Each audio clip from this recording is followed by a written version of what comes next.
Good morning, good afternoon, good evening from wherever you are. Here's another round of Racing Pals Endurance. We're here for 4 hours of Hungaroring.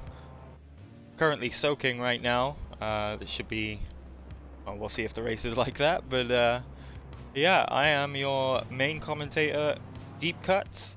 And joining me, blessing us with his presence, is the almighty Gonz. Gonz, how are you, man?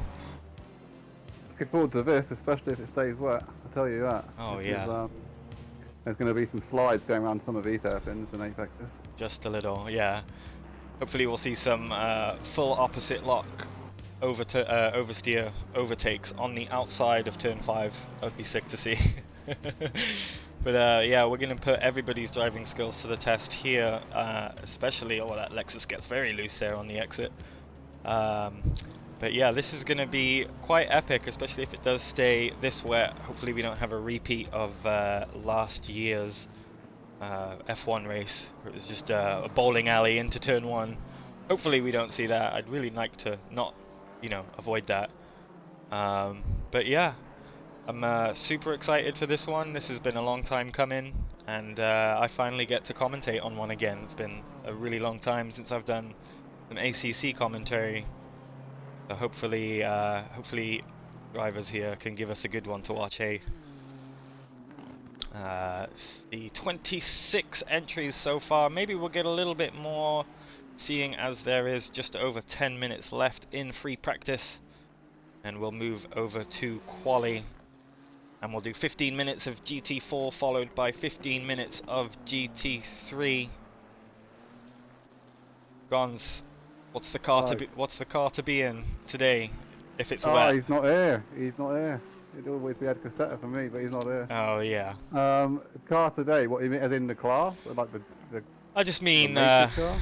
yeah, Or each class. What's going to be the car to look out for? You think today, and just in terms of manufacturer? Porsche's always around here, isn't it? It's OP. It's true. But you got to be able to control it. That's the thing. Yeah. It's quick until you're in the wall. Audis are pretty decent. Yeah. A couple of people in Chevys, that'll be fun to watch. Yeah, I've seen that. We've got 2 Chevy entries, it looks like, in GT4. And that will be, yeah, a really interesting choice around this track. And looks like we've got a small GT4 class. You know, the other car in GT4 is actually the Alpine, which, when driven well, as we've seen before, is an absolute monster. How's that in GT4?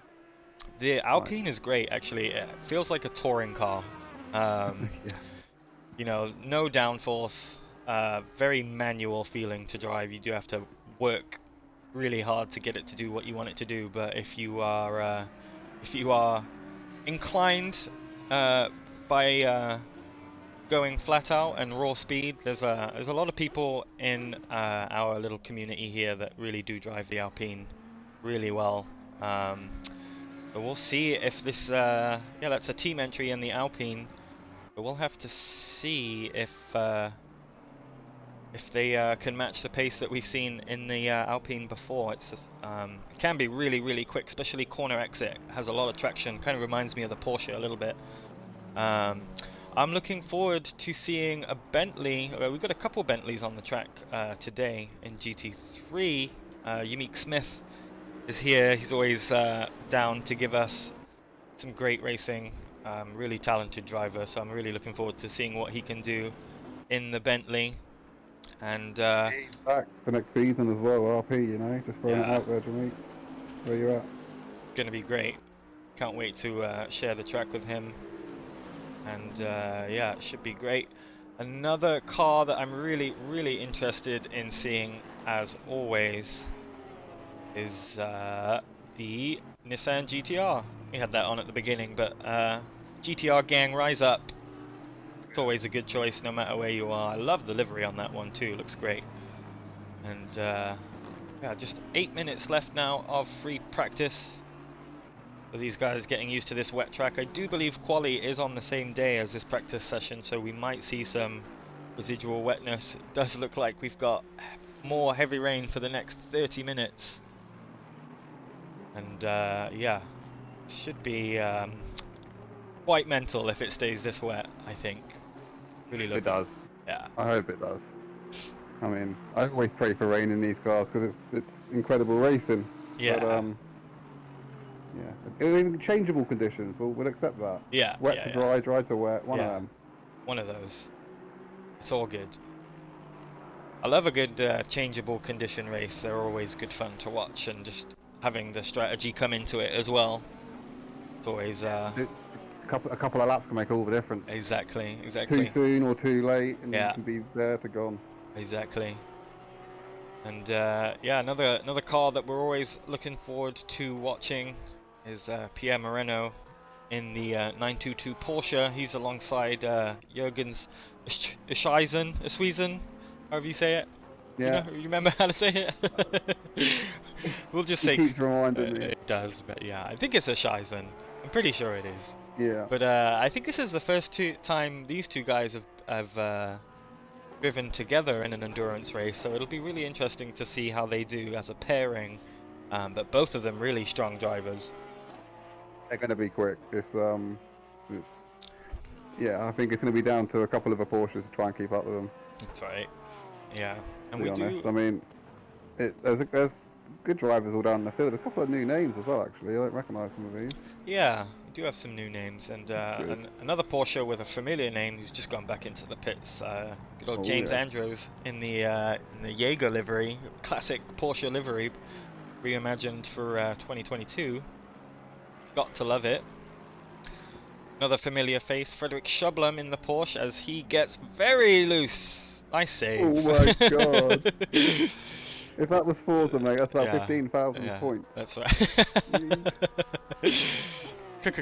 Combo. But yeah, some new faces, some old faces.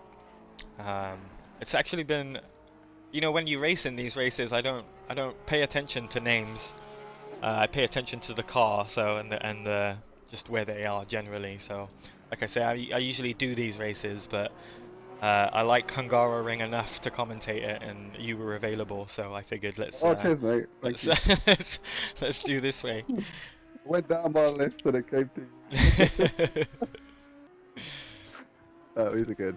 It's going to be fun. I love doing it. Yeah, I love it. Yeah. Yeah, it should be good. So on the left of your screen, on the timing sheet, there are two different categories of driver. There's the white nameplates, or the number plates, I should say. That lets you know that it's a team entry. They have another driver to hand over at pit stops. And then the number plates with the silver background are solo entries. So these guys are Iron Manning through 4 hours of Hungaroring by themselves. So no comfort breaks, no quick splash and dashes to the little boys' room. It's all about staying in the car and just trying to power through. Really difficult to do, especially on a wet race, because you do have to work so much harder just to keep the car in a straight line. You cannot think of anything else. Like Yeah. one slight inkling of a different kind of thought and you're in the wall. Exactly. And yeah, GT4s obviously have the little blue corner in the corner of their nameplate, and those guys, only 4 entries in GT4. Need more GT4 entries, man, every time. It's always low. I don't know what it is, because they are so much fun to drive. I have become sort of a GT4 specialist in ACC. So I think as I say this, I am thinking of going back to GT3 for next season. But yeah, GT4 is just so much fun. I think people just have, oh my goodness. I think people just have issues being the slower class, which is a shame really, because it's just as much fun, and the cars are so much more forgiving as well. And yeah, 75-minute stint timer for this time around. That's really nice. That is really cool. The old Yeah. old Like a- Sony. It's like the old Sony Yeah. film. With a German mix. Yeah. That's nice. It's really cool. Just go through all the cameras just to try and get a look. Yeah, we've got some cracking liveries out here today. I love this Liquid Molly one too. Always a good choice. I think I think this is a stock one, you know, like it's in game already. Maybe, I can't remember. I've only ever really been a main, basically only Aston for GT3, just Yeah, one livery, but yeah, yeah. I had quite a few, in there in the last few big updates. In fact, that's cool. Yeah, it's one of the cool things about ACC is that they continuously update it, and we just got on the 2022 liveries, or those are coming out, or they've just come out. I can't remember, but there's some good ones in there. I love GT liveries too. They're so cool, especially when they kind of match up with Formula One cars or like other series as well. Kind of easy to do if you know, like I think of the AF Corsa kind of liveries and the GPX Martini liveries, which I'm surprised we don't see any Porsches in that livery because it's just so good, and the Golf livery and everything. But yeah, I love seeing all the creativity that a lot of people come up with back to this Jägermeister livery, which is simple but effective. Now, no excuse for hitting the back of that, have you? No, Right. exactly, Oh, massive. I didn't see him. Did you see him? Yeah.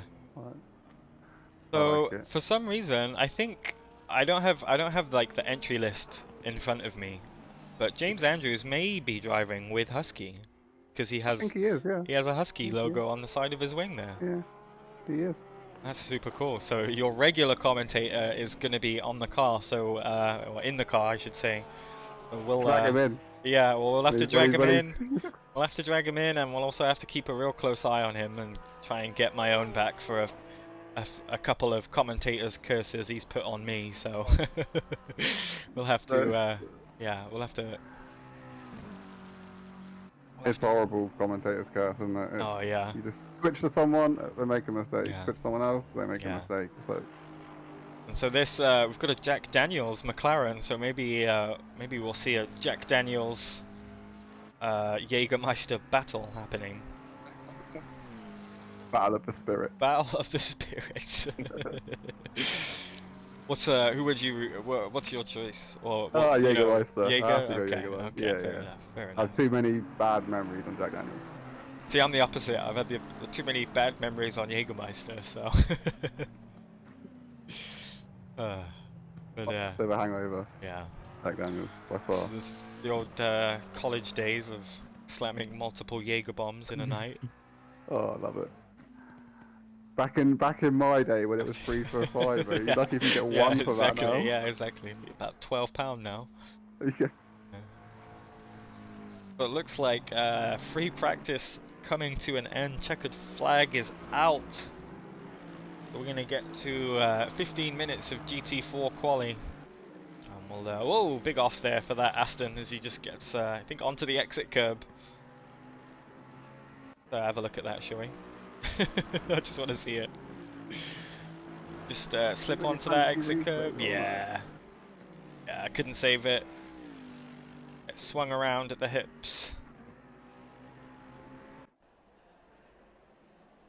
Swung around at the hips and he couldn't save it, but hopefully we won't see too much of that in the race. A lot of people that won't be too happy to experience that. This is a nice livery too. Mr. Shublam's always got some nice liveries. And there we go. I love it. It's there's always custom liveries and the races that are put on here. Yeah. It makes it so individual and like personalised. It's really nice. Yeah.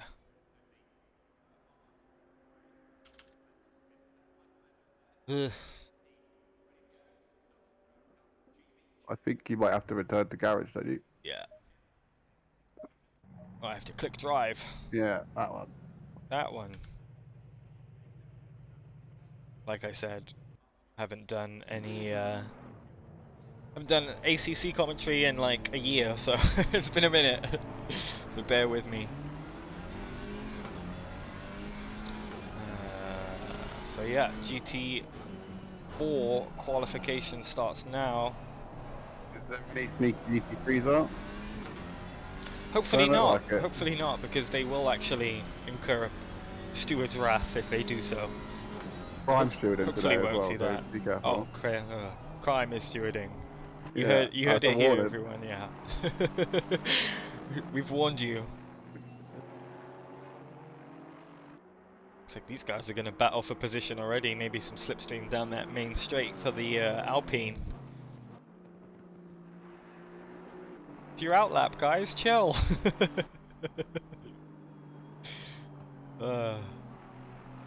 We've all been there. Yeah. You think you're quicker, you try and get past, spend a few corners, and you're like, okay, then I'll let you go. Yeah.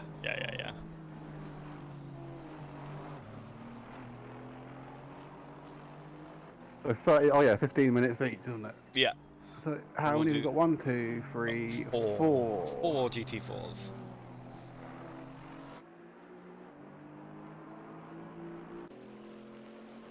One of the Chevys.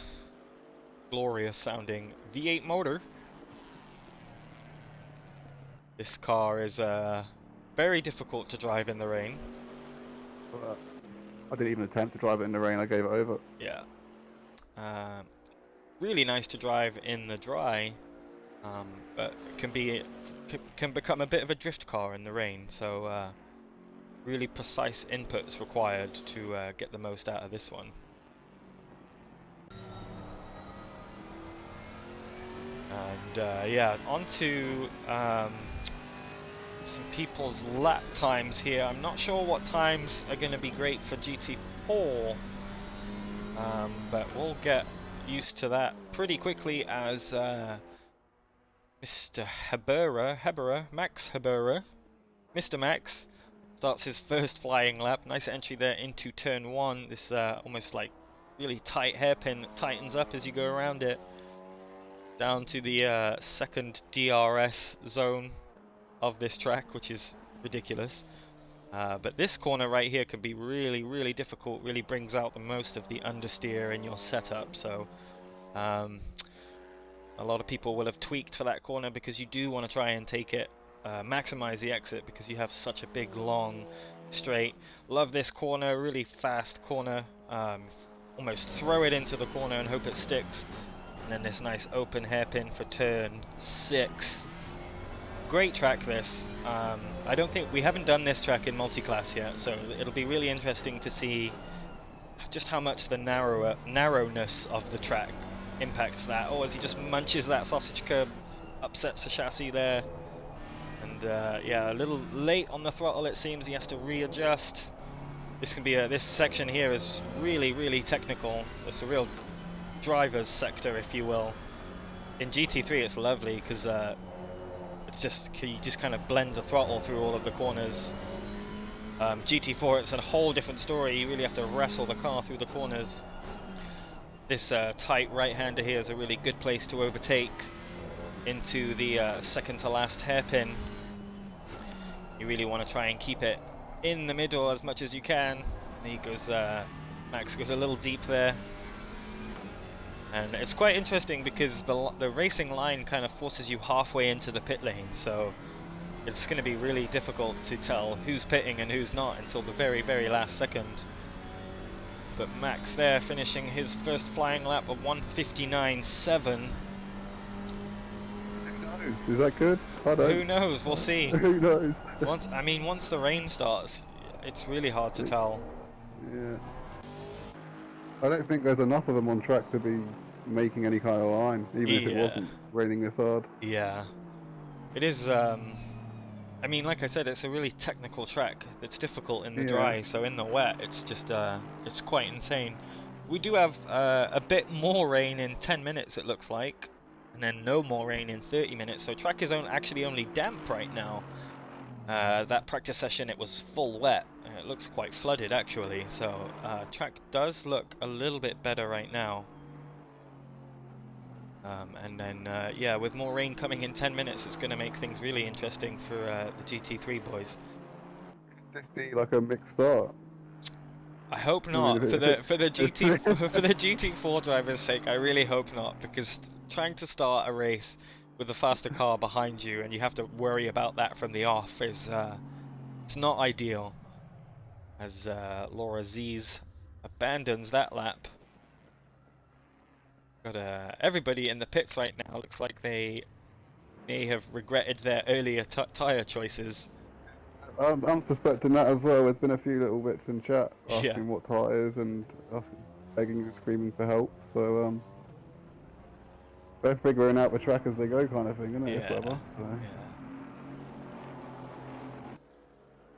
And it's a shame that the track won't be really allowed to evolve at all with more rain coming in. So these next couple laps, even though we're so early into qualifying, these next couple laps are really crucial. Like, you know, get them in while the track is only damp and not full wet. But I can't see it being only damp for much more longer. It's gonna they're gonna fall off a cliff pretty quickly. Yeah. Just get a nice little sound clip of this lovely V8 sound. Almost makes me want to drive bonnet cam. Almost. I don't know about that. You just hear the car lumbering around the corners. It's so hard to drive in the wet. I would be remiss to you know, I wouldn't be lying if I said that I hoped we see a Chevy 1-2 just for the clout alone. But yeah, that would be some achievement to win a 4-hour in the Chevy in full wet. I'd be sleeping for a fair few hours afterwards, I'll tell you that. Yeah. Because unless you're like us and we have to do unless you're like me and you have to go and do Daytona 24-hour stints later today. Yeah. I got early tomorrow morning. Ah, okay, there you go. I'm going to two-man it Yeah. the next one tomorrow, so Yeah. Echemika, he's in the race. That's so, right. Yeah, in the Bentley. Well, yeah, I don't know how two-manning it is going to go, but it'll be interesting, I'll tell you that. Yeah, that's for sure. Yeah, two-manning a 24 hours. You know, that's the minimum amount of drivers you can have without getting disqualified. So. Advised, no less. Yeah. Looks like that Aston might actually pick up some cheeky slipstream from this Chevy going down the main straight. Maybe just a little to propel him a little forward, but yeah, the Max Habera in the Alpine only one to set a valid lap right now, and it was the first lap at that 59.7. So we will have to see if that is the lap that gets him pole, seeing as he, you know, did it while the track was at its best condition. Bit more of a puddle on the inside of turn 5 there. Oh, sorry, yeah, turn 3. Not looking nice. Turn 2. Yeah, it is getting wetter. You can see more standing water, more rain on the way. Really has to slam the brakes for this corner. See the suspension working overtime there as well, soaking up those curbs. That's the fun thing about GT4 as well. You can just absolutely munch the curbs, especially some of the curbs at Hungaroring are kind of a no-go. This inside one here catches everyone like so. That lap will probably be invalid. Yeah, that's it. It's invalidated. Hazards go on, fair play. Yeah. But this Aston behind still on a valid lap. And just seen the other Chevy take P2, the 2-minute 0.4, so looking about 7/10 or so, 8/10 almost off of that Alpine time. So maybe I called it, and that first lap did it purely on track condition alone. Going very, very wide there at turn 2. That's a nice livery too. The red Kiwi Racing number 2 car. I'll have to find out who the number 1 car is. Maybe it's the other Chevy. That would be really cool to see a 1-2 in that respect. Being as they're, like, you know, sibling cars, if you will. Hopping up all the prize money, I tell you that. Yeah. But we're just seeing Laura Z's set a time as well of a 2-minute 0.5, so less than a tenth off of the Chevy in P2. So it's looking really close right now, quali in GT4, especially for P2 and P3. You know, I would probably go as far to say that quali isn't the biggest deal in these conditions and multi-classing, especially when you have only 4 entries in GT4. It's really going to come down to, you know, being consistent throughout the race and not losing any time and just trying to manage traffic. So yeah, the other Chevy, oh sorry, the Audi of Danny Zenon, not setting a time yet. These, Oh wait, that's they weird. just changed drivers, I think, and it's Yeah. GT3, yeah. In my race control, it's showing that entry as a GT4 for some reason. But yeah, Carlo Shelbert starting his another flying lap. This will probably be the second to last lap if they're out for a a multi-lap rate quali run. 3 minutes left in qualifying, a 2-minute lap time it looks for these GT4s, so they should be able to get one more in. They will have to deal with some GT3 traffic maybe, and hopefully they're respectful and realize that some GT4s are still finishing up their timed laps.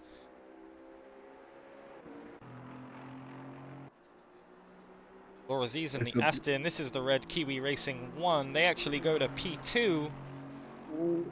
500ths or half a tenth better than the Chevy behind. And their teammate, yep. So it's the red Kiwi Racing number 2 in the Chevy and number 1 in the red Aston. So looks like they're locking out P2 and P3 in the grid. Schumacher, who is the other Chevy, and looks like their quali run may be over. Quite happy to sit at the back. That's also another red Kiwi Racing car, but it's blue, so that's really confusing. So we've got... Oh, hold on. Sorry. We've got one geezer by himself and 3 teams. Yeah. Interesting. Maybe they could only find 5 people and not 6. Yeah. And yeah, almost 2/10 up is Laura Z's on this lap. More than 2/10, gaining a lot of time through there. This is also a great V8 sound. Keeping it nice and tight. Brave to go on the inside curve there and watch the outside curve on this corner. She in the wet, they do like to spin you around quite violently. The gap between that Alpine in first and this Aston Martin currently 7/10, so fair margin on raw pace alone. But as I said, once the race starts, the lap times kind of go out the window really. It's all about how you manage traffic. The last 45 seconds of GT4 qualifying, and Laura Zeiss 8/100ths of a second off their best that time. So consistent times at least, which is really great to see. Looks like they'll start their last flying lap. This Aston Martin currently with the best Sector 3 time, only by 500ths of a second, but still. Best Sector 1 and 2 times go to that Alpine. But again, this Aston doing a really good job right now, improving through Sector 1. Still up on their delta, so if they can make up 7/10, which is a really tall order, especially with this degrading track. Maybe we could see... about to be unleashed as well. That's right. There you go. Well, there. Yep. GT3 quali has started, but they do have to give way to the cars on their hot laps. Very brave again on that outside curb. It can be quite violent and spin you around. Getting the exit of that chicane right is crucial because you do have quite a fast section afterwards. Just trying to keep an eye on the times. And yeah, I think that last sector just kind of threw them up a bit, and now they are about a 10th down on their best time, so it looks like maybe they won't get an improvement on time, but starting P2 is pretty good, I would say. Especially you've got a long straight to go, and the Aston is quite good on the start procedure. Gets away really nicely. The Alpine does get away quick as well, as we see them dive into the pits and end their quali run. And we'll hop over to some GT3 as that qualifying starts. So it looks like the Alpine of Max Habura in P1 of GT4. Laura Zees, the Red Kiwi Racing #1 car, P2. Red Kiwi Racing #2 car in P3. And yeah, the blue Red Kiwi Racing car bringing up the rear of the GT4 field. So it looks like the X-Brit Racing team versus the Red Kiwi Racing boys, so, or boys and girls. Red Kiwi chasing him down. Yeah. And girls, sorry. I just have to, just gonna have to, I don't know, I'm just gonna have to try and hold off 5 different drivers throughout 4 hours, so. I could box him in and like pull him over if I wanted to. Yeah. Should be fine. We've got Robin Moe, Meatball Flag, Delivery Zioni. It's a plus team name. It is just a meatball flag from above, look. What a legend. Absolute legend. Not sure who's driving with Robin Moe, but Robin is one of the resident aliens of the community, so we're expecting some big things from them. Top 5 for sure. Podium, possibly. Oh, yeah. Probably. See.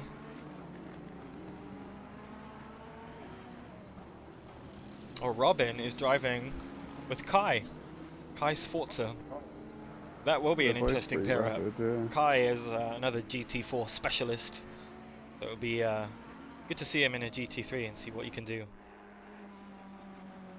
See if his neck's capable of it, you know, the extra G-forces down corners. Yeah, something.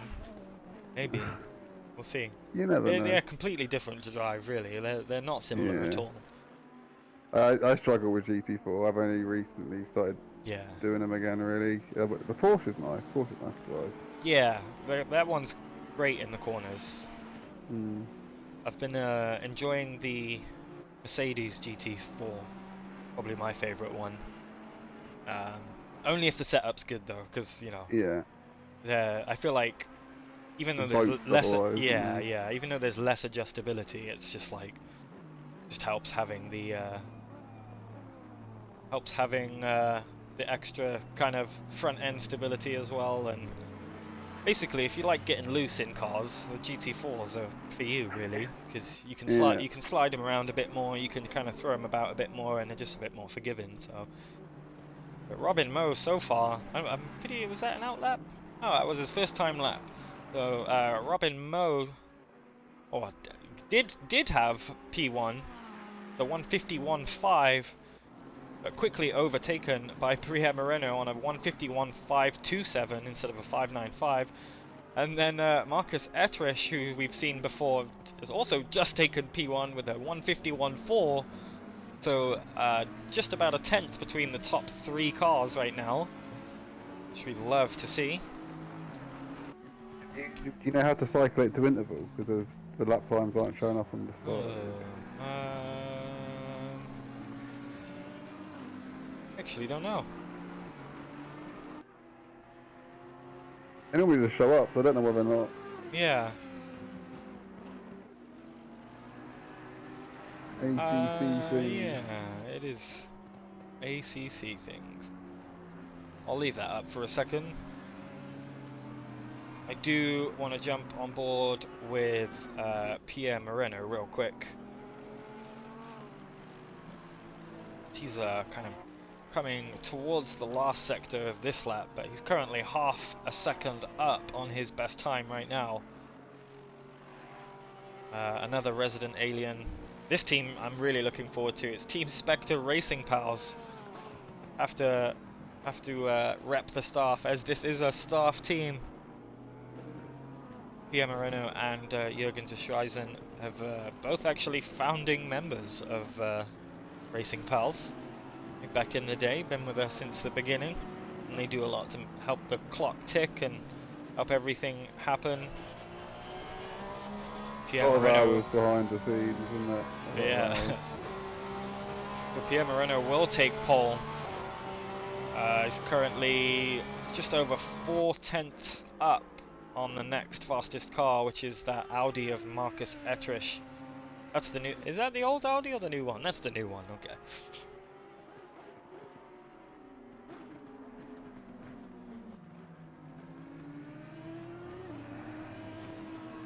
Looks like the field is kind of settling down into their quali runs. I would expect to see a lot of them kind of come into the pits and get a fresh set of tires, even though it's wet. But maybe refuel as well.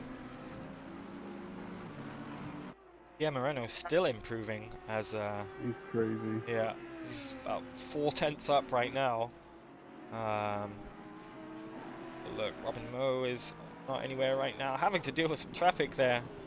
Furiously flashing the lights, didn't lose too much time. Still up, but that Mercedes next to it. It's Manuel Wagner, Downforce Racing Team. Currently P6, looking to improve, but I think this is actually an outlap for them. So good on them for getting out of the way. We are seeing a bit of a quali battle between Marcus Ettrich and Pierre Moreno.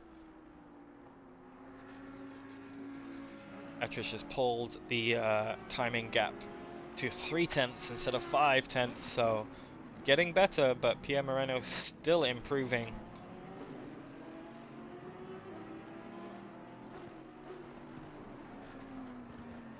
It's a very good looking car, isn't it, with all the aero on it? Yeah, lots of canards and fins, and yeah. It looks a bit like the kind of old school DTM cars, you know, with all the massive fins on the front to help push down. But yeah, Pierre Moreno so far the only driver into the 150s with the 158. About 3.5 behind is Marcus Ettrich. One I want to jump on board with is Ian Arnold, ASM Porsche, as he currently is half a second up on his lap time. So another stalwart of RP Endurance and RP Series. Great driver, really consistent, respectful actually too. Loves a good side-by-side battle, and yeah, I'm expecting him to be up there, top 6, top 8. Wouldn't surprise me at all. Especially as you said earlier, Gonz, the Porsche's probably going to do quite well here, given the corner exit traction he has. So yeah, it's going to be interesting. It's picking your battles wisely and getting the moves done. And yeah, I think he's going to work his way, even where he starts. I think he'll make a few positions up before the end of the first hour, easy. And yeah, Ian Arnold is driving with Frederick Schublem, so you've got two good drivers in those cars. And yeah, hopefully working together they can make something happen, as Ian Arnold will probably get a nice slipstream down here from the Porsche. Keeps himself in 6th place. Robin Moe on a stonker of a lap puts himself into P2, only 0.035 seconds behind the leader, Pierre Moreno, so less than half a tenth splitting the Ferrari and the Porsche in P1 and 2. The track's drying up. It does look, yeah, it's still damp. It's still damp, yeah, which is really interesting because it's been raining constantly and it's still damp. So the weather, dry line. Like. Yeah, the weather indicator has actually just ticked over and it will stop raining in 10 minutes. So the race session is actually is tomorrow, shall we say?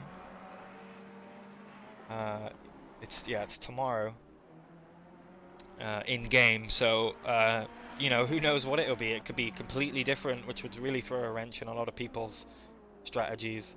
Robin Moe is actually currently 5/10 up on his current best lap time, which would put him 5/10 above Pierre Moreno. However, Pierre Moreno is also just beginning his lap and he's 2/10 up on his best time, so we are seeing a proper quali battle here the pole position of the 4 hours of Hungaroring.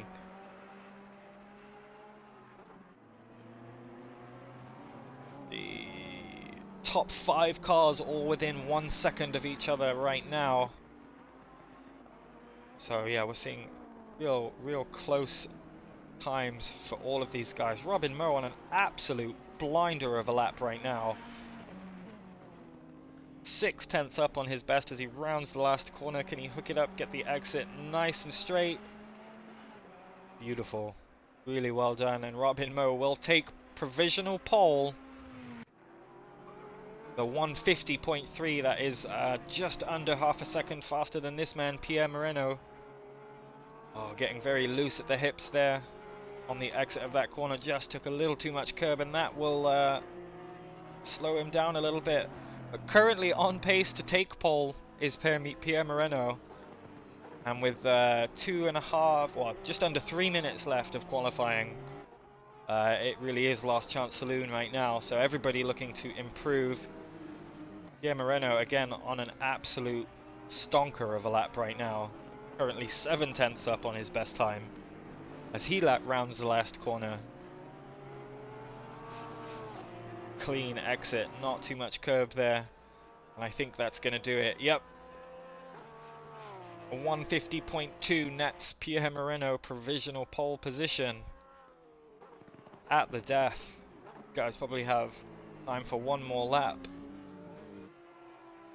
Pierre Moreno looking like he still wants to improve. He wants to just get some extra gapping in. You want to flick to these guys. Deep Sea Racing of Nicolas Dejena. Seen these guys before. Yeah, love that livery, super cool.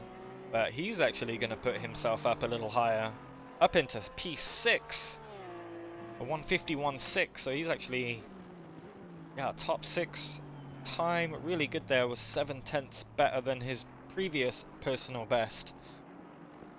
And everybody now looking like they're getting their last laps in. Kyle Cook, who we haven't mentioned just yet, driving alongside Mr. Ballin, the Inception Racing Ferrari. Yeah.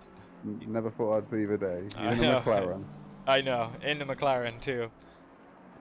But looks like it's treating him quite well as he's sitting P10 as of right now. Currently 3/10 up on his best time, so maybe, oh, and he just loses it at the kink. And there the mid-engine car bites hard. Back to Marcus Etrish, sitting P3, he's about 7/10 or so behind Robin Moe in P10. But on a really good lap so far. He's actually about 7/10 up on his PB right now. He navigates the chicane, hooks up the inside nicely, a little bit of a bump, that will slow him down, but not too much. Oh, having trouble getting the car turned in there, lost actually a fair amount of time. Lost 4/10 in that second chicane alone, just from that little wiggle of the hips, so hard to get a proper lap in here. And it does look like the track is actually getting a little bit better. You can see almost like a dry line forming. I think that, the times are definitely reflecting that. The people here, I think, could potentially get a position or two. This could be like half a second a lap at this rate. Right. You know what I mean? In grip alone. Marcus Etrish may very, very well get P2 here, as he's 8/10 back up on his previous best. Maybe even P1. Can we see? Oh, he'll stay in P3. It looks like. Oh, by 5. He might have invalidated. No, he didn't. No, he didn't. He's 5 1/1000ths of a second behind P2. That's quite gutting. But the wiggle was costly. The wiggle was costly. I think if he had hooked that lap up, he'd have pole, and he'd have it by a fair couple of seconds, or not a couple of seconds, couple tenths. Maybe even into the 49s, which would be very, very impressive. But yeah, that was a pretty interesting quali. The track can't really make up its mind whether it wants to improve or get worse, but I'm looking forward to seeing what the race session brings us weather-wise, whether it'll be more rain or maybe a bit of dry running or some mixed conditions. Bit of advice to everyone: check what tyres you're on before you go out. Make Yes. sure. Make Check all the sure. pressures and the strategies, mate. Matt, make sure you're not using 4-4 brakes or something stupid. You know. Yeah. 2-2, I think. 2-2 is the Yeah. way to go. A quick rundown of your starting order as this qualifying session winds down.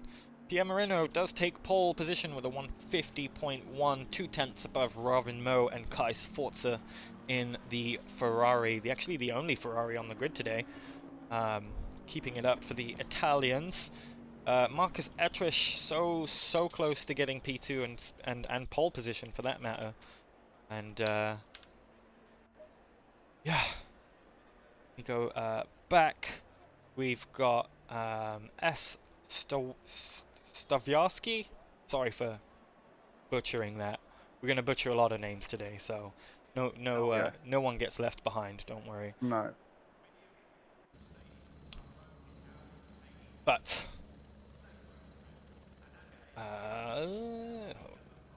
we've got 2 minutes until this race starts. Do that. Simon Beeg into P5.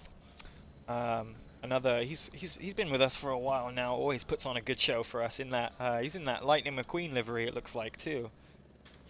Nice. Really nice. Whoop. I recognise the name. I think he's definitely done a couple of endurances. Yes. It's good. Have a quick look down the line. Have a look at some good liveries. So yeah, there's that Lightning McQueen car. Gotta love it. Always a classic. Kind of be closet rooting for that. Mr. Den behind him in P6. D. Beck P7. Nicholas DeJana P9. Peter Fidelsi in the white Mercedes here. The pit crew regular, if I'm not mistaken. Ian Arnold back there. James Andrews right behind him. Jameek Smith there in that Bentley. There's that glorious Sony L500 livery. Have to love it. There's the Deep Sea Racing guys bringing up the rear. Jack Daniels' car all the way back here. So maybe we have to wait a little bit to see the Battle of the Spirits. And then here's your GT4 starting order.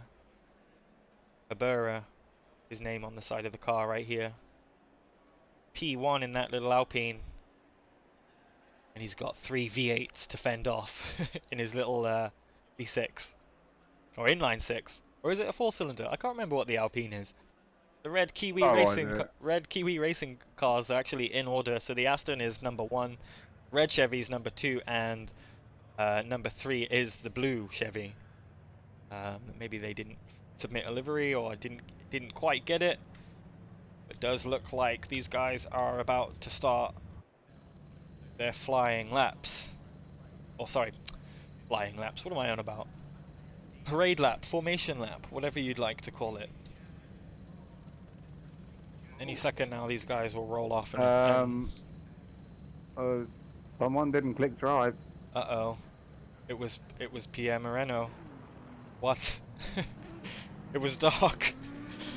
Uh-oh. Have to find out what happened there, but that is not ideal. Are they going for your strategy, Gonz? Are they going for a pit lane start? They might do. They seem to. They know something we don't know. Yeah. I encourage people to do it. It's always good. Yeah. And until it's not, but we don't talk about it. But yeah. I'm surprised about that. I thought they would. I'd be shocked if they're intentionally starting in the pits, to be honest. Yeah. Seems like they had to put. Like it's mid-pack or something. Yeah, I mean they had to put in a lot of work to get pole position, so it seems quite odd that they would just kind of throw it away like that and start from the pits. I don't think so. I don't think they would have done it on purpose. Oh, a little bit of contact there. Was that contact? They should be ghosting through each other, no? Should be ghosting unless someone's turned it off. I don't Turned know if you off the, yeah, wow. Interesting.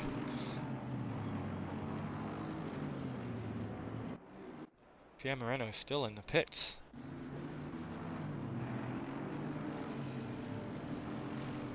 This will be very interesting indeed.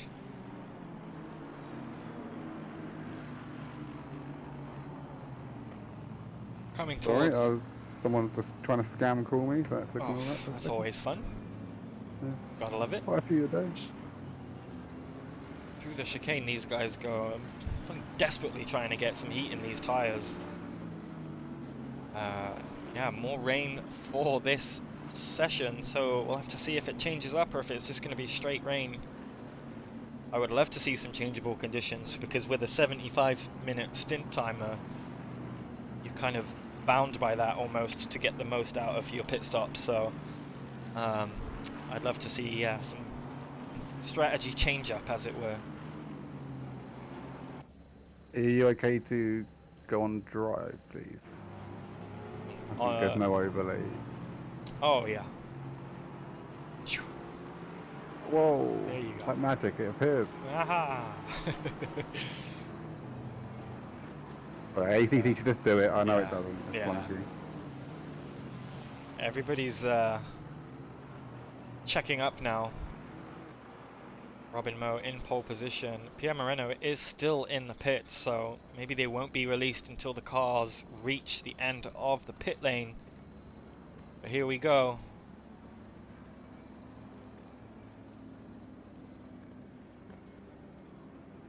Rounding the last corner.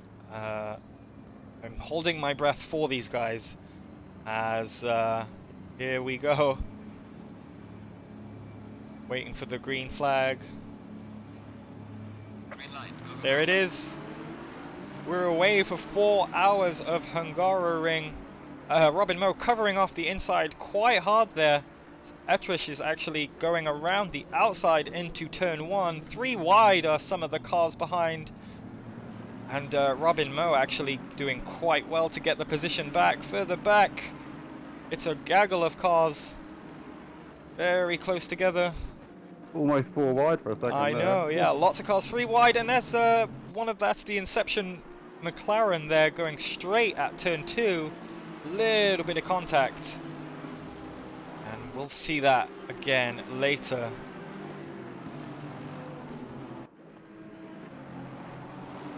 We've got a driver with a drive-through, so that'll be out of position at the start, I imagine.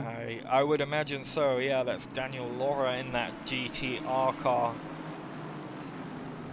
Beeg now really, really close behind Etrish. 4 cars all really close together. Robin Moe looking like he may be just pulling ahead slightly.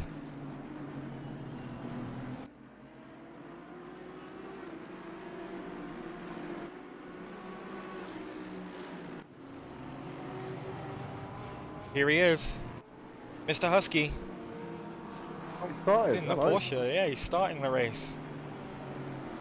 Move put on around the outside there. And they're 3 wide into the second to last hairpin. Husky just giving that one up. Not looking to fight too hard on lap 1. And just having a look at this. It looks like Robin Moe not able to pull away on this first lap. Under quite a bit of pressure actually from Etrish behind. Everybody yeeting to the inside there. Maybe that's where the dry, maybe trying to look to cool their tyres. Track is actually only greasy right now, so I wonder if anybody's on dry or on wet tyres. It seems to me like dry would be the way to go. Yeah, I agree. And I think there might be a few people suffering, and we might see some early pit stops here. Yeah. And just going back to this battle, Victor Borlin actually started in that Inception McLaren that went off at turn 2. Under a lot of pressure. He's in a Bentley sandwich right now. You won't be able to see forwards or back. Yeah. Oh, a bit wide. That'll be a track cut for sure. And yeah, managing the track cuts will actually be key, especially for 4 hours. It's really easy to cut the track, especially this chicane coming up. Oh, a lot of pressure from Jameek Smith there as he's going to look to the inside. He's going to put the move on. Oh, quite smart actually having the outside on the first part to have the inside on the next, but Jameek Smith looking like he's getting a good exit. This is a good battle going on here. Oh, Jameek Smith has got him pipped on corner exit. He'll move to the outside. Side by side into the braking zone. Do they give each other enough room? Ah, it's the worst camera angle. Still ahead, still side by side around the second to last corner. Oh, a little bit of contact there. Oh, very, very, very loose. Oh, and that's really unfortunate. Looks like he'll be forced into the pits really, but James Andrews getting us beside him. Back up to the start of the, the lead pack. Marcus Etrish really hounding the back of Robin Moe now. It's kept up really well. Two mid-engine cars really going at it. Quite evenly matched, I'd say, at this track, these two cars. Because there's not a huge straight for the Audi to make full use of its top speed. Ooh, the kink. No, a little bit. Just an acceleration as well, right, didn't it? okay. Yeah. Okay, fair it enough. was ridiculous. Yeah, it was. Ridiculous. Seems to be whenever there's a new car, it's just broken for a little bit, and then they fix it. Quick update: Pierre Moreno is actually on track, and he's currently P19 in class. Right on the back of that analog Lexus, shall we call it? And he'll be looking to make up a bunch of positions. We've got a 5-second penalty for ball-in, probably for that earlier incident. Could have been turn 1. Could have been that one at turn 2 on the first lap. Both Chevys in the pit, by the way. I see that. Uh-oh. Ball-in They haven't actually. broken down already, have they? I think. Whoa. Whether they're changing tires or not. Maybe it looks like they might be. Yeah. Track is still greasy, but more rain in the next half an hour.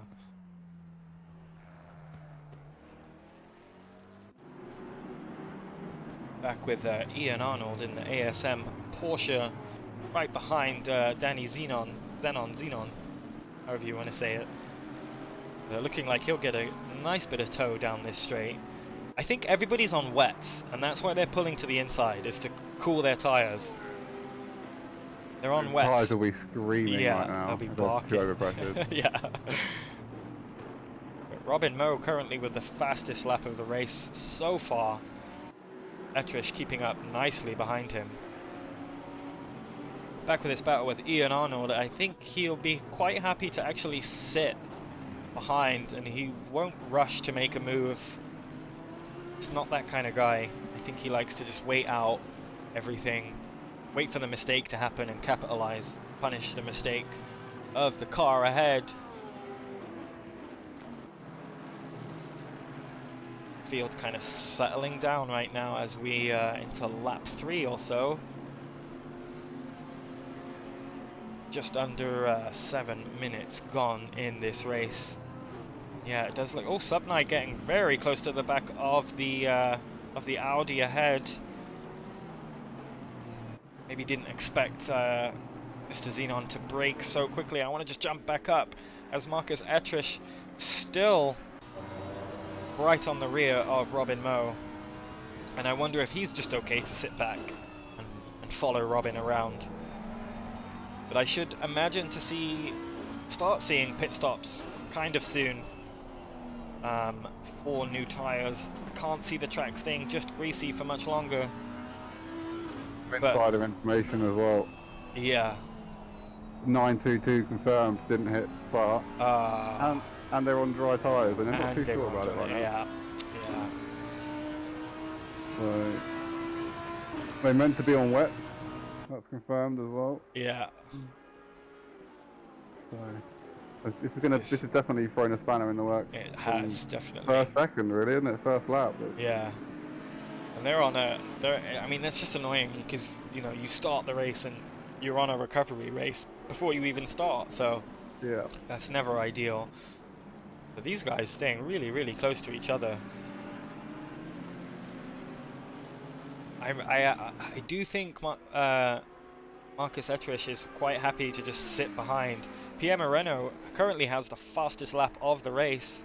It's up to P17 right now. He's sweating already. Yeah. Not even 10 minutes in, Yeah. he's pouring a sweat, I can guarantee it. Yeah. He's a man on a mission now. Definitely. And I want to just run back. Oh, we just seen off there from... Oh, that was Beck. Let's have a look. See what happened right there. Oh, I just lost it. Just lost it on the braking. A real shame, because he was in P5 and now he's kind of back in P7, P8. Unlucky, unfortunate, but you know it's gonna happen. It's inevitable, really. And yeah, a real big gaggle of cars right here behind this Aston. This little slipstream train. Danny Xenon, Ian Arnold, Hadler and Yumik Smith all within a second of this Aston behind. GT3s in the pits as well. We're starting to see some change up here. People not happy with their tyre choices and just saying screw it, let's just change now and start being consistent sooner, because that can really net you some time. So just wanna go see a move here from Subnai down into turn 1 potentially. Oh, Xenon moves across to cover, and Yumik Smith back there has to kind of dive out of the way. Oh, that's Hadler, sorry. 3 wide, they go out of turn 1 into turn 2. Subnai's got the inside of Hadler, force him round wide, and that will let him through. Will that let Yumik Smith through as well? Oh, a little bit of bumpy. Roberts Racing. Some nose to tail tap through there. I think Yumik Smith didn't expect Hadler to slow down that much through that corner. It's looking very slidey, that front, Bentley. Yes. Very slidey. Yeah, very twitchy.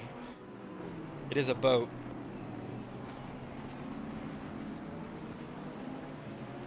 Pierre Moreno update up into P16 still with the fastest lap. Only man into the 150s so far.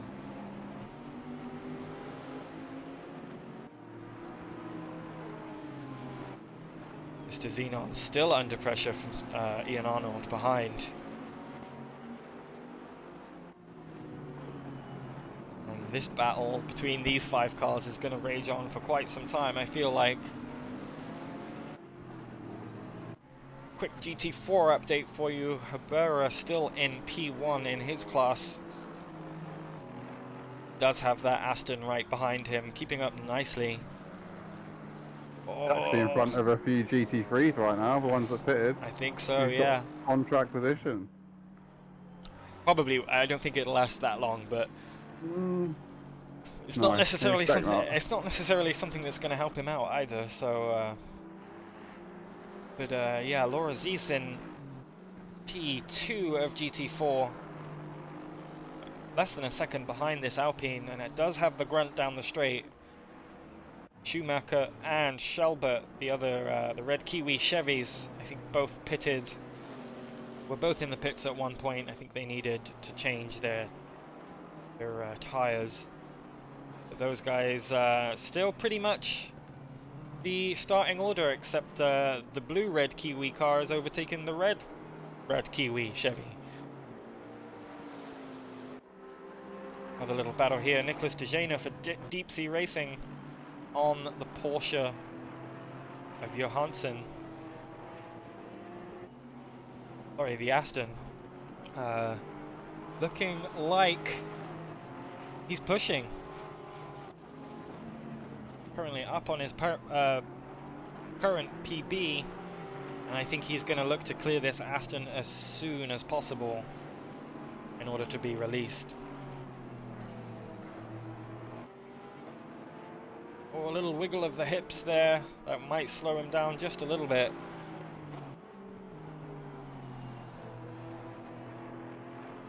But we see a send up the inside of the last corner. Oh. It's a good place to send it. You've got probably the widest part of the track up next. So a lot of runoff to deal with.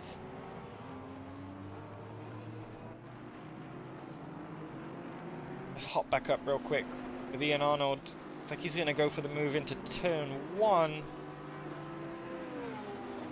Just see the lack of straight line speed, really making it difficult, but there he goes on the inside of turn 1. Nice move there. He avoid the cutback. He makes it stick. Ian Arnold up into P8 as this race really starts settling down. Pierre Moreno actually just making the move on Husky there. Up to P13 now. So yeah, good recovery seeing as they did start in last. Yeah, looking like they're doing quite well. A long time to go, man. You know, 3 hours 45 minutes. Anything can happen. Anything can and will happen. But lots of time to make this recovery drive count. As there's a wayward cone there in the middle of the road. Can you press F2, please? F2. Yes. Oh, we need one of the timing on.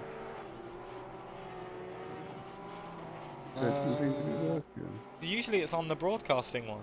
Yeah. It says a control for show intervals. I'm not seeing it.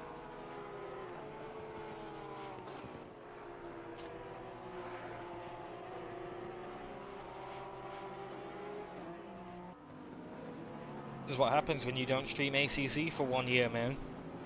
Yeah. I'm trying to figure it out. I've got messages going in and I can't figure it out.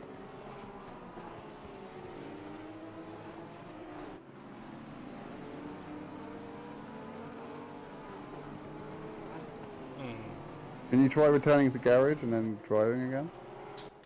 I could.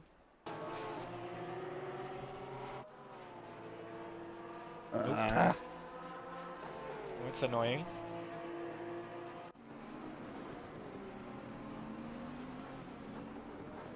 It's that, but I don't want that. Right. Yeah, you're in drive, aren't you? Yeah. Yeah. It's annoying. We are looking. We are looking, we are checking. Numpad 0 with either numpad on or off for it to work. Hey! Thank you, kind person in the chat. Or did you? Or was that your? Is that your handiwork? Yeah. Okay. Husky. Of course. The master. But there we go. So now you've got an idea of the gaps now. Still in a battle is Ian Arnold. I feel like we've been following this for quite a while, but Denny Zenon still right on the back of him.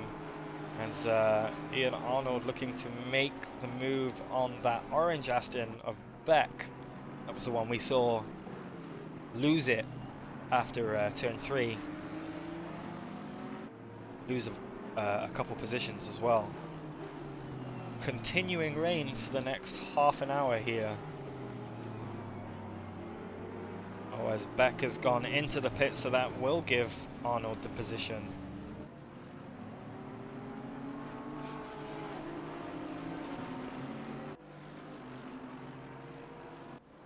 Whoops. Meek Smith might be looking to make a move into turn 1. Is he close enough? Will he pull to the inside? Maybe. Oh, just has to. Audi just has to back out and just a little tap on the way out to let him know he's there, I guess. Scared him there. A little bit, I think so. A panic turnout. Mind seeing that again.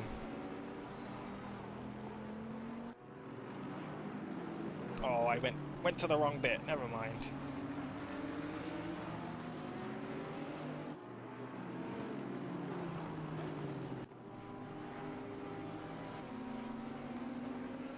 Still ahead though, so he made the move stick. We'll go a little bit further up. Manuel Wagner, Downforce Racing Team, Mercedes on the back of the Aston of Piefke? Not even. I'm not gonna. Not gonna attempt. No. This is a good matchup. Another two V8s going at it. Closing the gap into the final sector of the lap.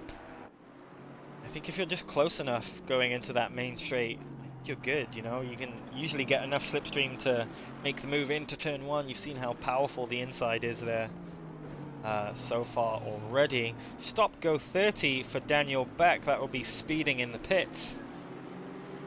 That's gonna hurt. His race going from bad to worse, it seems.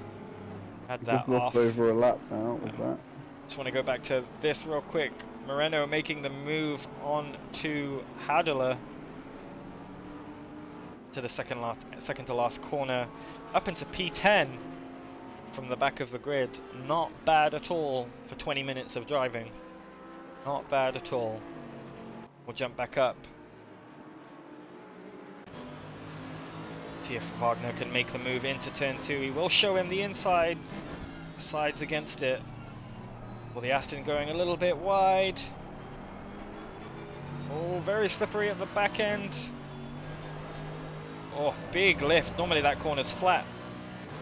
But the wet conditions showing themselves to be quite treacherous, having to lift quite a lot for that fast left-hander. Good battle so far. It's such a weird kind of weather, isn't it? It is, yeah. It's raining, but still greasy. But it's still... It must be horrible. Yeah. I don't know if it'd feel good on any tyre right now, let alone what PSI you run it on. Yeah. Like, pressure's just out the window. It's just a matter of being on the right tyre. Oh, Wagner trying to go up the inside. Will he get the exit? Oh, a little bit of argy-bargy. Robbins racing. This is great. Side by side they go. And Wagner making the move stick into the third to last corner. Good job there. Like to have a look at that again, if we could. I think the Aston just thought he might be a bit closer on the inside. There you go.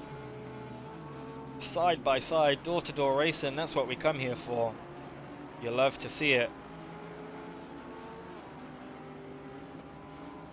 And Piefke into the pits right now. Subnai has actually crept up behind Wagner as Piefke into the pits. I wonder if that's a tyre change, probably a tyre compound change. But creeping up the grid behind Mr. Zenon is Pierre Moreno. Not actually that far behind in time either. I mean, like 10-15 seconds to the leaders. 25 seconds to the leader, so not a huge amount of time, seeing as there's still 3 hours and a bit left. But I would expect the move to see done in this corner. Yeah, Zenon maybe realizing that's not his fight and just lets him go.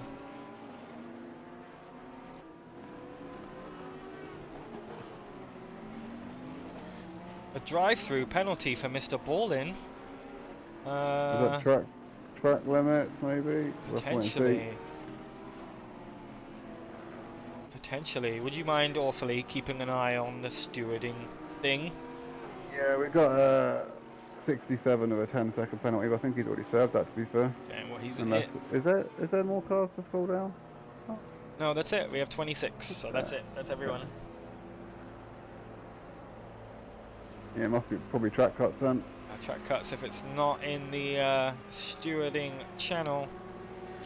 Pierre Moreno now right on the back of Jameek Smith. Jameek Smith defending hard there, doesn't want to let him by as There goes Moreno around the inside of the last corner. Nice work from him, and he'll be unleashed onto the back of the other Porsche of Ian Arnold, trying desperately to break the toe. Cheeky flash there from Ymeek Smith.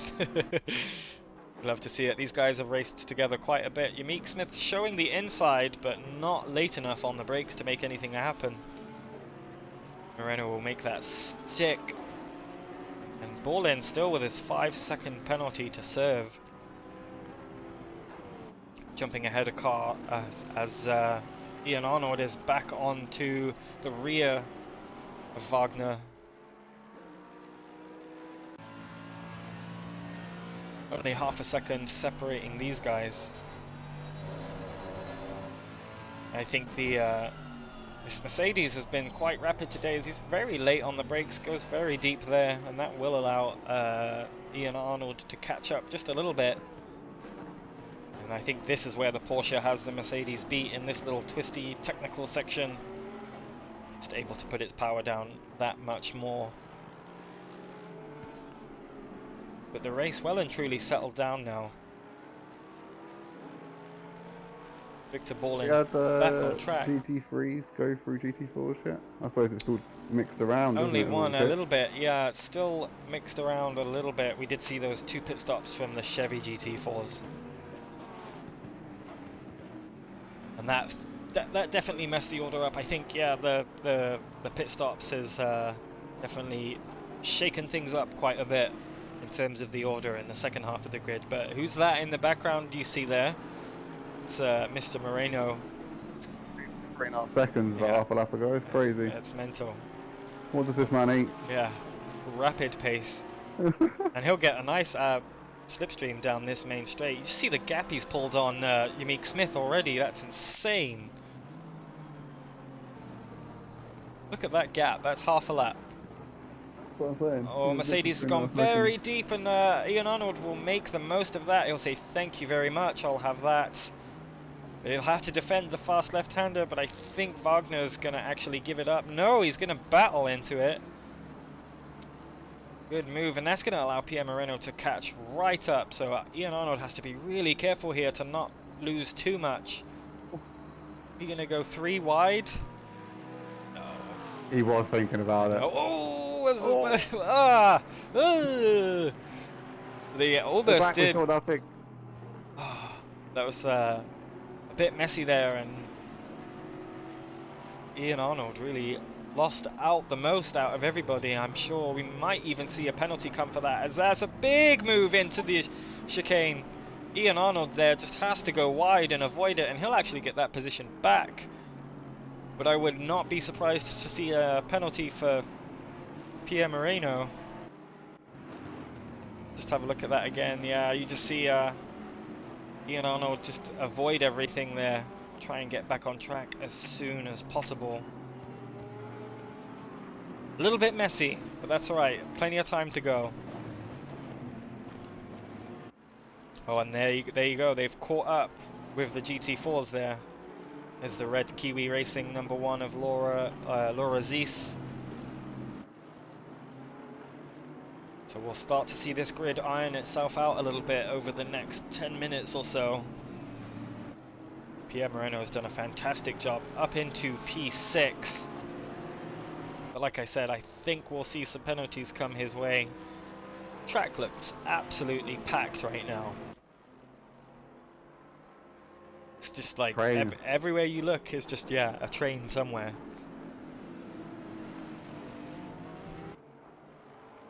It's amazing they've kept it that close, actually, considering the conditions. And, exactly, yeah. All the different dice that could be rolled, you know? Yeah. Oh, that's a big move into the inside of turn 2, and he'll brush that Mercedes aside. I think that will definitely be a penalty. He was there. Oh, and the Mercedes getting very loose on the exit, and that's actually going to let Ian Arnold up onto the back of of Wagner. Yeah, the rear of that Mercedes looking very, very loose all of a sudden. Ymeek Smith is back in the party too. Everybody's so close to each other, even though it's about half an hour gone. Great exit there from Unique Smith. He'll have some overspeed for sure if he can hook up the next couple corners. But I'm loving this Porsche Mercedes battle. Oh, four-wheel drifting out of that corner was the Mercedes, looking glorious. Not exactly the fastest, but it sure does look good. 15 seconds, the I've car 9, just 2. seen that. That's a 15-second penalty. I wonder if that's one penalty, because he did have a few moments. Unique Smith with a big dive down the inside there. Oh, there we go, great camera. What has happened? We need to know! That's fine anyway. But Unique made a big lunge there into that second to last corner. It looks like he almost made it stick, but Ian Arnold just keeping his cool. Takes a lot to phase this guy and kind of mess him up. Does not make mistakes easily. Will he look for the move down into turn 1? Shows the inside. Thinks twice, maybe wants to get the better exit. And cuts back on the Mercedes, and they'll go side by side again into turn 2. And there you go, Arnold making the move stick. A little deep on the brakes, but it's okay because the Mercedes kind of followed him off there. I do want to jump up to this battle. Peter Fidelsi. Faldesi. Sorry. Chasing down the Lightning McQueen car as he'll run over that curb quite aggressively. That'll be a track cut, I'm sure. But Pierre Moreno is only 7 seconds behind these guys and lapping about 2 seconds a lap faster. 3 seconds a lap faster than these guys. Everybody lapping in the 52s, 53s, 54s. Pierre Moreno consistently into the 51s. So just to give you an idea of the insane pace we're seeing from him.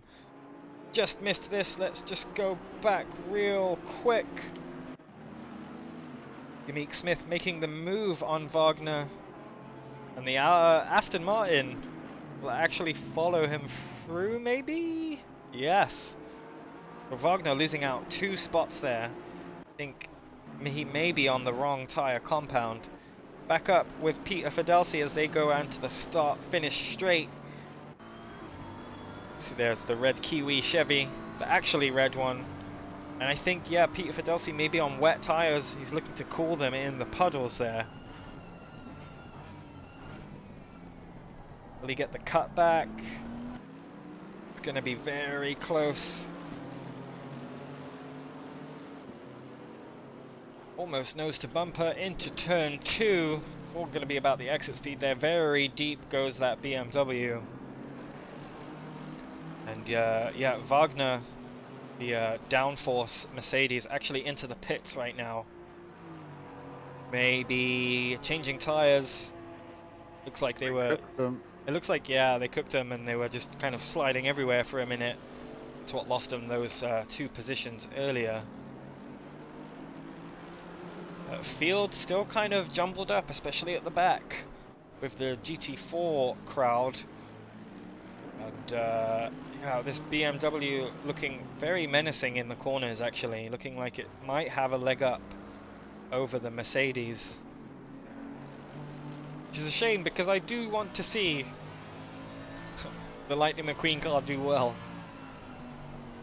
It's just like a sim racing staple now, isn't it? The Lightning McQueen livery. There's always one. There's always one. Not a bad thing. Not a bad thing.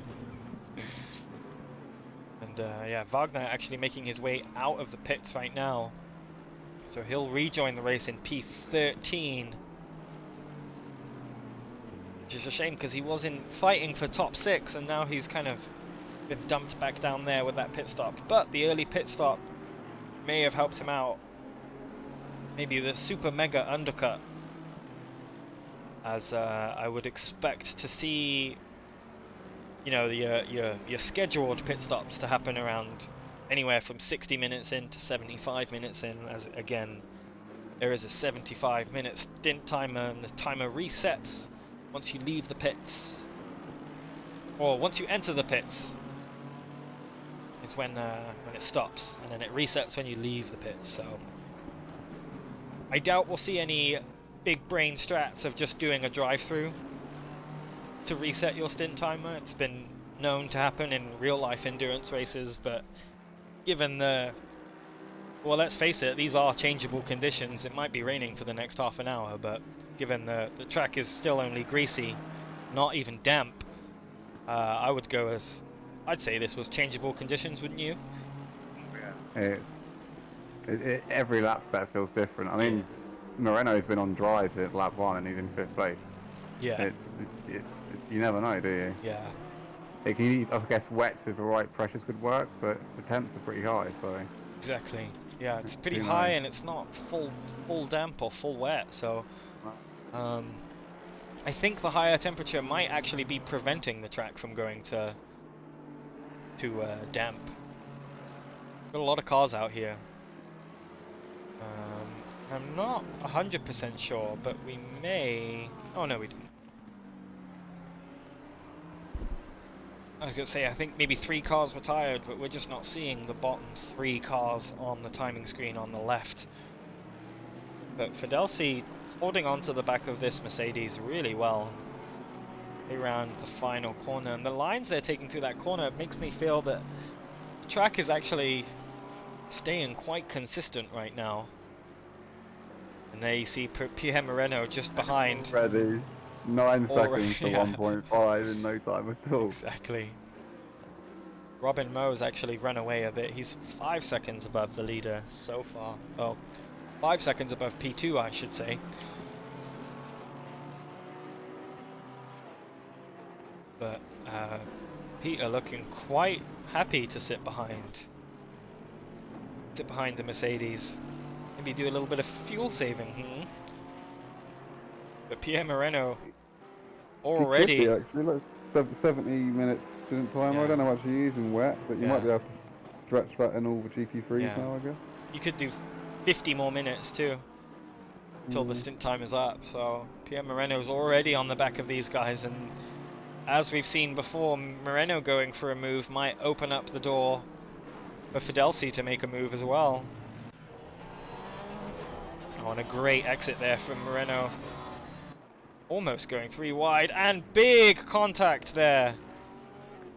Big contact, and Moreno's actually going to sneak up the inside of that. Thank you very much. Don't mind if I do. Let's just have a look at this real quick. Oh, man. So into the chicane, much later on the brakes was Peter Fidelsi, but actually cutting the track there. Getting a really poor exit. And yeah, just a little bit too deep, and that'll just be a racing incident, I feel like. But great move from Pierre Moreno there to really capitalize, and he's up into podium positions already. Can you believe it? What a lad. As yeah, oh, make that P2. Make that P2 as yeah, Etrish in the pits, and Vieg also into the pits. So P2, he's got 17 seconds. 17 seconds to make up.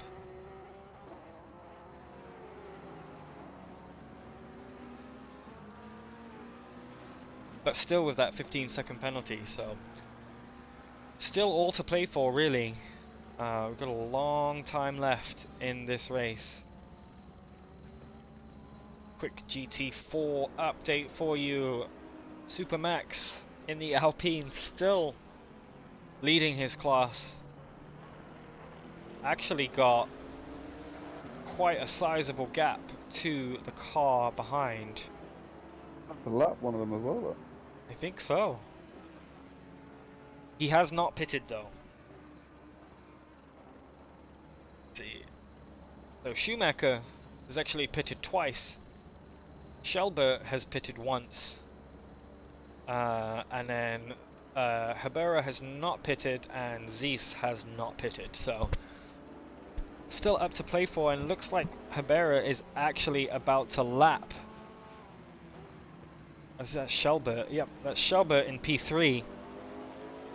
So whether that will, I think that might actually put Shelbert multiple laps down if this happens. Oh, just appear out of nowhere. That's scary. That must be horrible to look at. You do kind of get used to it, and a 10-second penalty for Peter Fidelsi. Interesting. I thought that would have been a racing incident. There you go. Just lets him go. They rejoin on that one apparently. Rejoin? Yeah. Interesting. He cut the chicane, didn't he, technically, so I'm guessing Yeah. they're counting that. Oh, okay. Interesting. Going for the move. That kind of makes sense. Just want to go back and... Oh, I missed it. Pifka actually made the move on that liquid moly BMW through those corners. They do want to jump to this car. Romanovsky.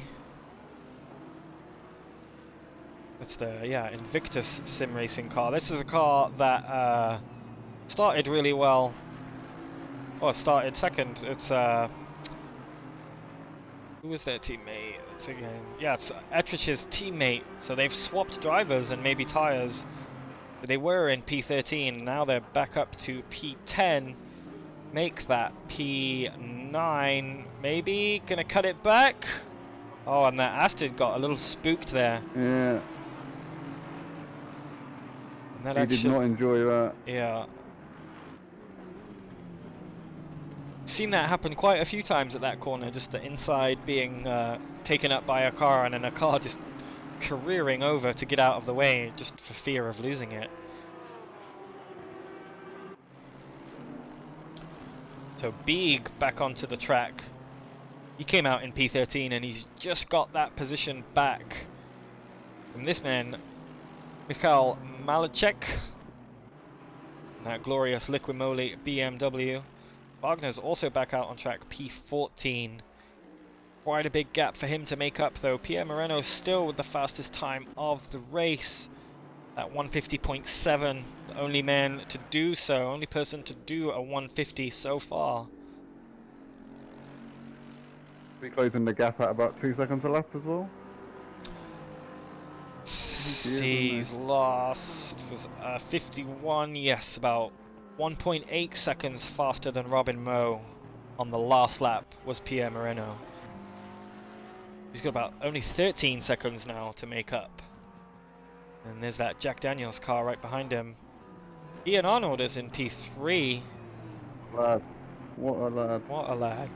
Told you he'd make some at the start, look at him. And he has not pitted yet either, so lead lap racer for sure, as hasn't really lost any time. He is 16 seconds or so behind Pierre Moreno. And Pierre Moreno's about a second a lap faster on average, so look for him to pull out. Peter Fidelsi coming up behind him, but with that 10-second penalty for Peter Fidelsi, Ian Arnold doesn't have much to worry about, and at the pit stops too. If Ian Arnold times his pit stops with Pierre Moreno's, then he'll definitely gain a position, as there's a 15-second penalty for Pierre Moreno for that contact we saw earlier on. Just jump back to this guy as Lars Pifka and the RDC Aston catching up to Christopher Flores.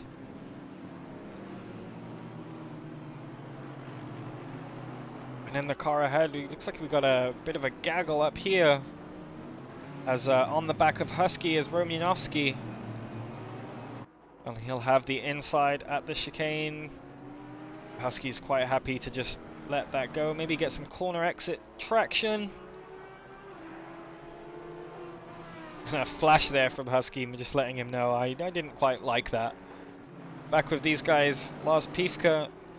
GT4 traffic coming into play slightly, and that will slow up Flores and allow him to close the gap. Only half a second now, and I'm expecting, I hate that camera so much. Why? I'm expecting to see a move into turn 1. Was that lag? I think that was a little bit of a lag spike there. Looked like Flores lost it, but it was actually okay. Oh, and just ascend up the inside on the last corner. He'll make that move quite easily.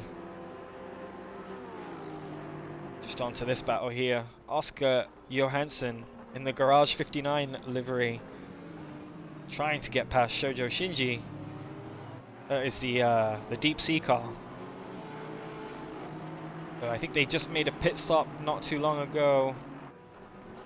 Yeah, made a pit stop not too long ago, and that's pushed them down a little bit. Aston behind, having to go very wide. And that GT4 up ahead is gonna cause some issues. Just get an idea of the speed differential through the corners there. That's a scary sight. Like a pack of wolves are trying to hunt you down. Yeah. Nowhere to go, a little Yeah. poor bunny rabbit.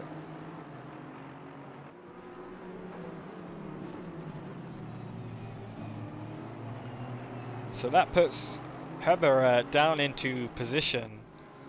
I'd say he's got a comfortable lead of GT4, does Max Heber, with a 2-lap lead so far. Pull in, mate, have a cup of tea. Yeah, you've earned it.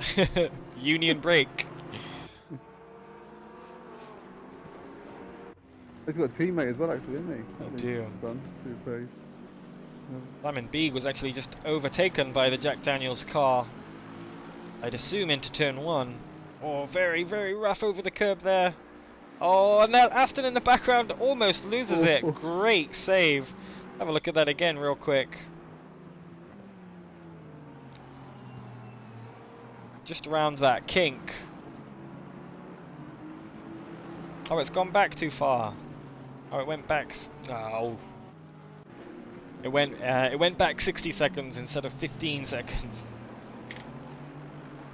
What the hello? Well, there you go. So down into turn 1, Shoujo Shinji made the move, well, defended the move rather from Johansson behind. Lots and lots of battles actually happening right now. I can't keep up on all of them. The deep sea Porsche goes very deep. Gets it hooked back up though. Still more rain. The next half an hour. Oh, onto the curb. Almost getting very, very sideways on the exit. Aston behind, not looking to make a move into that corner. Bit scary to try and go up the inside at the kink. And getting really close now. Holding the inside, good defending them, having to make the Aston go extra wide, but he won't have a good exit through this corner. Johansson is going to look up the inside, maybe? No. And Porsche will probably run away in this little twisty section. Or maybe not, the Aston holding on really well.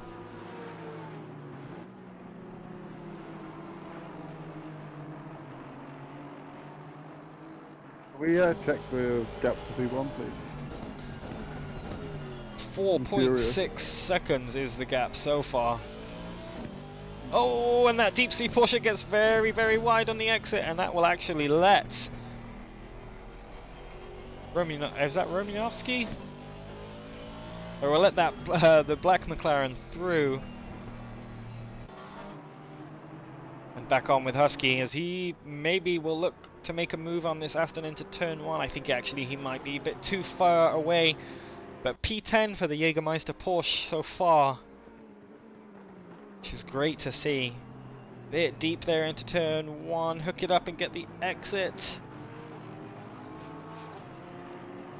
Lost a little bit of time there, a little bit deep into there, and just went wide and lost a couple tenths. Too used to seeing Husky in the Audi and not a Porsche, so it's scrambling my brain a little bit. It's weird, isn't it? Yeah, literally down to 4 seconds now. Yeah. Renault is away from the lead. That is mad. Oh, sorry, 3.2. 3.2, and he's also about to lap.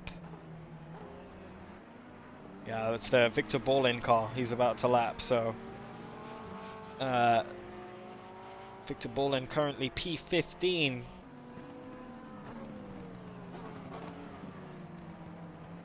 But what a recovery from this guy so far. What a shift he's put in. this first stint, whether he'll double stint and try and make the most of this huge gap. He does have 10 seconds, but a 10-second penalty, but with 23 seconds to Ian Arnold behind, shouldn't be too much time lost. To a 40-second pit stop as opposed to a 30-second stop.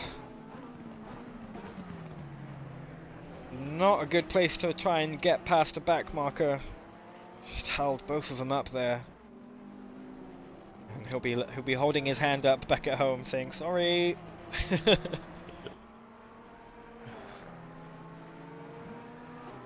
Well, I would ask you who you think your driver of the hour would be with 10 minutes left to go, but it's pretty obvious already, isn't it? Flying through the field. Yeah. It's insane. From last to almost first, 2.5 seconds. The accidental dry tyres. Yeah. Yeah. Definitely.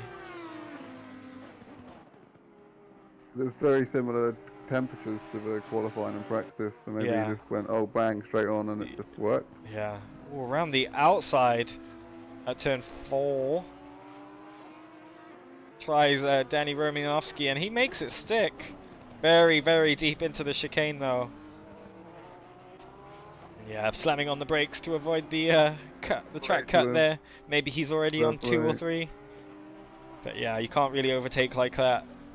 Good of him to give it back, but he just needs to make sure he doesn't lose too much time, slowing up too much.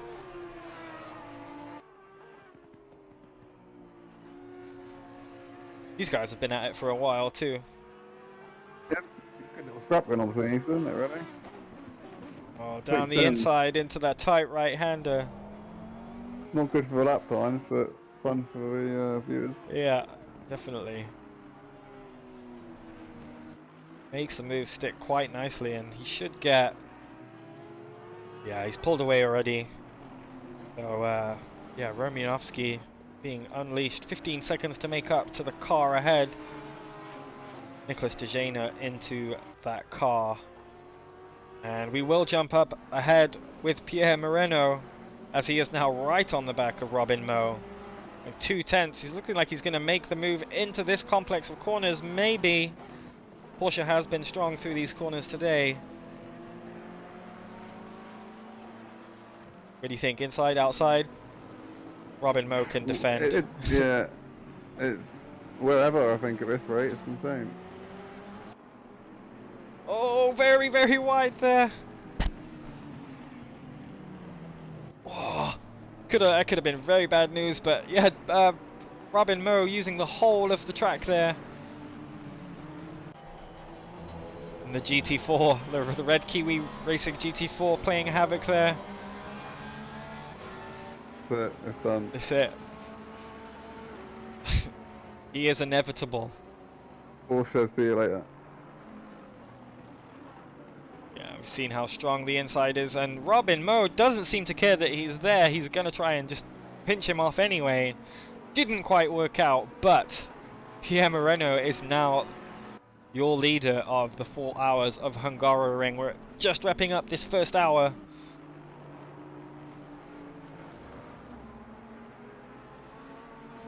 It's actually cool to make here, because if they're going to put in roughly 10-20 minutes maybe left on the counter, and obviously if you've got the fuel to make it, obviously because it's wet. It's wet, but it is the Porsche. It does like to, it doesn't have the biggest tank. Do they keep dark in for a second stint, or do they? That's what I was wondering. If they 10-second penalty. If they do have a 10-second penalty, but I think, you know, they started on pole. Well, they had pole position. They started in last. They're now at the top of the field, and I think, you know, Cookie is a really good person to drive with, as he's he'll let you know other people's paces, and they'll know that they have the pace today. Yeah, for sure.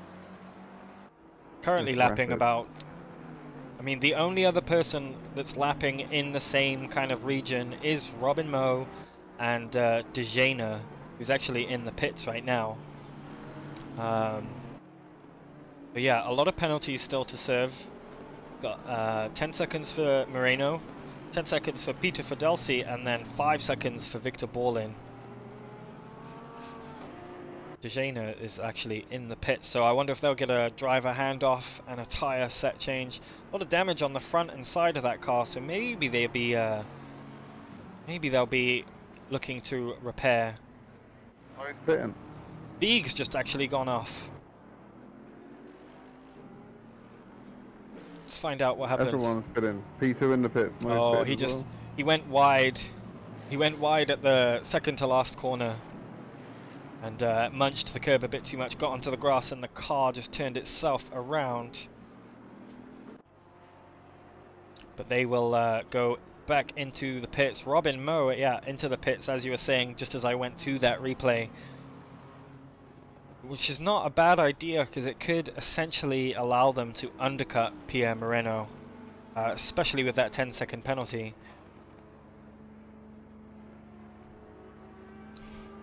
So when you're losing 2 seconds a lap to, yeah, so you say you won 2 positions, you need to do something. Exactly. Yeah. You can't afford it anymore now with overtaking you. And maybe we'll see Pierre Moreno react to that, but that means on track right now, Peter Fidelsi actually into P3, Ian Arnold into P2, Pierre Moreno still at P1. We're back out to this. Kai Sforza is now in the meatball deliberazione car. So they've had a driver change and probably a tyre change. I wonder if the weather is bugged again, because it hasn't changed. Still greasy. The track has actually warmed up. Track temperature's gone up by 1 degree, so that is interesting to say the least. I wonder if we have got another static weather. It will probably just be this amount of rain for the whole race. No wind, look at that. Yeah. Constantly moving around at 0. Need some big gusts. No wind right now. But really interesting that it's raining and there's no wind, so those are weird conditions, because normally when you do have rain, you do have a bit of wind, so.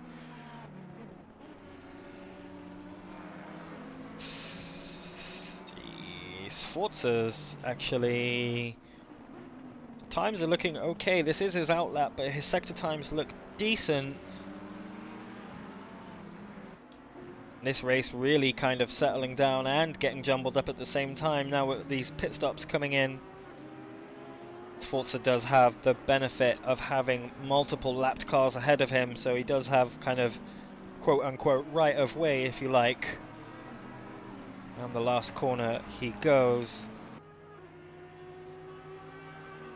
And for pit stops, we're looking at about a minute 5, a minute 4 total pit stop time. So that's entering pit stop, doing the pit stop, and exiting. So that's about 65 seconds or so is how much time you lose on a pit stop. So timing those will be crucial. Denny Zenon into the pits as well, making his scheduled stop. It seems like Beeg has been in the pits for a very long time. He's actually approaching 3 minutes and 15 seconds in the pits right now. I just want to go to this. Borlin, oh no, we don't like to see that. Borlin just tried to make the move at the inside. Didn't quite work out for him there. You see here, he just squeezes himself up the inside. The Bentley didn't. There's a little bit of space that he could have left, but it is what it is. It happens. It's okay. Beck is back out on track, right behind this Bentley of Hadeler, looking to cut back. Bentley just got too good traction out of the corner, kind of forced Beck onto the exit curb there, which can be very slippery, especially if you're in first gear, which you probably will be in a GT3 at turn 1 here. It's so tight, like a hairpin that gets tighter as you go around it. But Beck is looking to make a move. Oh, and he just loses it on that exit curb. We've seen him lose it there before, and now he'll have substantial damage on the front of that car. He'll have to give way to this GT4 coming through. He's Don't coming turn back in the pits for sure, I He think. will come back in the pits, I think. So we're definitely a couple of cars down. We've got the Nissan has been in the pits for like 20 laps apparently. Yeah. Let's see. Yeah, 10 I second think penalty for 141 as well. 141 is, yeah, it's balling, yeah. Maybe it was for that move on the Bentley we saw on that last corner. Maybe just gaining a bit too much time. And Simon Beeg is now 4 laps down, so I wonder if they have a ton of damage or they're just calling it a day. Pierre Moreno now at 32 seconds ahead of the car behind, which is Ian Arnold.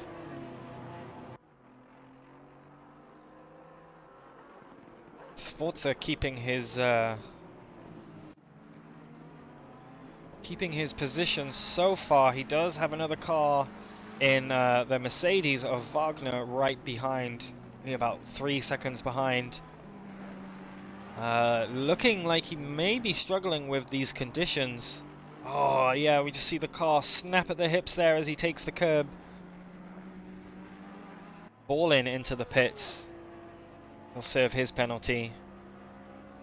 Looking like they might get their driver change as we tick over. This is the last minute of the first hour.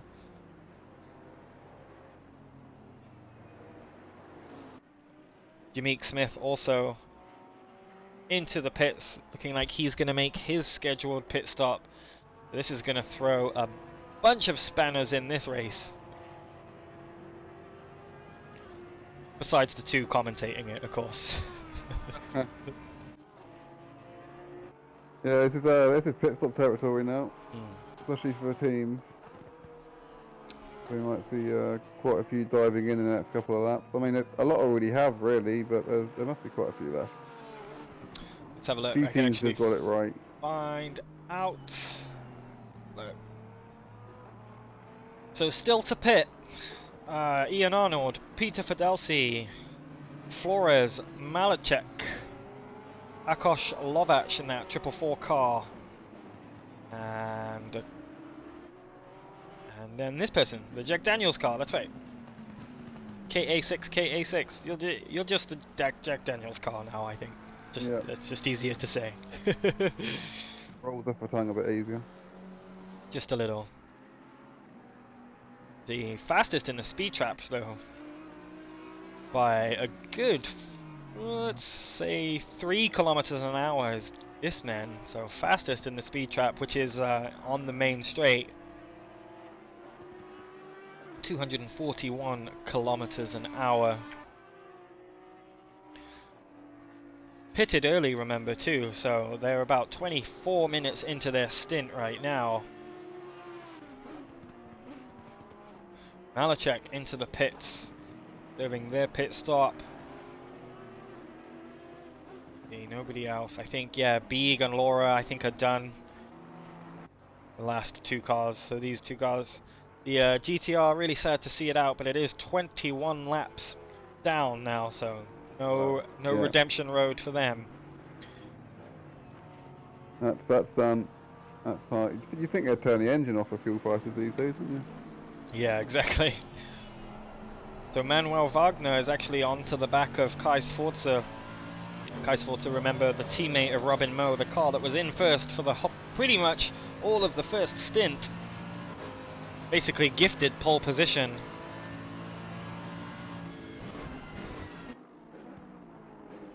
He's right back up onto the back of him already.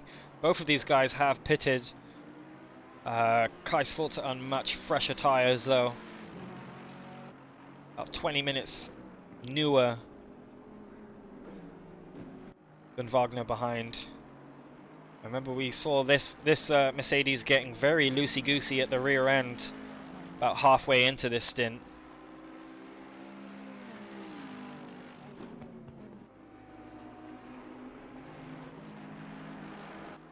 We one of them races where it goes to the very end because of all of the pit stops and and all the differences. Wear. Exactly. It's going to be interesting. Who knows? Ooh, rear end looked like it bottomed out there over the second part of that chicane.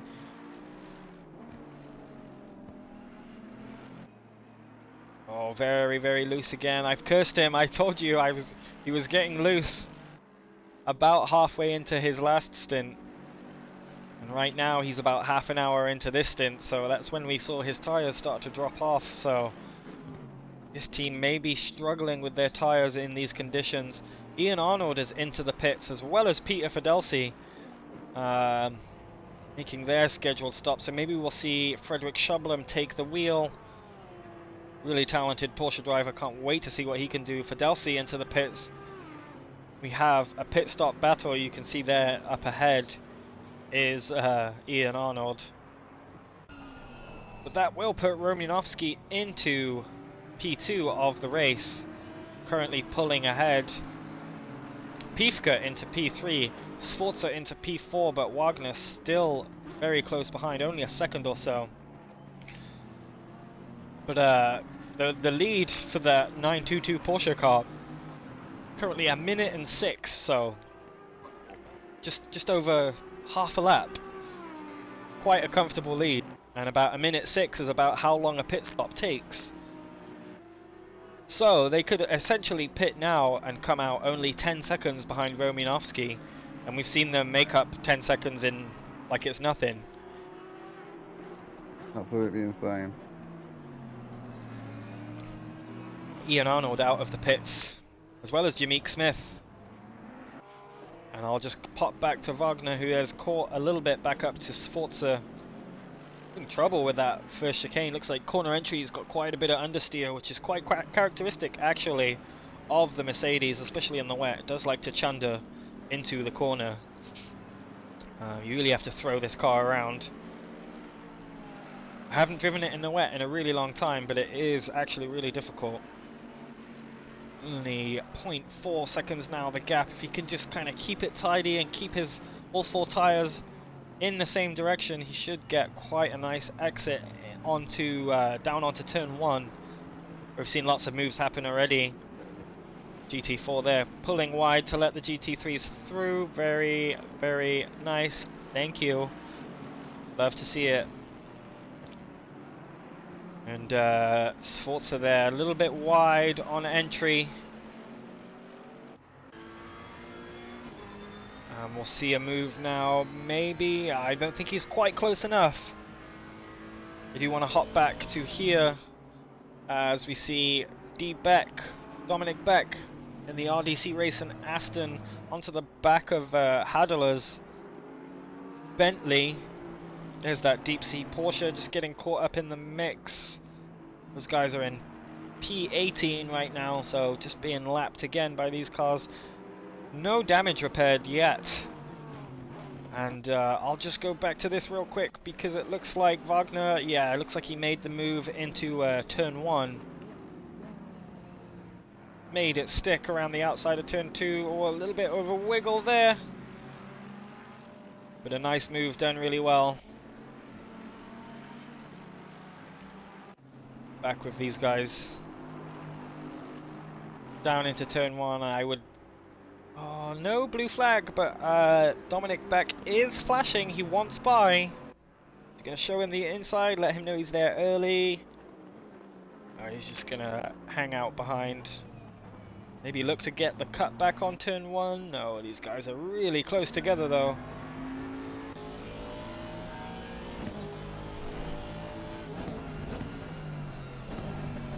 Oh, slow motion drift there from the Bentley, showing its weight through the corners. And a bit wide there goes Dominic Beck.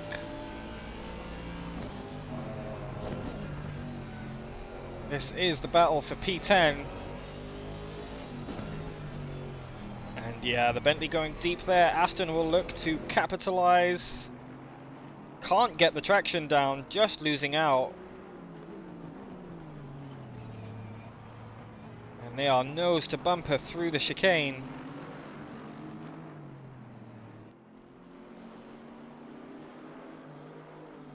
Good battle so far, these guys not giving up any quarter. I really, really appreciate that they're not afraid to battle, even though there's 3 hours of this race left. Can't just let everybody by. Gotta fight at some point, so ain't no time like the present. We go second to last corner for the Aston. Desperate, it looks like he really, really wants to get by. Let's hope he just doesn't get too impatient and make any silly decisions here. I hope I didn't just curse him. Oh, I almost did. We're back in 10 minutes, mate, alright? Alright, mate.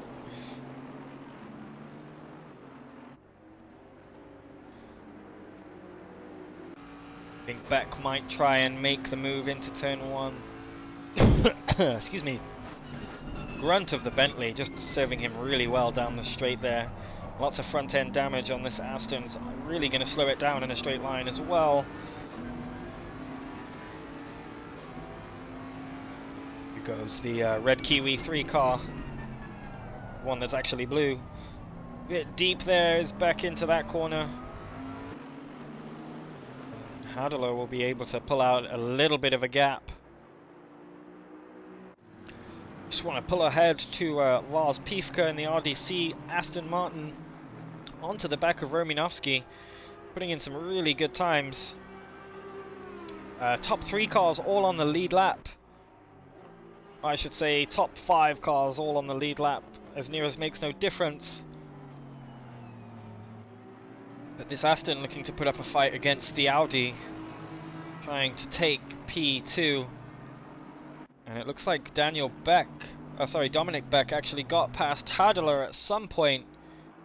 Check that out in a bit, because Lars Piefke makes the move around turn 2, has the inside nicely.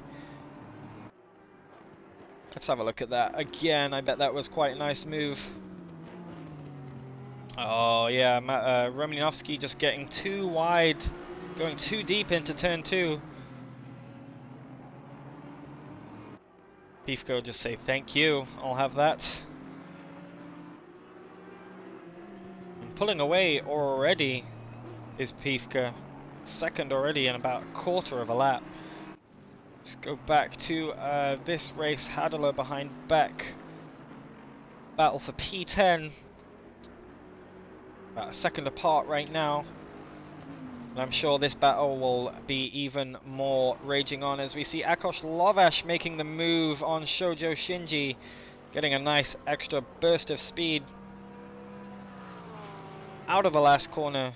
Porsche's going to hold the inside really hard. Some hard defending there, and just braking a little later is the Lexus. Fantastic in the rain and getting great traction out of the corner.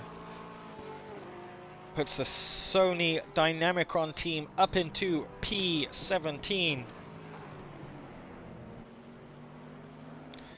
Adler back onto the rear of Beck. And just jump up to Peter Fidelsi, making the move on Luca Den. Is it Luca? Yeah, it is Luca Den. Pulling himself back up into P8. He was P2, remember, before his pit stop. Luca Den maybe realizing it's not his battle and just letting him go. Every single second counts, and if you waste it battling with someone you don't need to waste, it's not ideal, as you will lose time. Adler still on the rear of Dominic Beck.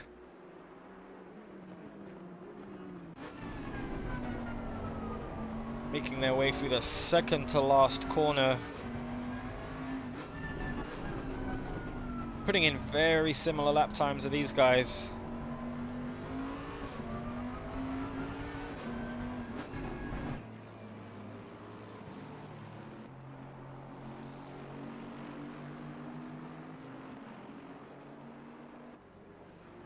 And the last hour, sorry, the first hour of the race well and truly out of the way.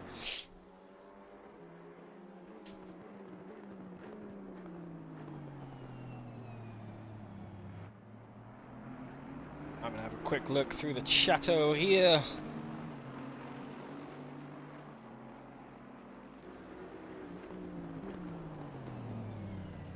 So we got a lot of Kiwi racing fans as Hadler right on the back of Dominic Beck there. Got a lot of fans in the chat today. I hope you're all enjoying the race so far. Only going to get better, I feel. Hadler really putting the pressure on Beck now.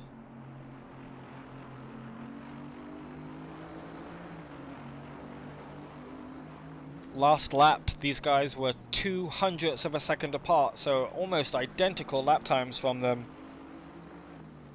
Going to be all about consistency going forward. Pit strategy. Romanovsky into the pits. Maybe a little early. Stint was 36 minutes, so that might be an early stop.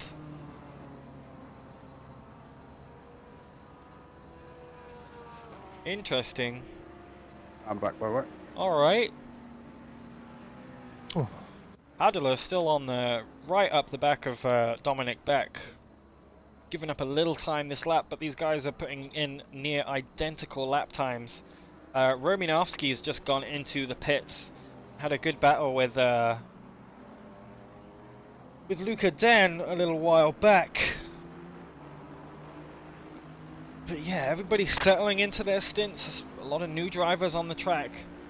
And I can confirm that Simon Beeg has well and truly retired from the race. They are no longer in the server. Lochra's gonna just chill. He's chilling. He's just happy chilling. Just to sit there and watch. People in the grandstand, you know? Right.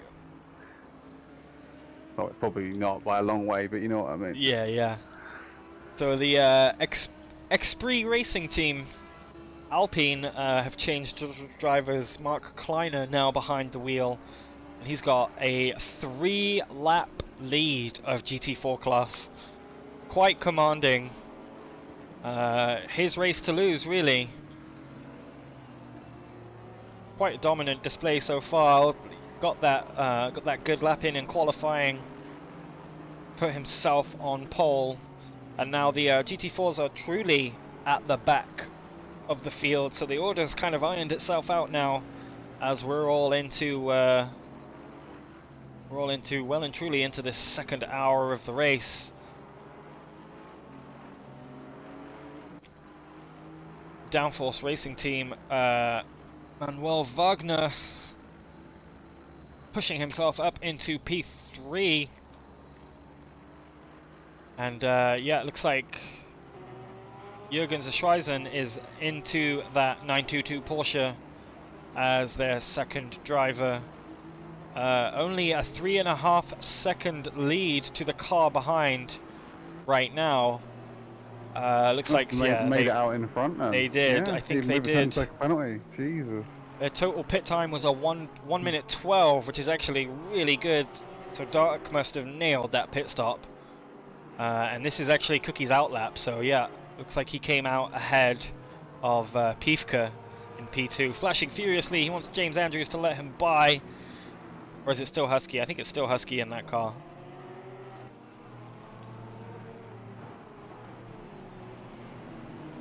There you go, he'll let him go at the second to last corner and get that tasty slipstream down the main straight.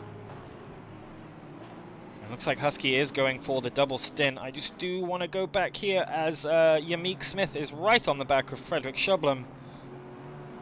This is the battle for P5 overall and in class.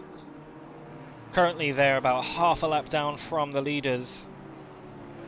But as we've seen, the Porsche has been real strong. This traffic ahead is going to throw a wrench into things quite sharply, shall we say. Red Kiwi Aston staying behind. They're actually 3 wide through that corner. Wow. Love to see it. Very respectful from the Aston there, letting the battle happen and go ahead. The Liquimoly Porsche, BMW ahead. And Yamik Smith now right onto the back of Frederick Schublem. Looks like I would not be surprised to see a move. Oh, it gets very loose on the exit of the final corner, and so does that Invictus McLaren behind. Oh, sorry, Inception McLaren. That is, that's Kyle Cook's car. And very deep indeed, very, very late on the brakes was Jameek Smith, and that will allow Shublum to run away a little bit. And he'll have to deal with this back marker right here as the BMW does pull off to the side to let him through.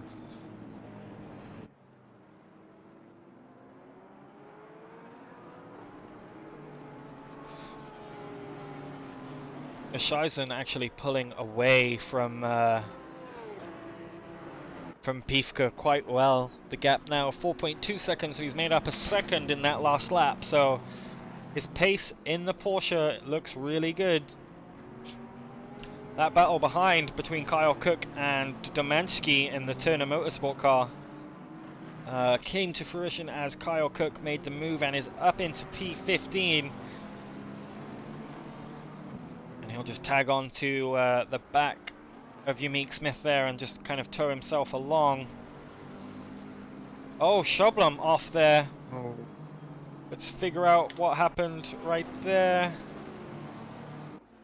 Oh, just lost it into the corner and just, yeah, snapped on him. Not much he can do about that, I'm afraid. It does happen. He'll get himself back on the track. No damage, it seems, so not the end of his race by any means, but he now does have Peter Fidelsi right behind. Into the second to last corner. How violent the gearbox is in the BMW. Whoosh!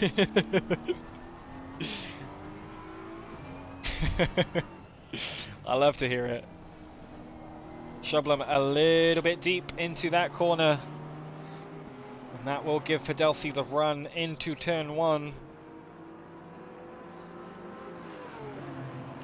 GT4 traffic for extra measure, just cause wouldn't be a multi-class race without GT4s popping up in the most inconvenient of places. That one wasn't too bad though. Certainly been worse. Shublum looking at like he's actually pulling away a little bit from Fidelsi, slowly but surely.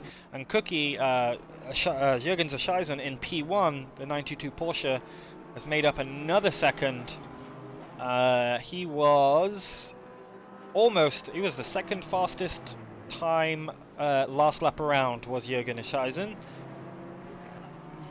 And this battle heating up right now as Fidelsi right on the back of Shublum, looking like he might want to take the inside into the chicane. No, thinks twice about that. Can't really make a move here. It's just too narrow. But yeah, weather still looking like it's staying the same, still greasy, still the same temperature. And we've actually got a couple battles heating up all around the track.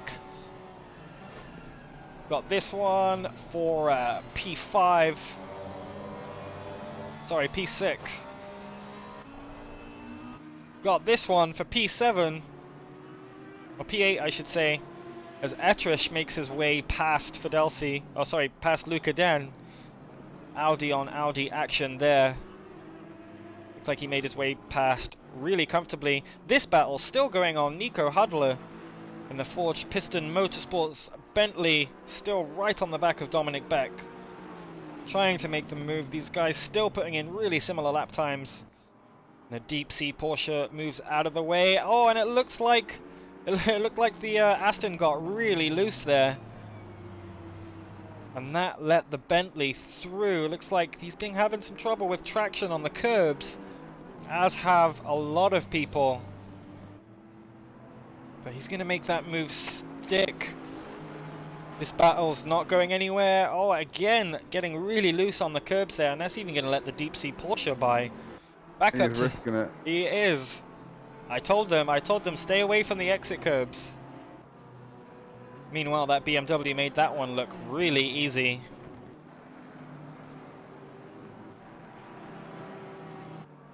Oh, with penalty coming in, look. That's right. Dominic Beck with a 10-second penalty. May have made some contact at some point in that lap. I would love to see the replay, but I also don't want to go away from this battle because this one's been raging for a hot minute now. Only going to get better. Fidelsi right on the back now of Frederick Shublum. But Frederick Shublum not going down without a fight, defending really well.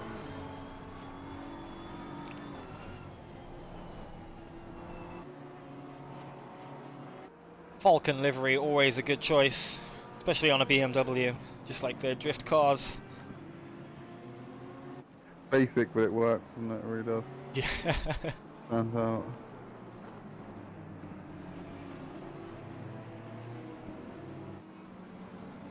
Full of colours, grade it in a bit, love and life. Yeah, yeah. Job done. Job done. Bob's your uncle.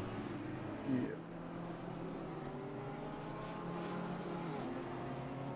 Stretching out a bit of the gap through the twisty section was the Porsche.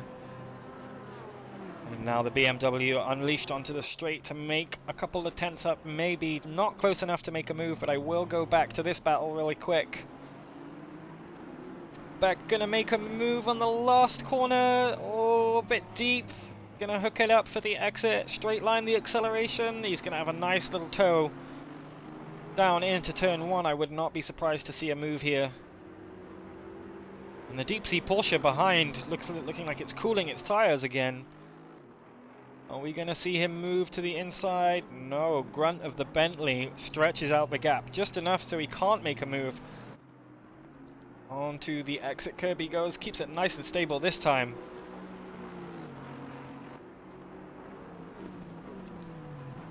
And this battle's been going on for a good 20 minutes now, as has this one. Through the chicane they go, the Turner Motorsport. Liquimoli BMW not holding them up, as I would say, but just kind of checking them up a little bit. Doesn't have to dive out of the way like a Formula 1 race. It's the responsibility of the faster car, and there we see the move up the inside. Goes Peter Fidalsi, nicely done. Looks like Schublem just got his lines a little bit wrong there, trying to deal with that traffic, but Fidalsi now up into P6. Oh, the drive-through penalty as well. The drive-through for Sencha, for Kyle Cook. That's the Inception Racing McLaren. Looking a little worse for wear there. Oh. Back up to this battle as they go down the start-finish straight.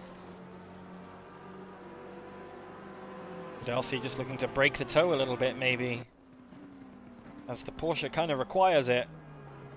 Not so fast in a straight line, but Etrich has actually caught up to the back of Frederick Schublem.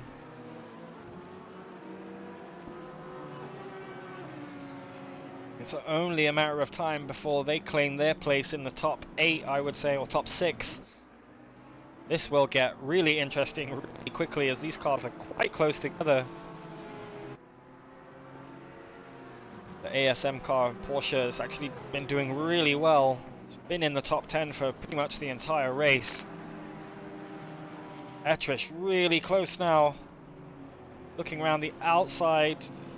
Seeing a few dives into this chicane coming up. Oh, a little bit wide, a little bit of argy-bargy. Moving to the inside is Etrich, and he makes the move work really nicely. I think that's the first move we've seen through the chicane that's stuck really nicely without contact. But Etrich up into P7. Looking to improve, as they were much higher up on the grid. Jack Daniels' car enters the mix. And he'll pull to the side to let those battling cars through. Thank you very much.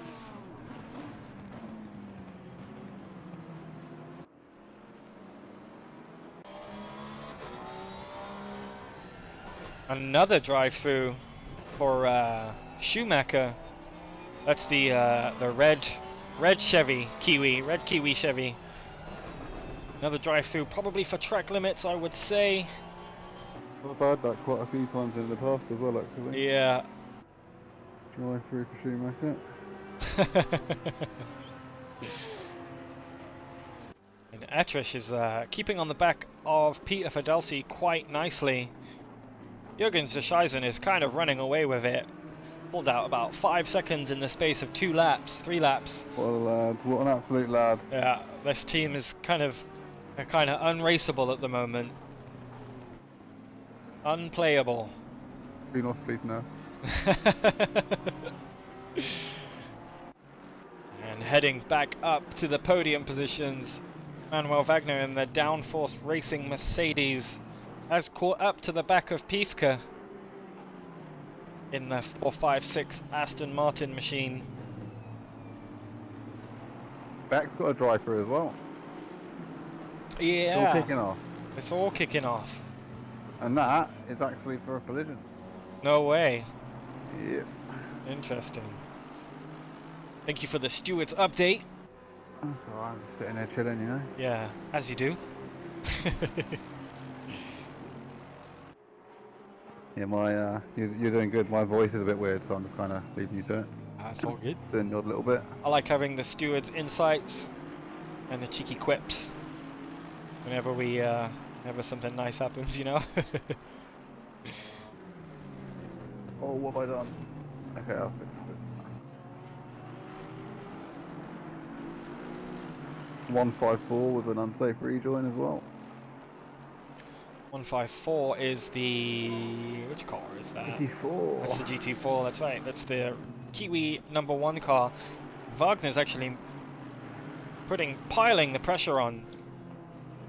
I can't keep up on all the battles, but Ettrich is actually about to overtake Fidelsi into turn 1. Maybe later on the brakes gets it hooked up. Both of them go deep. And I suppose when both of you go deep, it's alright. Nothing really happens. Fidelsi now will look to get that position back. I feel both of these guys, Fidelsi and Marcus Ettrich, last laps, 151 for 151.6 for Ettrich, 152.5 for Fidelsi. So Ettrich just a little bit faster. You can see him pulling out a gap already as Dominic back into the pits to serve his drive through. Back up to this battle for P2. Manuel Wagner. Oh, the Aston goes a little bit deep there, and Mercedes looking around the outside. Oh, very, very deep goes the Aston that time around. Bit of a mind punt there. And that's P2 taken care of. Beck makes his way out of the pits. We'll come back in P12. Jürgen Scheisen's last lap, a 152.0. Only one other person faster than him that lap, last lap, and that was Ettrich. So look to see an Ettrich-Scheisen battle maybe at the end of this stint.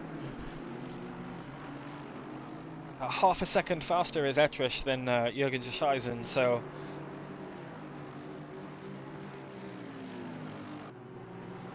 back with Husky still in the car after 2 hours, and he's looking to make his way past Dominic Beck after making his pit stop.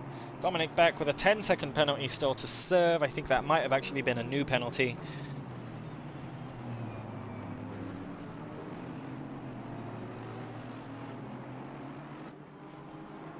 But this is for position. This is the battle for P12 right now. Husky can also just wait behind because Beck still does have that 10-second penalty. He won't. I'll be disappointed if he does. Yeah, yeah. He'll send it, Husky, I know him. Just make sure you lick the stamp before you do, son. Oh, and some GT4 traffic here. That camera angle sucks. Some GT4 traffic catching them up. I know. Oh, the Laura Zeiss, that GT4 Aston, just getting a little squirrely onto the entry. And Beck looking like he'll go into the pits, so not ascend like we hoped, but he will take that position.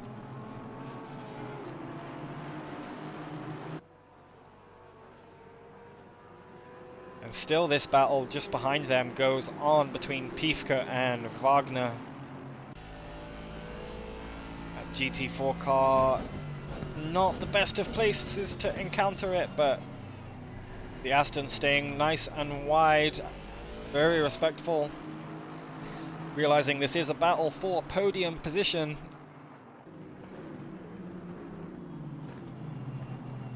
Going a little bit deep again. flashing that Garage 59 car, wants to get by as soon as possible, doesn't want to lose any time, really wants to stay on the back of Wagner, which I can't blame him. See, Piefke 1 minute and 10, only 5 minutes left on Piefke's current stint before his stint timer ends.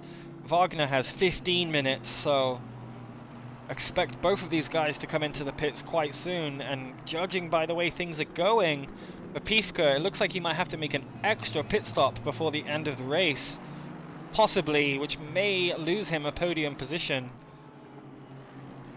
Oh, the track is now officially damp. Ooh. Took an hour and a half. It only took an hour and a half. And we're nearly wet. Nearly wet. There you go. Still rain on the radar. It's just going to keep raining all race, it seems. This is it. This is it. This is it. That's it. We're in it. Piefke there's losing a lot of time to this Garage 59 car in P18, but making it quite difficult for him to make the move. Piefke's actually lost 2 seconds to Wagner on that last lap alone.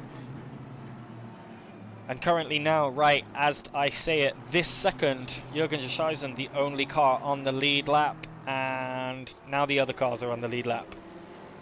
So it gives you an idea, 21 seconds the gap.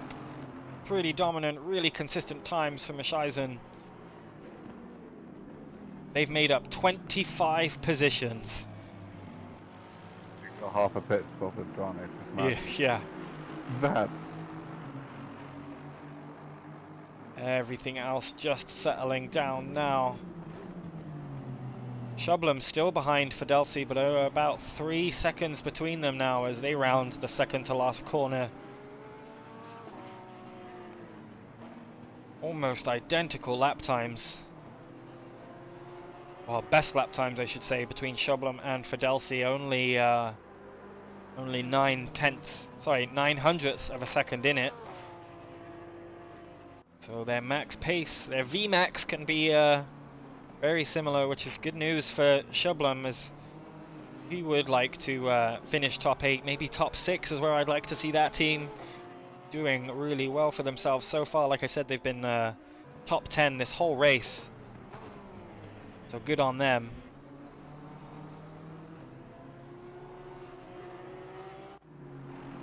There hasn't been that many big crashes, really, is there? There A hasn't. couple of sends and closed doors and whatnot, but Nothing there crazy. hasn't been any bowling. We could see. Where was it? Let's try this.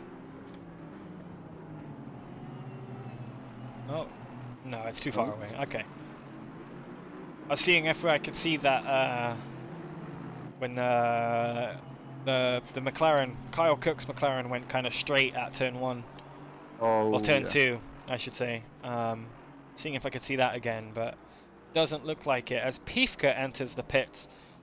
And just in time too, his stint timer ending at 73 minutes and 39 seconds, so had to pit this time. Yep. Kai Sforza back up into P3 because of it. I think it's straight DSQ as well as if you're over your stint timer. Or did they change it? They might have changed it to a really long stop go, but it used to be. Yeah, it used to be straight instant DQ, DSQ. didn't it? Yeah. The track has actually ticked back down to greasy. Is that really strong wind, you know? There is no wind. It must have gone damp because there was too many people in the pits. Yeah. So now we're back out. Yeah, you know. maybe. I'm trolling, but yeah. It's, I don't get this game sometimes. Sorry, sim. It whatever we're calling is, yeah. It's not a game, Mom, it's a simulator. See, Mo Sim Racing in the chat. Let's keep fighting P2 and P3. That sexy Fiat is going to close you down. Talking, of course, of Kai Sforza's sexy Fiat. Because everything's just a Fiat underneath right now, isn't it? Oh yeah. Oh yeah. So highlights so far: Jürgen Schaisen and Pierre Moreno, the 922 Porsche, they've made up 25 spots. Manuel Wagner's made up 6 spots. They started in P8. Yamik Smith has made up 11 spots. 6 spots for these guys, the Turner Motorsport Liqui Moly BMW. They've made up 6 spots. Frederick Schablem and Ian Arnold have made up 5 spots, so lots of moving and shaking around the grid. As I just want to go back and Tom Jack is in the car behind Kleiner. This is actually for race position, even though they're different classes, so it's like Thomas Jack may have just made his pit stop. He has. This is Thomas Jack's outlap right now. Oh, very wiggly. good save. Yeah. That's the quickest way to do it, apparently. Back into the pits again.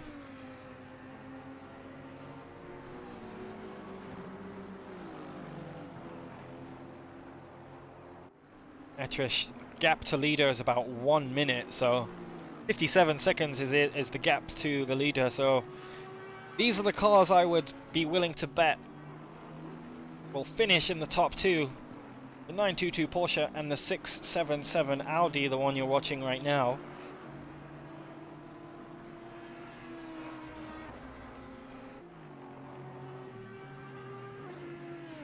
Marcus Etrish, the only other person to put a lap in the 150s.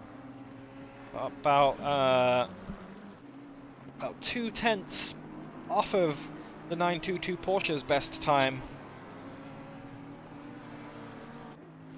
Hadler into the pits. That's probably a scheduled pit stop, and I would expect to see this man come into the pit soon. This lap may be next, as he is right behind Husky, flashing wildly. Husky moves to the outside, lets him have it, and say, yeah, sure, I'll have some tow down the straight, thank you.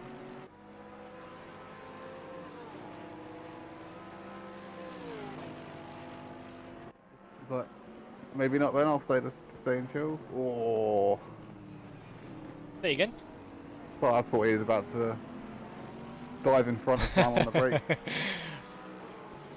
Yeah, I mean, Husky is 1 lap down from Wagner, so I wouldn't expect us to see him put up much of a fight.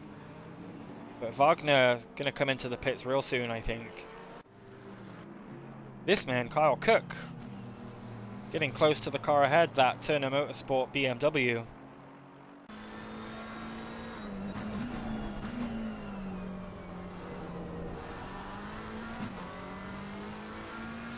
These guys came out of the pits around the same time.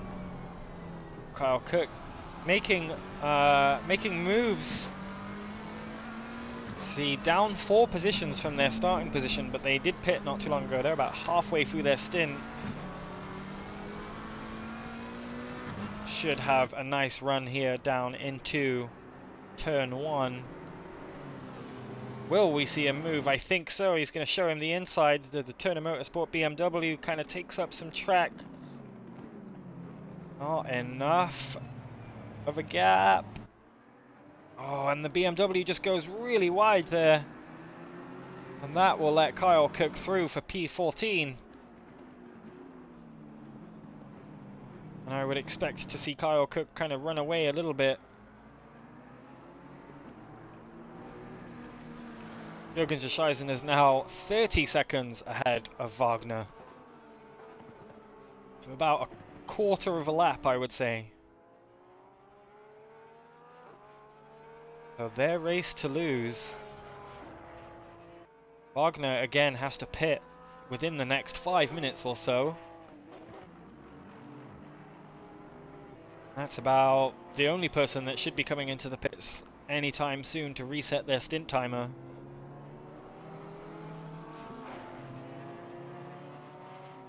So Wagner's teammate is Mark Offerman, who we've seen a couple of times. Another really quick driver. So this Mercedes may very well still be in the running for potentially a win.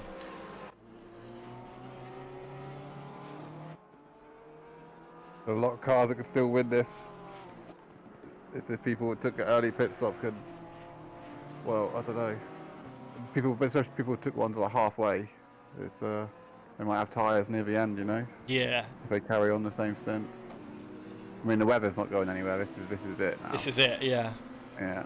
Oh, the track is damp once again. See if it lasts longer than the last time. But Marcus Etrish making his way up to the back of Ymeek Smith.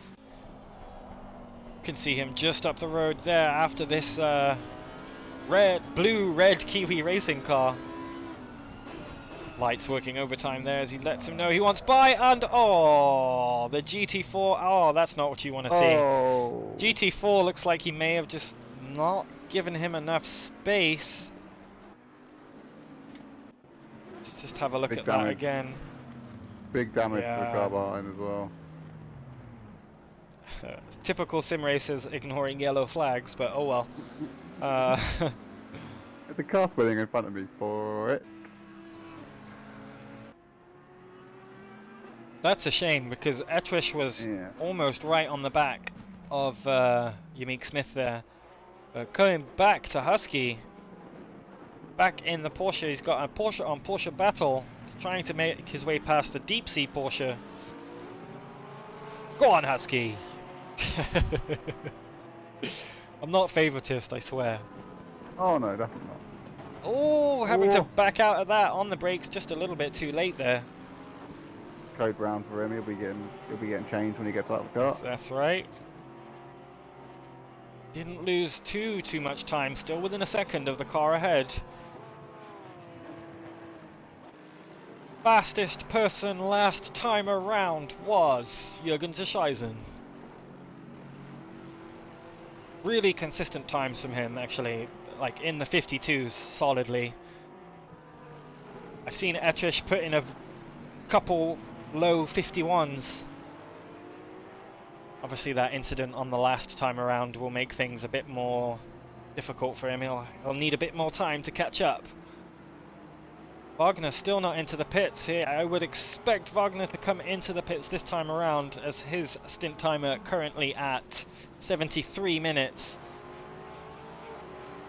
And yeah, he'll have to pit this time around. There's no way around it. So about 1:05, so I should expect to see Wagner come out in about P7, P8 maybe P9 or P9 maybe. There he goes into the pits. Seemed like he was out there forever, really making the most of the 75 minutes he has. Husky back onto the rear of Nicolas de Gene.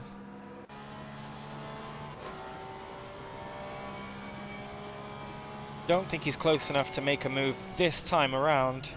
Late on the brakes again. Oh, he's going to get him around the outside, is he? No. Just a bit deep. Yeah. Struggling with the braking. Yeah, that would have been insane. I'd have collapsed. Yeah. Ymeek Smith. Oh, sorry, Wagner into the pits, so Ymeek Smith takes P3. We're back to this battle. Oh, the GT4 traffic is going to play havoc here. Not a good place to try and overtake anyone.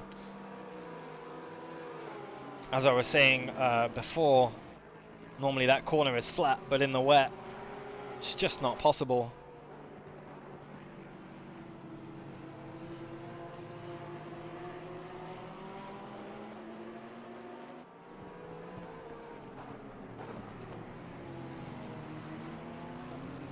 Husky looking like he might have a good exit out of this corner.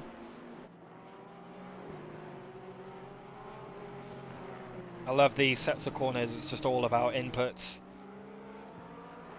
Have to be so smooth, so precise, especially this right-hander coming up. Oh, a bit onto that outside curb on the entry, kind of upsets the rear end of that car a little bit. But he'll have a run down to the third to last corner. Not quite close enough to make a move. Maybe he'll just try and rely on the slipstream. Wagner actually came out in P7. And there is Mark Offerman into that 789 Mercedes. So a good pit stop from them. Not losing too many positions as Husky looking through the inside. And he will be very close this time around to make a move into turn 1. De Gene looking like he wants to hold the inside. He will. Husky going outside Will we see the outside move this time around? Almost. They keep side by side on their way through. Careful on the power. And they are very close to each other. Into turn 2. Oh, a bit deep again goes Husky. It looks like they might be struggling with the just the brake balance, or just the braking in general on that Porsche. Giving a little flash saying, I'm still here. Don't go anywhere. Forza is actually up into P2 right now. I've just noticed. And we also have a drive-through for the red Kiwi Porsche. That's Hannah Ickler. I believe that is for track limits. There's no mention of it. So. No mention, yeah, no mention in the chat of any penalties. We'll go back to this battle with Husky so close to the back now. Husky just looking for any mistake he can capitalize on.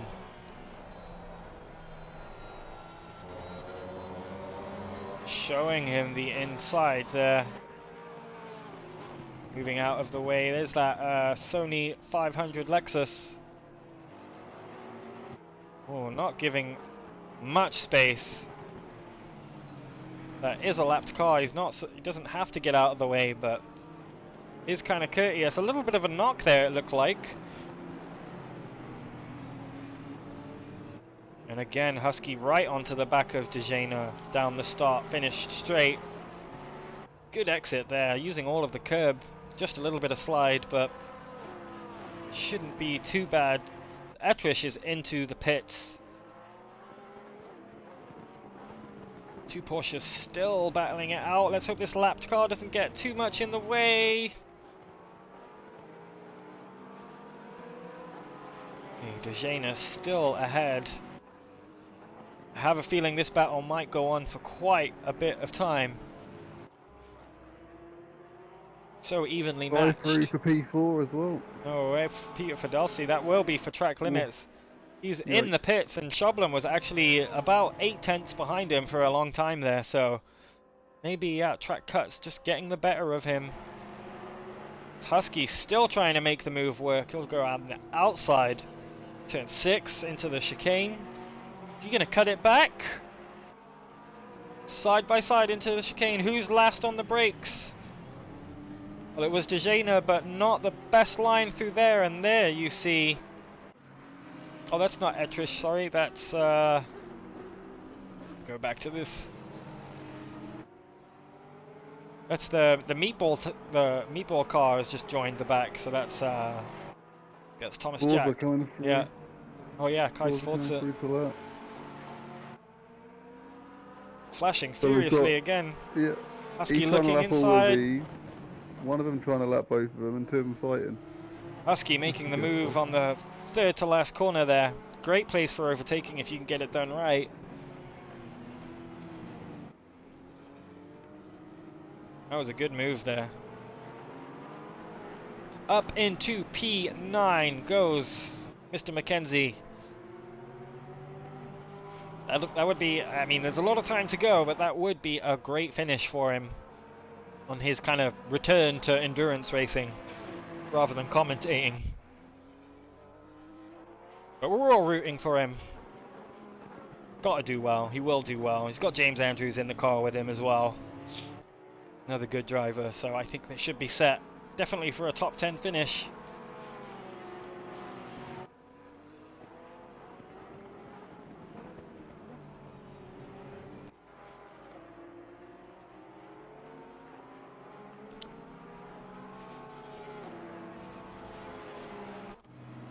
And first time we've seen this guy today, Mark Offerman, in that Downforce Racing Mercedes. They've been popping up all over today. They've been all over the track. They started in P8.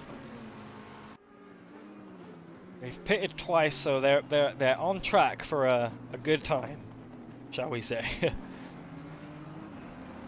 We're about 2 seconds behind P5 right now, so expect to see them do quite well. They were the second This was the second fastest car on track last time around. Fastest person was Jürgen Jascheisen once again, whose lead now sits at 53 seconds. Absolutely mental. These guys are unraceable right now. Can't touch them. And from starting from the pits too, and no warm-up lap when you really need a warm-up lap. Hats off to them. Probably, I think my driver of the hour this hour has to be... Ooh, it's tough to say, man. This car's done really well.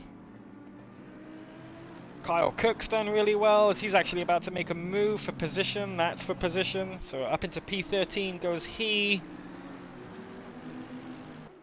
I think, yeah, my driver of the hour has to be Offerman, or just Wagner, stretching out his stints perfectly, making the most of the 75-minute limit. And the track, I've just noticed, has gotten another degree warmer somehow. Still damp.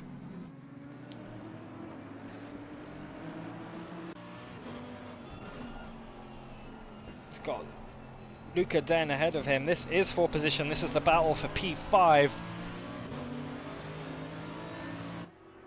Side by side already, so it looks like the Mercedes has the run on the Audi, but the Audi will probably catch up a little bit towards the bottom of the straight. And the Mercedes just that much later on the brakes. Offerman takes P5. We'll go back to this battle real quick. Marcus Ettrish back in the car. Caught up to... Oh, that's a big hit. I will imagine there'll be a penalty for that. Let's just see that again.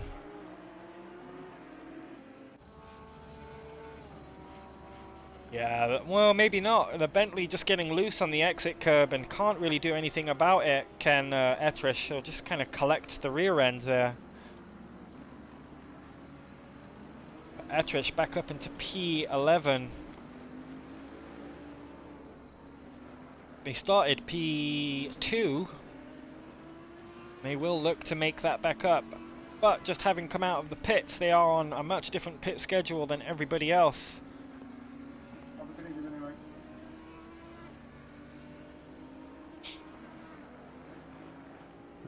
Fastest car out on the track right now is this one.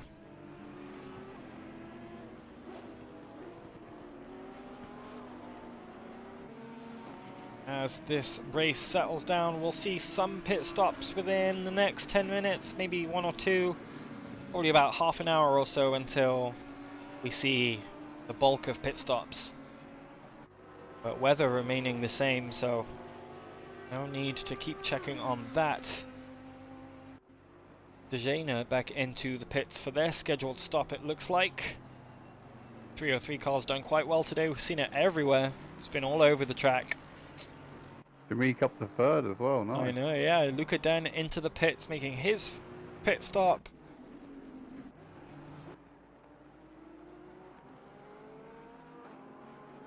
Frederick Schublem, that team doing really well, keeping P4 really nicely.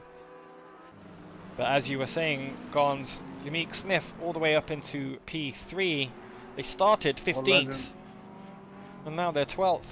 Oh, sorry, they made up 12 positions, and now they're third. My math's wrong there. Quick maths is hard sometimes. It is, right. it is. I have too much information in front of my eyes right now. Too many numbers and not Yeah, enough brain cells. yeah, exactly. I need like 2 more monitors and then I'll be good. Wrapping up, we're almost halfway there, baby. Wrapping up this second hour as a drive-through for Staviarski. The RDC racing car drive-through, so probably track limits again in this 456 car. It's a shame. We were doing quite well. This is Pifka's teammate, so at one point these guys were battling for podium positions.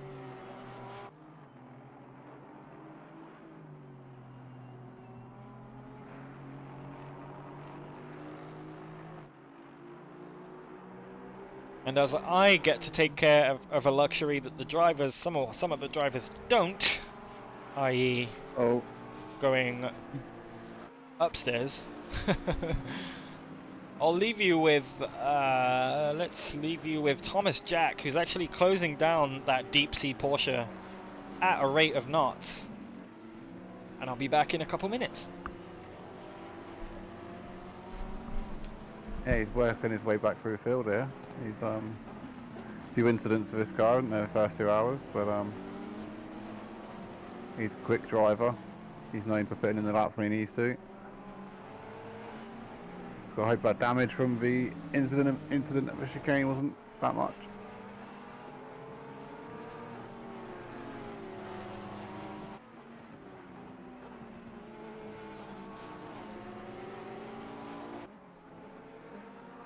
I think, was that for position? No, it's lap cars.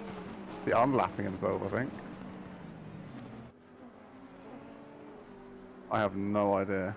No, that was for position. One of them was, at least.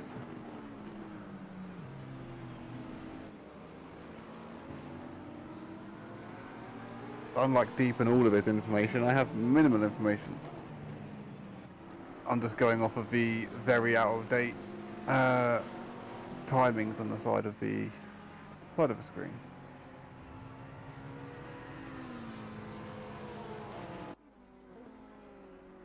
But Jameek still closing down the gap, nearly 6.5 seconds to P2.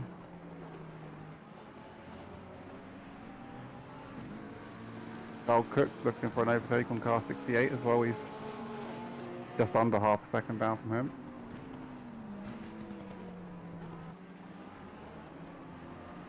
Apart from that, the gaps are starting to build a little bit by the looks of it. Everyone's around a lot of traffic, but not on the same lap.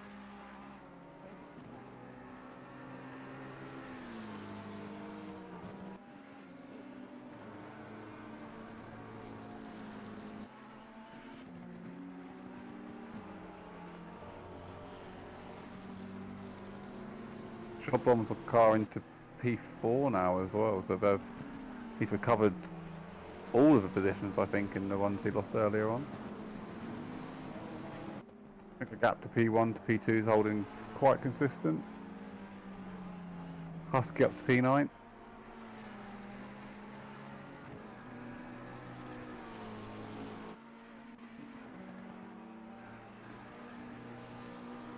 I think apart from the leaders, I think the other 3 GT4s are not that far off, maybe about a lap and a half between them. Which, considering there's so few of them and the GT3s are just going to be sending it, that's not that bad.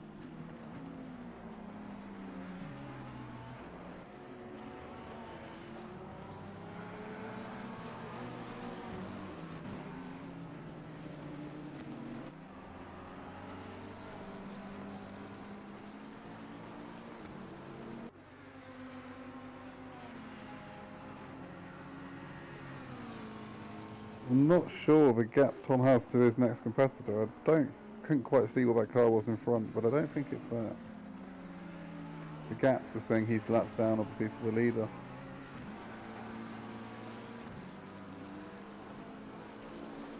Right, they're not Aaron Aston, so they've got a lot of time to gain.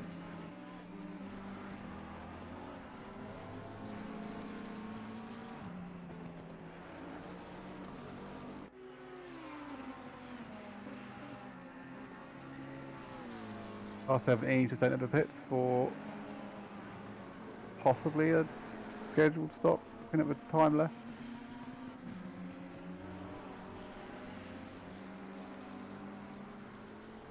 You see, if you've got a team of 2, you normally do 2 hours each.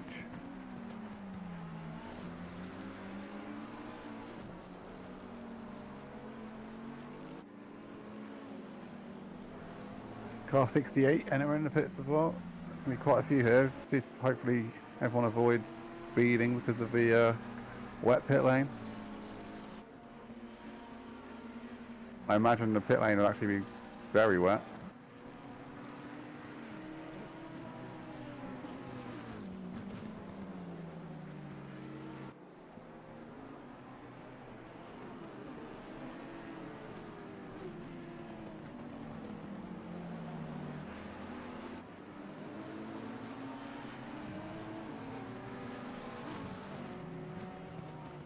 But yeah, more cars coming into the pits now. We've got a drive-through for car 953 as well. And I think that is off tracks by the looks of it. Got a 10-second penalty about to hit for 141 as well. There we go. Causing a collision. There's a couple of cars now that are starting to rack up and being remembered, so they've already had a couple of penalties now, and the stewards start to get a bit angry after 2 penalties, you know. Oh, you're talking about Xenon? Yeah, they bring out the cane when you get too many stewards. It looks like Thomas Jack made it past Shoujo Shinji. Up into P17 goes the Jack Daniels McLaren.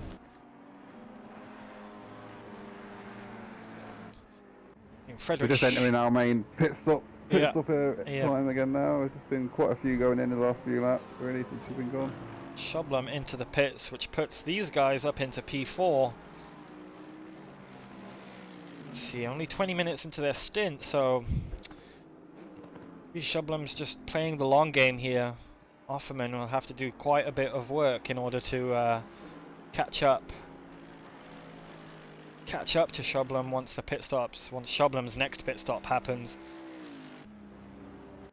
James Andrews now in that Jägermeister Porsche, just exiting the pits. They come out in P12. Not too far behind Dejaner again, so look for another Porsche and Porsche battle in a little bit, perhaps. I've got a special guest if you want one. Yeah, let's do it. Can you drag people? I can drag people. I probably can't. I'll get him in. Give me a second. Give me a couple of minutes to work on it. Who've we got?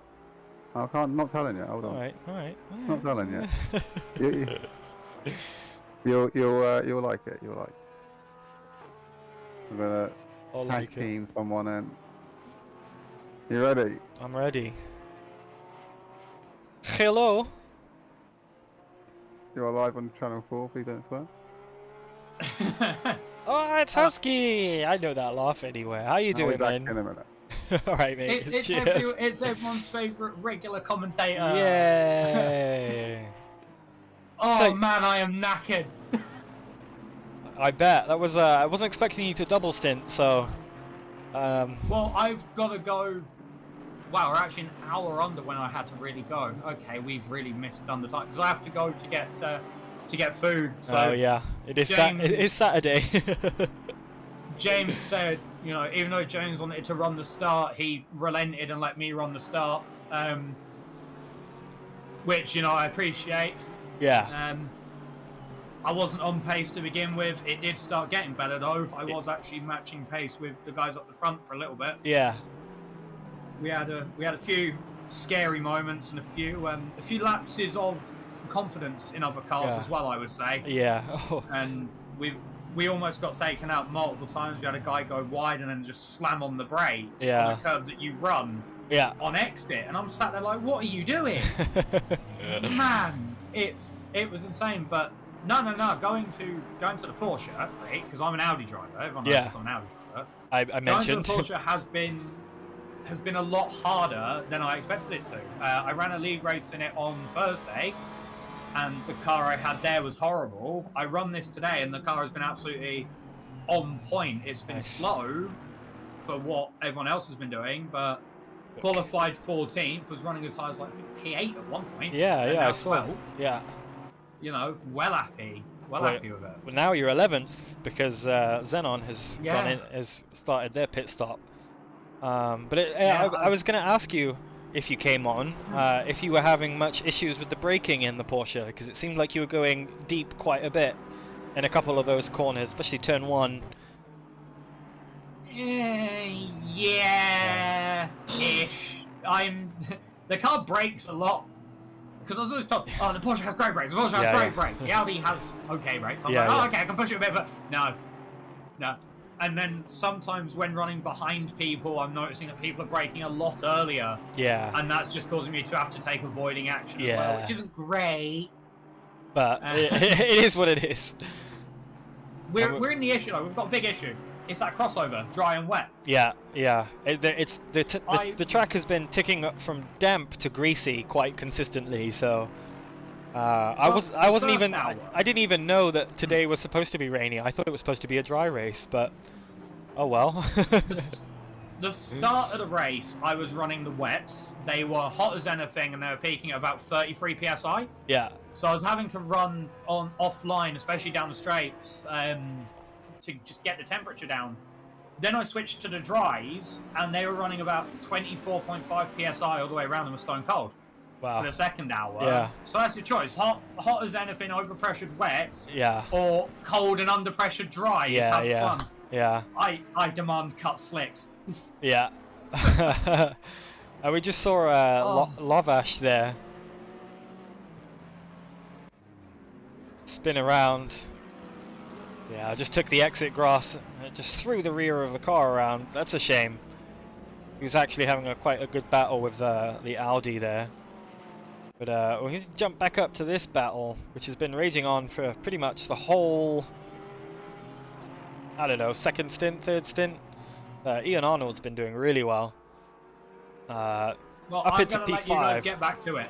Yeah, well, cheers, So- mate. I really appreciate you Great coming stream. back, and I'm happy to see you doing well, and happy to see you like return to behind the wheel as opposed to behind the microphone. I deserve a Chinese now. Just Yeah. saying. Yes. Go in order. Yeah, I'll throw the stream on. Have fun for the rest of it, lads. From what I've heard, it's been good so far. Yeah, it's been Anyway. it's been good. All right, mate. You take it easy. You too, lads. That was Mr. Husky himself, gracing us with his presence in the commentary booth to give us just a little bit of insight what the track is like and what he's been going through. Meanwhile, Kaiser Forza, while I was talking to Husky, did clear a drive-through penalty. I'm guessing that was probably for track cuts. Now he's back into the pit lane, maybe for his scheduled stop. Hopefully they won't spend too much longer in there. You see Lovash in the pits behind him too. There you go, the Jack's drop for Sforza. Well, Sforza had a drive-through. I think that was for track cuts because I didn't see anything in the stewards. And then he came back into the pits again, probably to get new tires and fill up again. Ooh. So they only lost one position though, so really not too bad, but they are now 49 seconds or so behind this Downforce Racing Mercedes as they go side by side with the GT4. Very cool. Love to see it. Nice clean racing between two of them, each just respecting each other. Nothing too crazy from them, as don't need to defend really.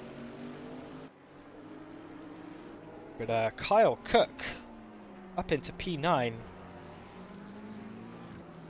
They did start in P11, so they've done really well. We're going to flick back to this.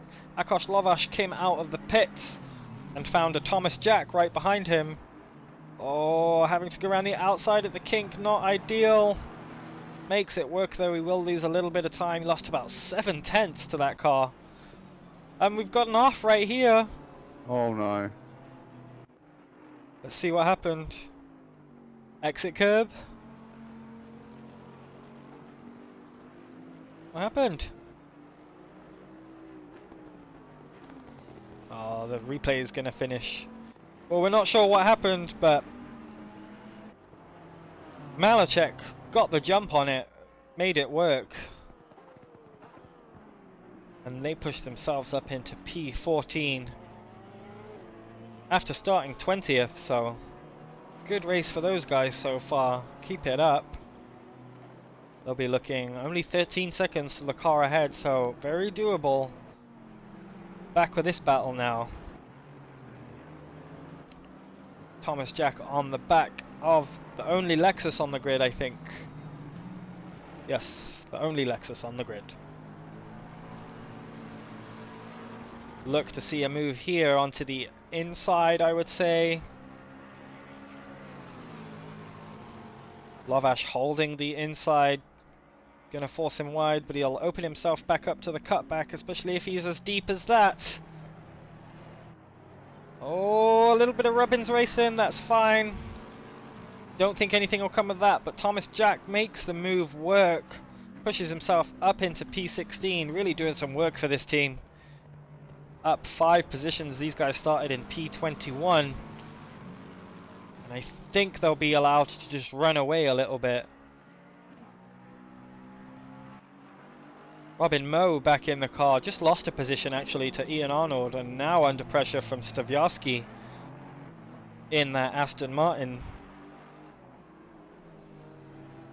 Aston is very well represented today. Good choice of car in the wet. Yamik Smith is into the pits. That puts Mark Offerman into P2, just as I kind of predicted. Ian Arnold actually the fastest car on track last lap around. Crazy from Yamik, because he was really struggling to get to grips and get some times going, and now he is sat in P2. Yeah. It's really good. P3 now. He's just been released from the pits. He's got 27 seconds to Offerman ahead and 20 seconds to Arnold behind. As Kyle Cook into the pits for his scheduled pit stop, as is Malachek. Looks like he's on his way out of the pits. The lead GT4 car. Given up quite a bit of gap actually. This car only 20 seconds behind, so starting to maybe see a battle now in GT4 for the lead of the race. Only 17 seconds to make up for this car, so not a huge amount of time.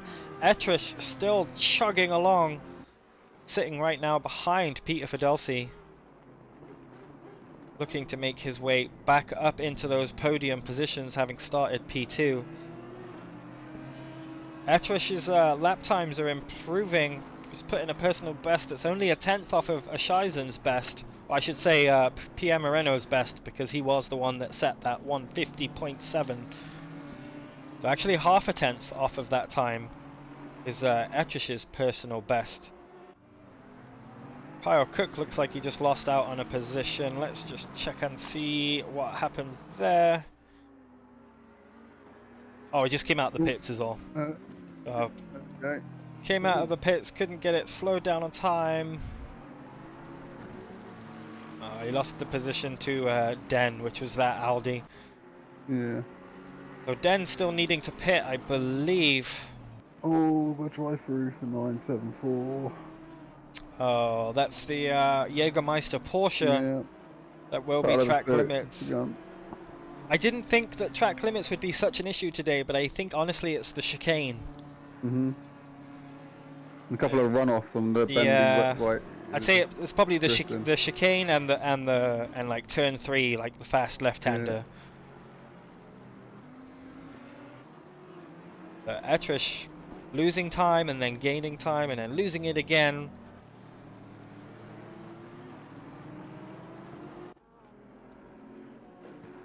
And now the battle for P1 actually heating up. Well, not really. Offerman is actually working to unlap himself, because the only car on the lead lap right now is the lead car, that 922 Porsche. So Offerman looking to unlap himself just under halfway through, which just shows how dominant that Team Team Spectre Racing Pals Porsche has been. Staff team getting it done. Back with Etrish now, right on the rear of Peter Fidelsi.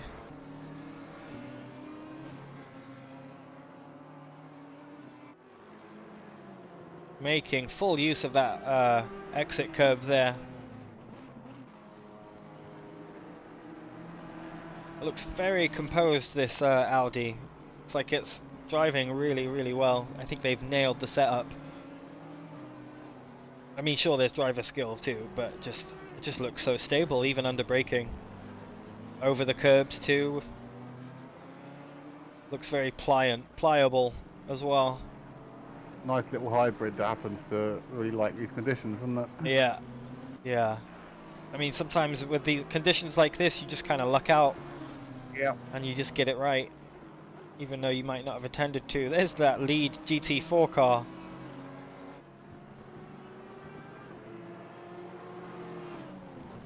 cleared with ease. And it looks like James Andrews is actually in the pits, serving his drive through. Little wiggle of the hips there from the Audi. Still within passing range of that BMW.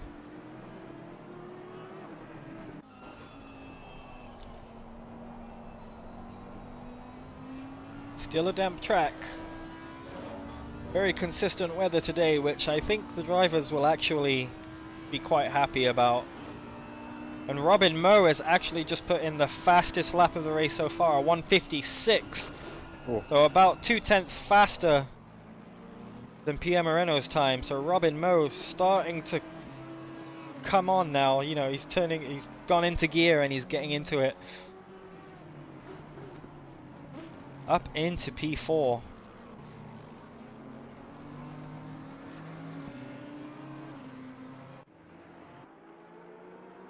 Sorry. Went the wrong way there. What have you done? It's fixed now, don't worry. So I'm watching 2 races at once at the minute. I know. It's starting to go a bit cross-eyed. Atrish now, really good run into the chicane. On the BMW, just munching that first entry curb a bit too hard, but didn't slow him down too much. But here the Audi shows its speed a little better.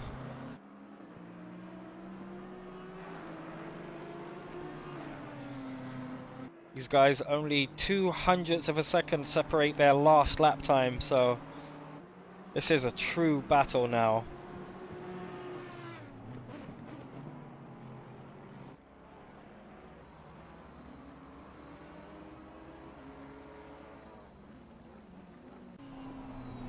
Oh, so close to the rear of that BMW. Have to be so patient on the throttle. Oh, it looks like Marcus setting himself up for a good exit. Oh, but the BMW gets a good exit too. Getting some nice slipstream here. Don't think he'll be close enough to make a move. Maybe upon exit there ahead you see the car of Akos Lovash. See the blue flags being waved. As Atrish very, very close now. Oh, it's getting messy.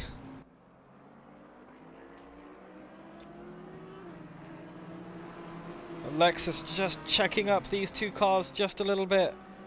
We see a 15-second penalty for the Aston Martin of Johansson.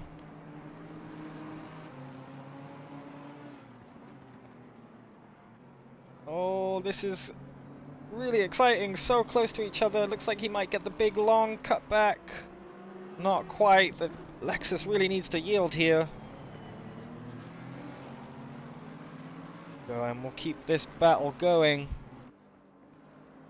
So close today. Battle's been going on for a fair few laps now.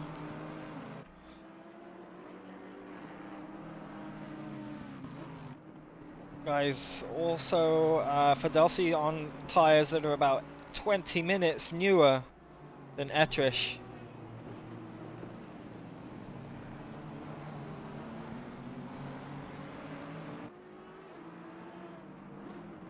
Through the second to last corner they go. And look for Etrish to set up the big exit again. Try and get the run down into turn 1. Just a little bit wide there.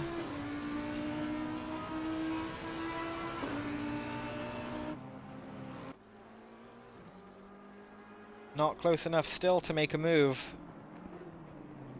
Will he try the cutback out of turn 1? Not quite, but he will have a run down into turn 2. I bet he'll look to the inside. Fidelsi covering off really aggressively. Great defending. And what a move as they go side by side through turn 2. Fidelsi holds the position. Great little scrap there.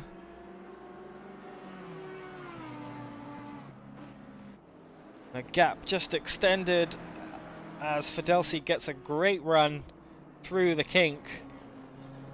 Just want to hop up to this as Ian Arnold right on the rear of Stavarsky.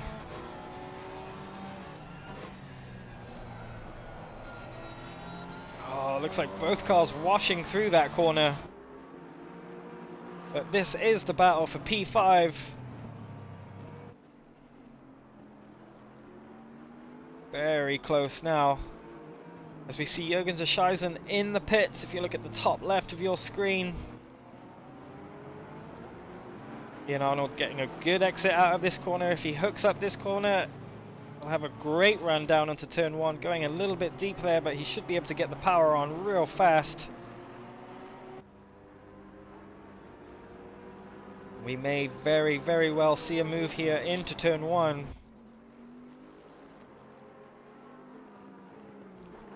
And there you see Zescheisen out of the pits. Offerman goes past, only to put himself on the lead lap. He's only unlapped himself, so still into P2 is Offerman.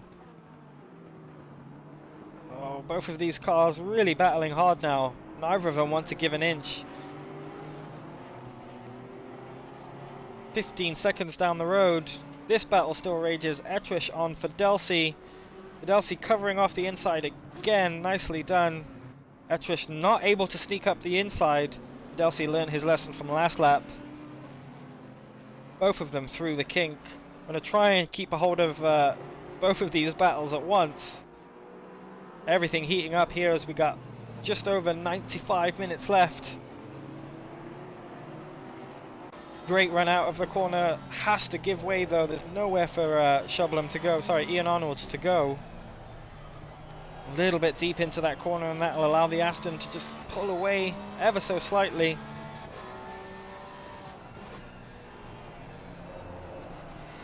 Aston though having to slow down a little bit more than they wanted to, covering off the inside nicely there. Maybe opening himself up for the cutback. So close. Side by side they go through the last corner. And there's a Zescheisen right behind them. I think he's clever enough to let those guys battle. They know he knows it's for position. It's not his fight to pick. He's not going to try and get past it super quickly. Same thing with Etrish and Fidelsi. Round the second to last corner they go, side by side. Ian Arnold into turn 1. Great defending from the Aston. Oh, but he's opened himself back up to the cutback. Shublem goes through. Zescheisen also will go through. And yeah, Ian Arnold will be thanking Zescheisen. So let's go back and see this move. Probably into turn 1 it was. But Etrish made the move stick onto Fidelsi. Sharp move onto the inside and nowhere really for the BMW to go. Can't cut it back, can't get the power down early enough.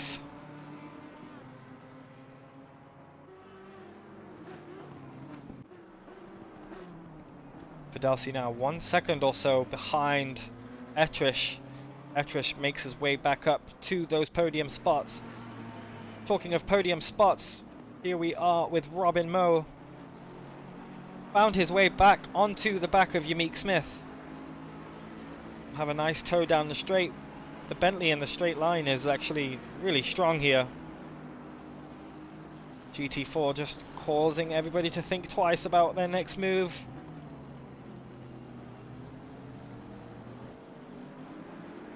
Robin Moe really putting pressure onto Yamik Smith.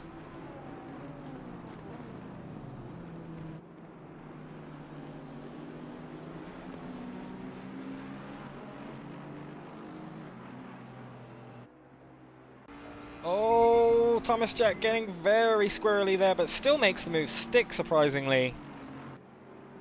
And that puts Robin Moe up into P3. Just over 90 minutes left to go in this race. Clearing some GT4. He's going to split the two GT3 cars. Great. Got some luck there. Splitting the cars like that's always a great way to go, to put some distance between you and the car behind. Robin Moe, also the fastest car out on track earlier, with a 150.7. Fastest car on the track last lap, so kind of pulling away from Yamik Smith already.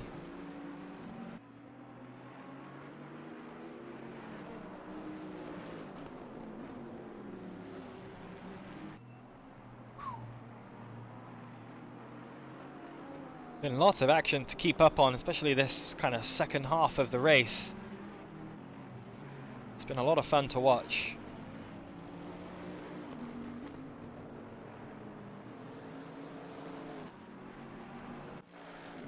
Offerman down in P8, I wonder what happened there. Did they pit?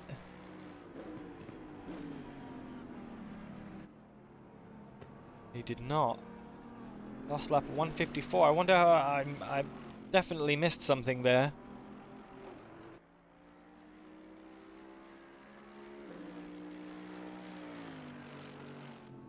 Nope.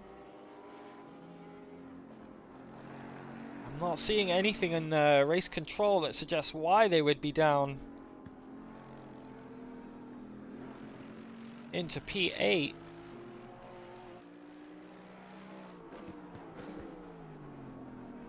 Odd. Something happened. Robin Moe with a huge lap and a half to make up, essentially.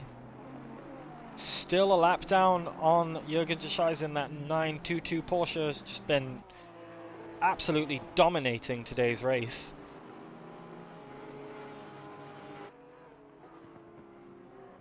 Further back down the field, Thomas Jack moving his way up the grid still. This time looking to move past Malachek in that Turner Racing BMW. Turner Motorsport, I should say, rather.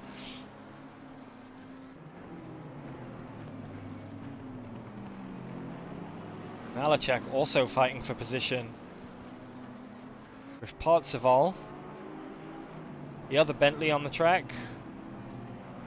A nice little three-way battle going on here. This is for P14. Offerman into the pits, as you see.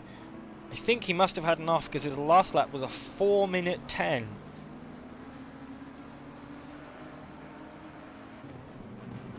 Oh, a late move down the inside there at the second to last corner, third to last corner rather. Forces the Bentley off wide. Watch the rejoin, lad. 3 wide they go. A little bit of contact there. I'm sure the stewards will be looking at that. Lots of things happening right now. These guys are so close to each other. Malachek around the inside of Thomas Jack, and they'll come out of that corner side by side. Very slidey. Get off the grass. Ooh. That could have been very interesting, to say the least. Malachek taking P14. Parzival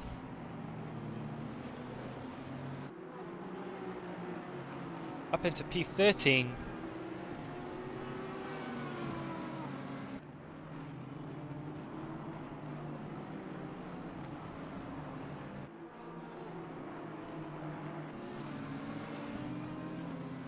And this battle not really going anywhere right now.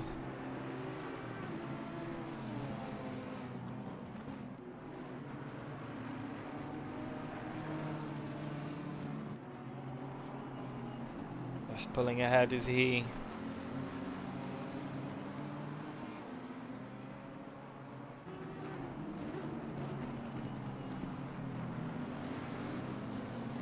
This guy's keeping it relatively clean, but do look for some penalties to pop up in a second. I think the stewards will look at their last couple of corners there.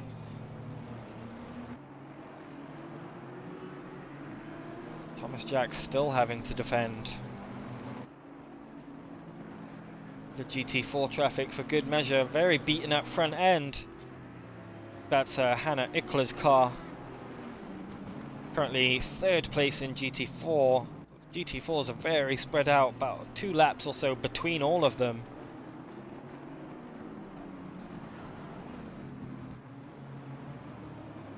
Thomas Jack really trying to make this move work. Wants to get by.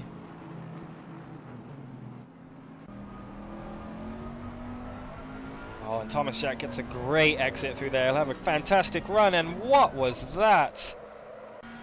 I have no idea what happened just there. Let's find out. I don't know why that happened. Oh, the Bentley just got loose. Thomas Jack with nowhere to go.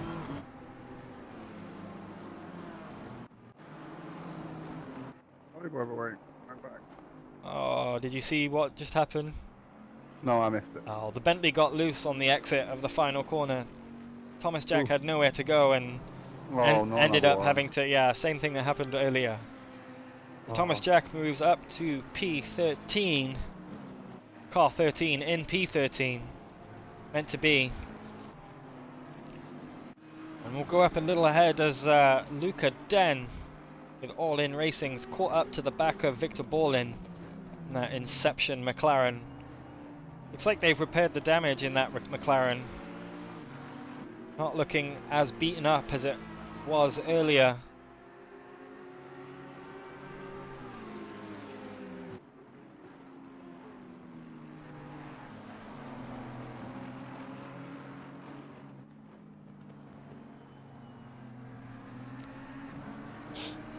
But we're getting consistent battles all across the board here.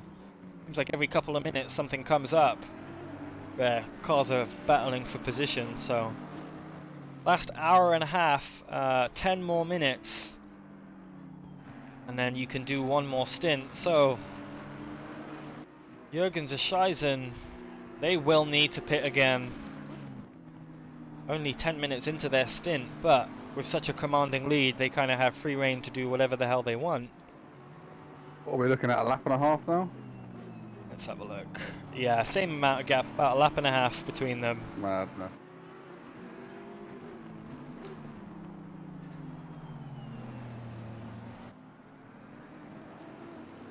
Let's see.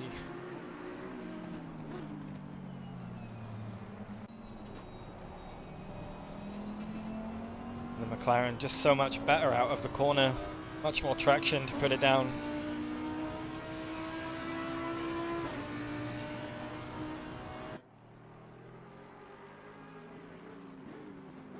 Etrish is also making his way back up.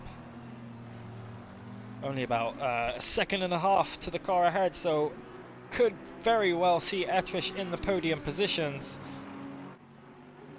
Etrish can do one more stop. So it's looking good for Lars Piefke. Oh, sorry, Etrish and Danny Romanovsky. Looks like they could get a podium after all.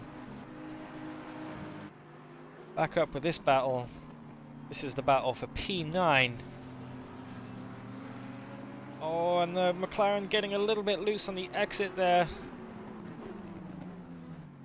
Gaps have really started to fall again, haven't they? Like mid-stint, there was good 5, 6, 10 seconds between people, and now everyone's close back up again. Yeah, it looks like everybody's about a half an hour away from each other pit-wise. Yeah. So all those that had to make that early pit stop in the first hour are feeling it now because they're going to have to make potentially an extra stop.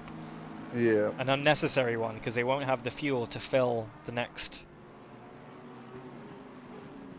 75 minutes. But this battle's still going on. I do want to jump up to this battle. This is Marcus Etrish back up, fighting for P4, trying to get himself back into the podiums. Remember, these guys started in second place, got knocked down a bit, and now they're back. The Aston, 456 Aston, goes a little bit deep into that corner. It looking like a move on here into the kink. Side by side they go. Oh, and having to go wide is Etrish. And he's overtaken off the track there. Something that the stewards may look at, especially if it is reported. But he did gain an advantage off of the track. I'm not sure how that will be interpreted by the stewards. Whether he'll have to give the position back or get a time penalty. He has gained about half a second from that. We'll see what the stewards say about that. Well, we'll go back to this P9 battle. Victor Borlin slowly pulling away.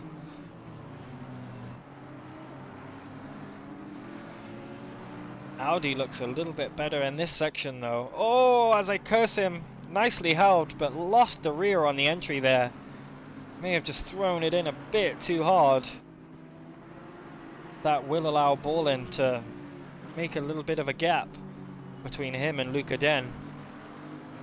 As 6.5 more minutes until the stint timer resets for the final stint.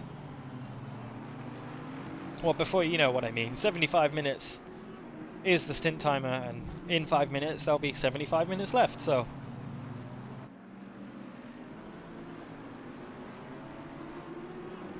Just pulling away now. I think Luca Den just caught himself into that slower traffic right when he didn't need to. Borlin now running away slowly but surely, putting a bigger gap between P9 and P10. Top 10 finish would be fantastic, Mr. Borlin. He did start P11, but a lot of quick cars around them. Been through the wars, that car as well, hasn't it? It has. It's been in the pits a couple times. Couple of pit stops, couple of penalties. Yeah. Yeah, they've had 4 pit stops already, so they've taken an extra pit stop. Sorry, 5 pit stops. Well. They've taken 2 extra pit stops so far. And they're in the top 10. And they're in the top 10.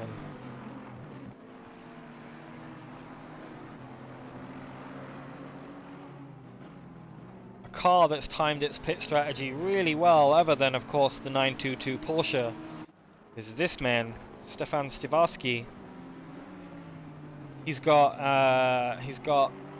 about 12 minutes left on his stint timer, so could see him pit really soon and stay out, and then he'd have done 4 pit stops, which is the correct amount that you need to do for today's race. So he's put himself in a really good position to make up a couple positions on the final stint of the race.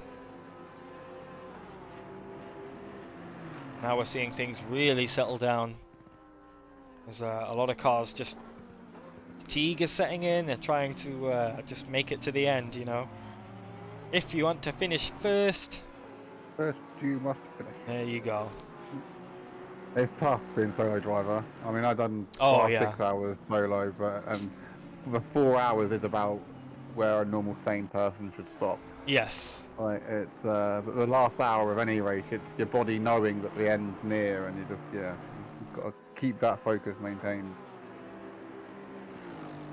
And I mean, a lot of these people, I imagine, even the solos, have got like almost like an engineer, a crew chief, someone there giving them help, Exactly. keeping them awake. Yeah.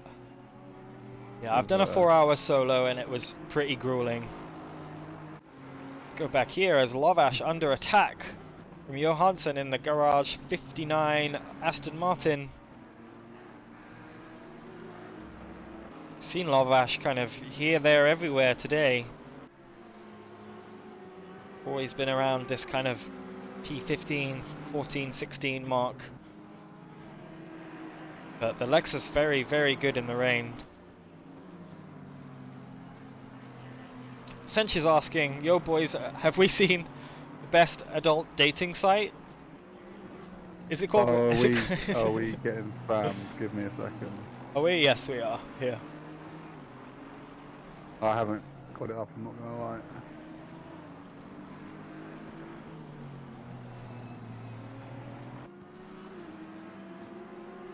Dunzo. Get out of here. Johansson really putting the pressure on Lovash now as they head towards the second to last corner, third to last corner. Great spot for overtaking. Makes the move stick. Lovash having to go wide there, losing traction on the exit. That's P16 done.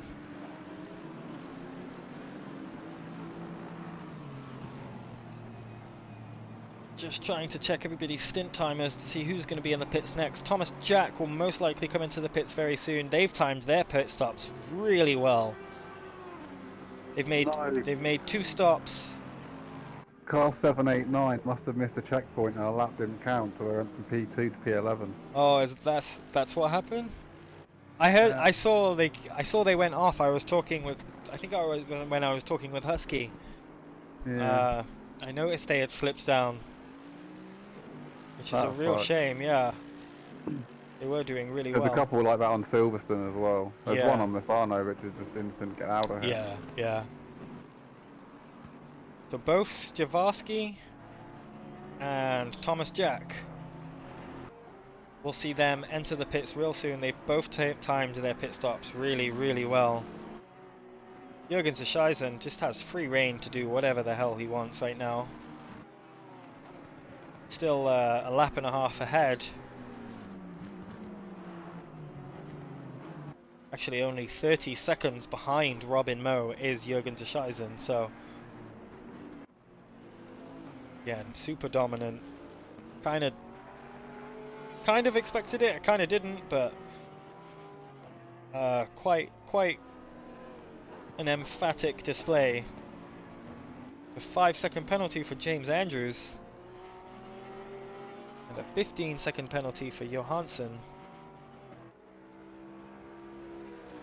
Johansson onto the back of the black Bentley of Parzival. Oh, as Parzival goes really wide, loses the back end, and now he's under some serious pressure from Johansson. Johansson's looking to make up another position. Oh, the tyres on that Bentley are gone, I think.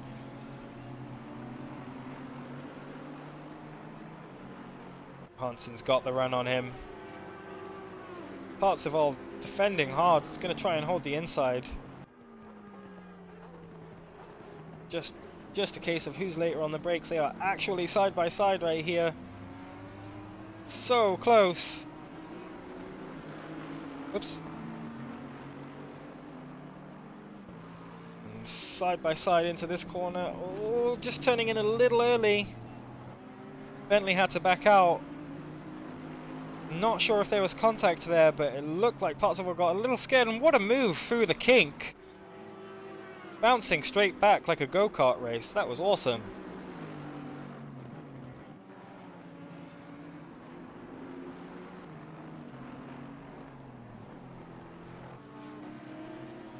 Not going down without a fight, even for P15.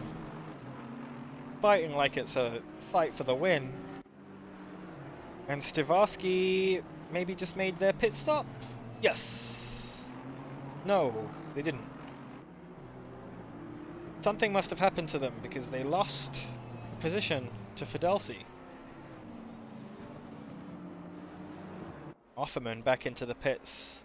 So 75 minutes remaining, which means if you pit now, you can go until the end of the race without having to stop again. There's Thomas Jack in the background coming in. We'll jump back up to this battle as Fidelsi up into P5, putting a big gap in actually between him.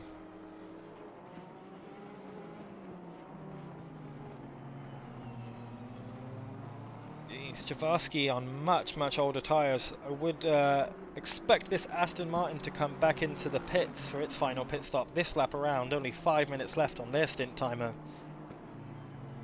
No point going long if you can just get fresh tyres now. Thomas Jack and Offerman into the pits.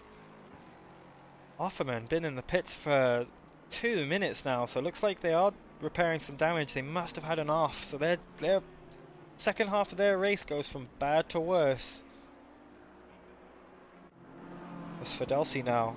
Started the race in P9, he's currently in P5. Pulling away now from Stavarsky behind. Russia Tyres doing it for him, but I think Fidelsi will have to pit once again, so this race is not over. It will come down to the wire, or the final pit stops, which we're all going to start seeing in a minute. Parzival's made his way back up onto the rear of the Garage 59 Aston Martin. Through the chicane they go. Couple penalties. Daniel Lochra got a stop-go 30, even though he's 77 laps down. Won't matter too much.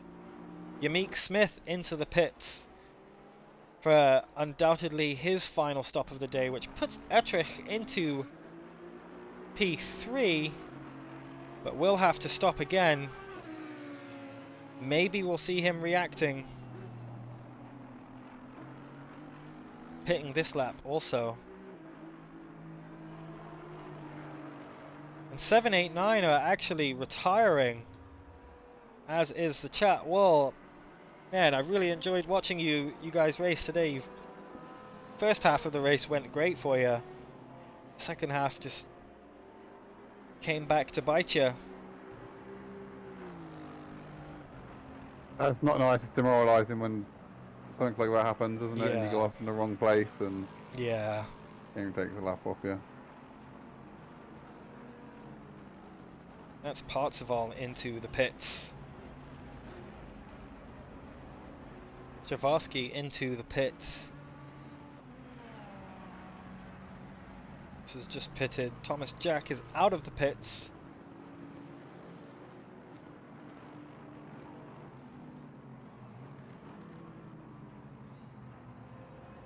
And it looks like one of the GT4s left. Yes. I believe so, yeah. It was the red Kiwi Chevy has left. So Yamik Smith out of the pits finds himself with a nice gap in front and behind in P5. Fidelsi still has to pit. Ettrich still has to pit. And he is within pit stop time of Fidelsi at least, so would not be surprised to see Yamik Smith move his way up into P4 as Fidelsi pits. Can get a move on. He might be in with a chance of catching Ettrich by the end of the race. Not guaranteed. Would be a miracle to see Yamik Smith on the podium, seeing as he started P15.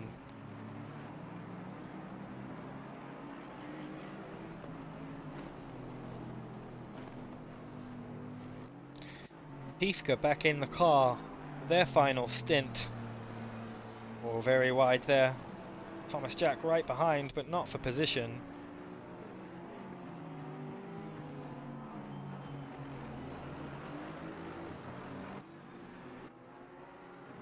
Victor Borlin looks like coming into the pits for their final stint at the end of this lap. Dejana still needing to pit as well. Pifka quite close behind actually, only 3 seconds, so look for the RDC Racing Aston Martin to make up a couple positions during this last stint as well.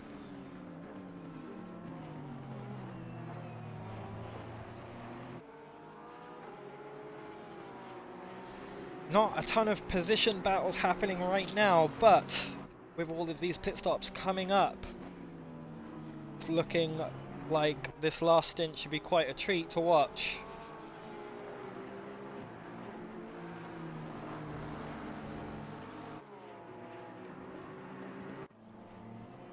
Peter Fidelsi not pitting this lap.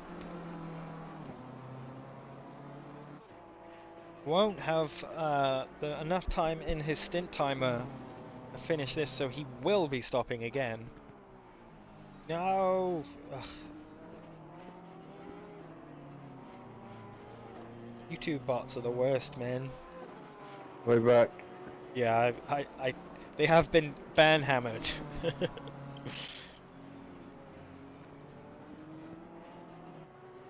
They got rid of him for like a week. Yeah, and then they came back. Yeah. Bigger and stronger and faster. They figured out we had to make the accounts 5 minutes beforehand and put Yeah. profile pictures on. Yeah. No, it was good. We can carry on. Exactly. So Luca Den moving up into P9. They'll have to pit as well as James Andrews ahead of them.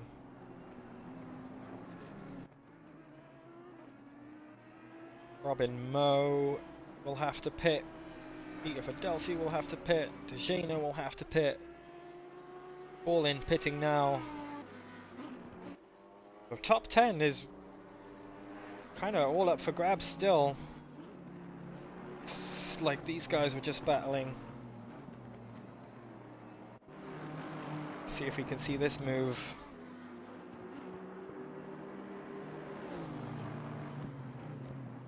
BMW just kind of giving up the position, doesn't want to go too wide through the kink. That's perfectly acceptable.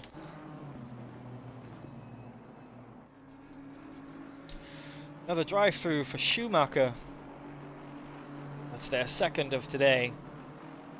Troublesome race for those guys. But Malachek now only...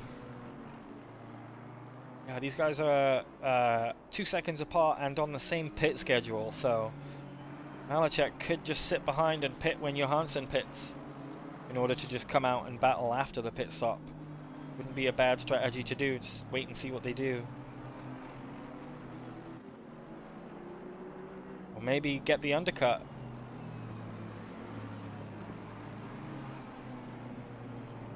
Lost a couple... almost a couple seconds there, so Johansson really firing. Johansson also with the 15-second penalty stop, so not the biggest amount of pressure for Malachek to make the on-track move.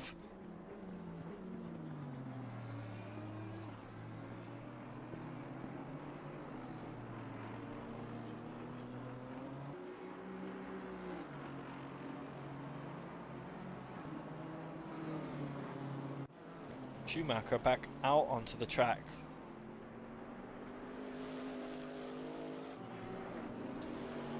Oh, they are back. The red Kiwi red Chevy is back, or didn't go anywhere, and I just missed it because I don't have my glasses on. Oh. I know Cheba's entry's bugged. Subnai, they have had to leave, or I think doing. Got disconnected maybe. Yeah. Yeah, that's a shame because they were on for a top 6 finish. They were doing really well. They were actually impressed me. I think been one of my favorite drivers to watch today. Has that been that car? Drive through for Hadler. So it looks like they'll serve now, probably for track limits once again. Still some pit stops to make.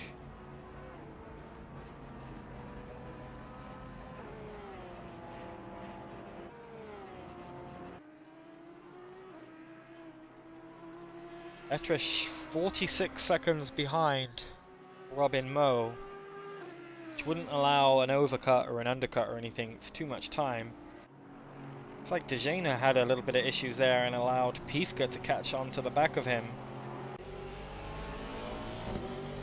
Bit of traffic up ahead, but this is the battle for P6.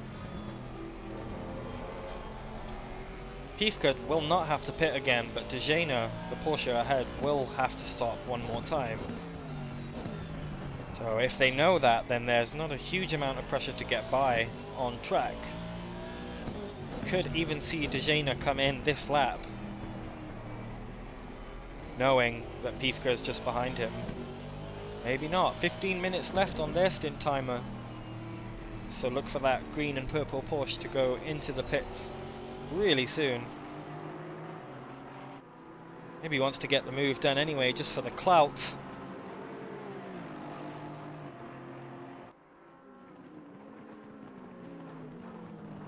Just staying behind. Porsche turning in very late, going a bit deep maybe. Oh, and getting a little bit loose on the exit too, and that will allow Pifka through. The good run up the inside goes to Jana, a little bit deep. Maybe a penalty for that. Wasn't sure, they were definitely hub to hub, so I think the Porsche just went a little bit too deep. GT4 Aston trying to keep out of the way, really difficult to do at that corner.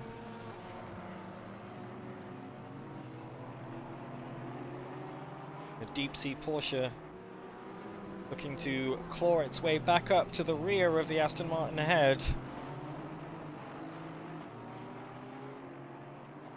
Shelbert again, another drive-through for the Red Kiwi team. Oh, they're getting quite a few of them, aren't they? They are. I think maybe having issues with the Chevy, keeping it in a straight line, which I wouldn't surprise me. It is really difficult to drive in the wet. Surprised I haven't seen any pit stops sooner, but maybe people opting to go long. Dejana and Etrish will be the next people into the pits for sure.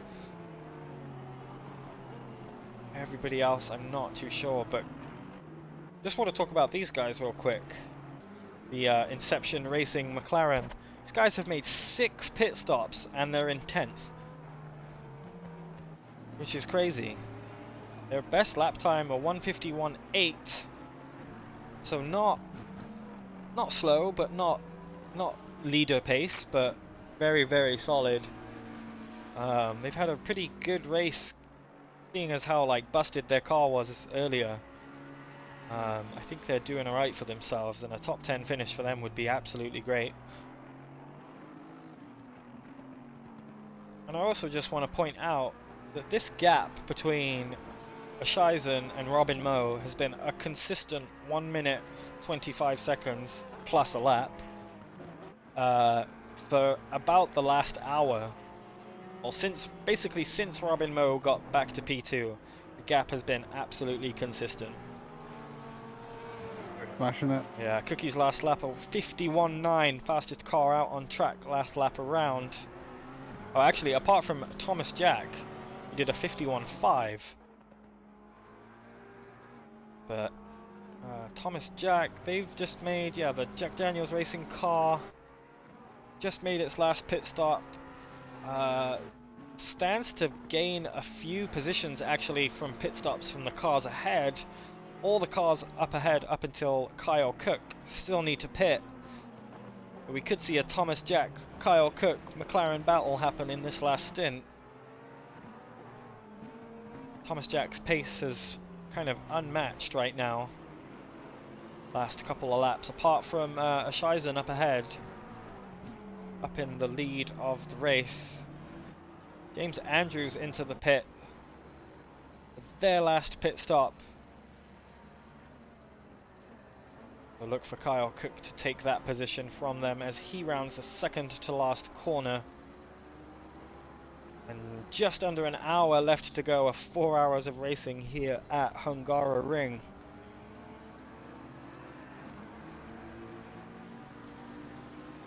Been a good race. I was expecting a bit more chaos given the conditions. Yeah, I was expecting quite a few big multi-car collisions, but it's looking like most of them have just been between 2 cars. Yeah, yeah. No, I expected more F1 2021 Hungaroring antics, you know, just cars everywhere, like exploding everywhere. Ian Arnold in the chat, imagine paying for the best internet service available in your area and then DCing in the middle of a 4-hour enduro. Imagine. Yep. Bruh. Sucks. I feel for you. Etrish into the pits also for their last pit stop. Just in time as that stint was 4 minutes under the max stint timer. Puts Peter Fidelsi up into P3. Meek Smith down the start finish straight, so that will put him into P3. Peter Fidelsi still needs to pit, as does Robin Moe. So Meek Smith currently, let's see, 1 minute 19 and the leader. So Yamik Smith could finish with a podium. That'd be a great result. We would see two cars. Sorry, yeah, two cars that started outside the top 10 finishing on the podium. That would be an achievement. Consistency is key, isn't it? That's what it proves. Doesn't matter about you 1 lap pace, doing it over 4 hours. Yeah. Johansson into the pits. They're clearing a penalty also. And this car, Romanovsky, Etrich, Invictus Sim Racing, Audi, up into P5. So I think they've just pitted. Yes, they've just been released from their pit box. They find themselves 8 seconds behind Yamik Smith. So we'll have to see in a couple of laps where their pace lies to see if they have a chance of catching up. Kyle Cook has also made up some time to James Andrews, who's come out of the pits. Only about 5 seconds separates those guys. Still a battle there for P9. Thomas Jack making a move on Akos Lovash there. I think Lovash might have gotten just a little bit loose somewhere. Let's find out. Yeah, exit curb again. Onto the grass, holds it nicely, and does a good job to not collect the McLaren as it comes past. Still on the back of him, but that was for position, so Thomas Jack finds himself in P12. Lots of people making up huge positions. Not least, of course, the Spectre Racing 922 Porsche. See there in the background. Up 25 positions because they started last. Yamik Smith has made up 11 positions. Peter Fidelsi has made up 6. Thomas Jack's made up 9. Malachek's made up 9. Quite crazy, and we've seen a couple cars drop out.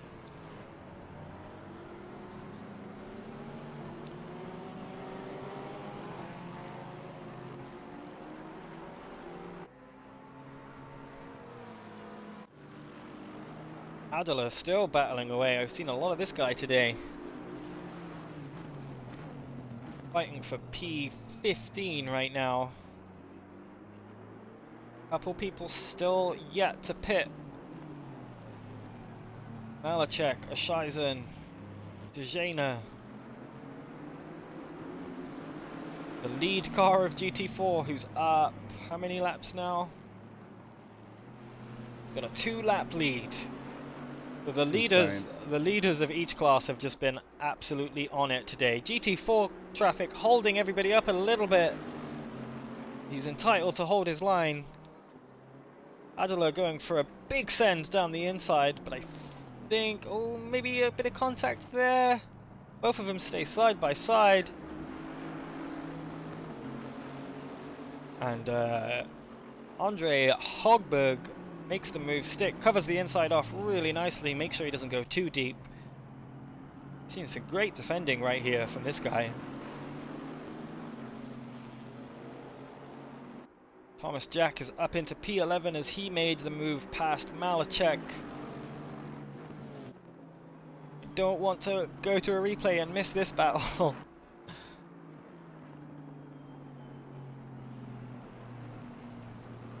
Bentley, this all black Bentley's been kind of all over the place this afternoon.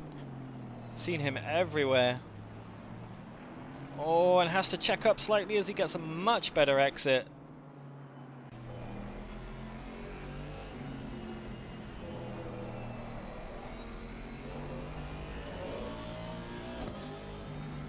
Some great defending up against some great attacking. Oh. Mo in the pits. Mo is in the pits. He just left, yeah. Just That's left, crazy. yeah. Dejana also into the pits. So Pifka finds himself up into P6. Peter Fidelsi still needs to pit. Luca Den still needs to pit. Malachek still needs to pit. This battle heating up. Probably see a move into turn 1 here. Ogberg covering off the inside again. Oh, trying to cut back. It looks like mid-corner the Bentley is the quicker car. But the Aston Martin making itself as wide as possible.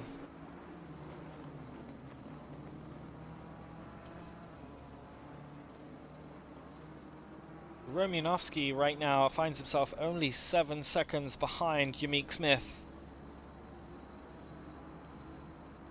So the battle for P3 at least is well and truly on.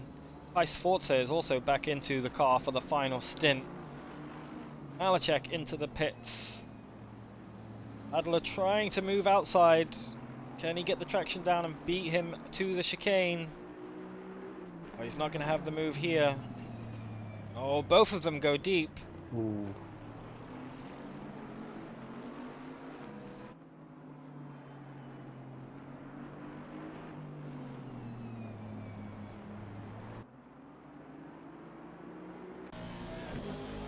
So close once again. Probably, well, see some epic defending into turn 1 again, because I don't think there's enough space for the Bentley to pass the remainder of this lap.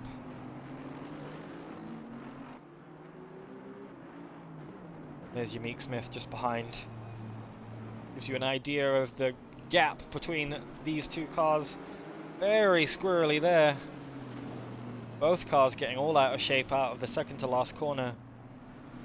All about the exit now. I don't think the Bentley will be close enough to make a move on the Aston into turn 1 this go around. Kyle Cook making his way back up to the back of James Andrews. That battle very much still going to happen. And the Bentley just a little deep there, losing a little bit of time to the Aston, but a good run out actually. Mega defending once again. Oh, and he just tries to solve the issue himself by forcing his way on the inside. Oh, that's not what we like to see.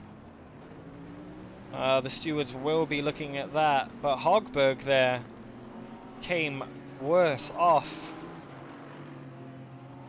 It's a shame. That was a good battle. What did I miss? Just here. That should probably be about right. I might miss this.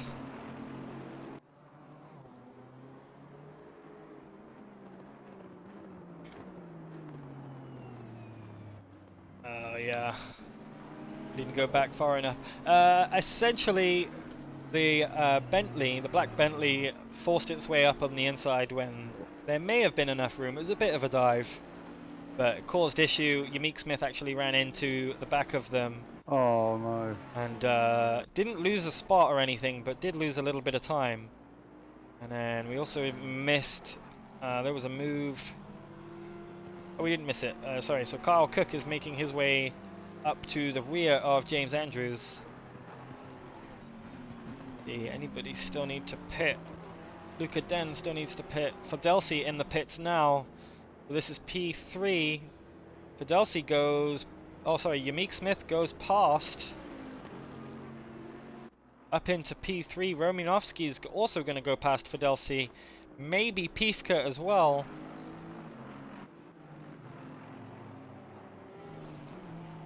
Well, maybe Yamik Smith currently in P3 with Romanovsky only 4 seconds behind.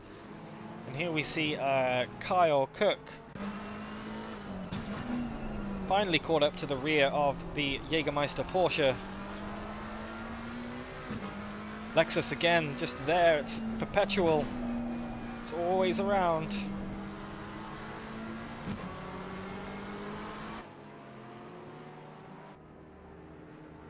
Lexus needs to yield here, let this battle go on. Lift and coast.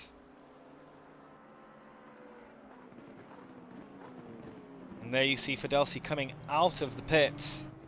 So P6 is Peter Fidelsi. 16 seconds to make up to Piefke ahead of him. Kyle Cook looking to make it into the top 10, as opposed to at the end of it. But this Porsche's been quite strong all day. We spoke to Husky earlier. Says the car feels good, better than in practice. So James Andrews is a really capable driver. Would have raced with Kyle Cook a fair amount of time, as we see a drive-through for Domansky. That's the Turner Motorsport BMW, and Hadler has the 10-second penalty, I think, for forcing the issue up the inside. Looks like track cuts as well. Yeah, track cuts for Domansky. Tom Jack also has a 5-second penalty.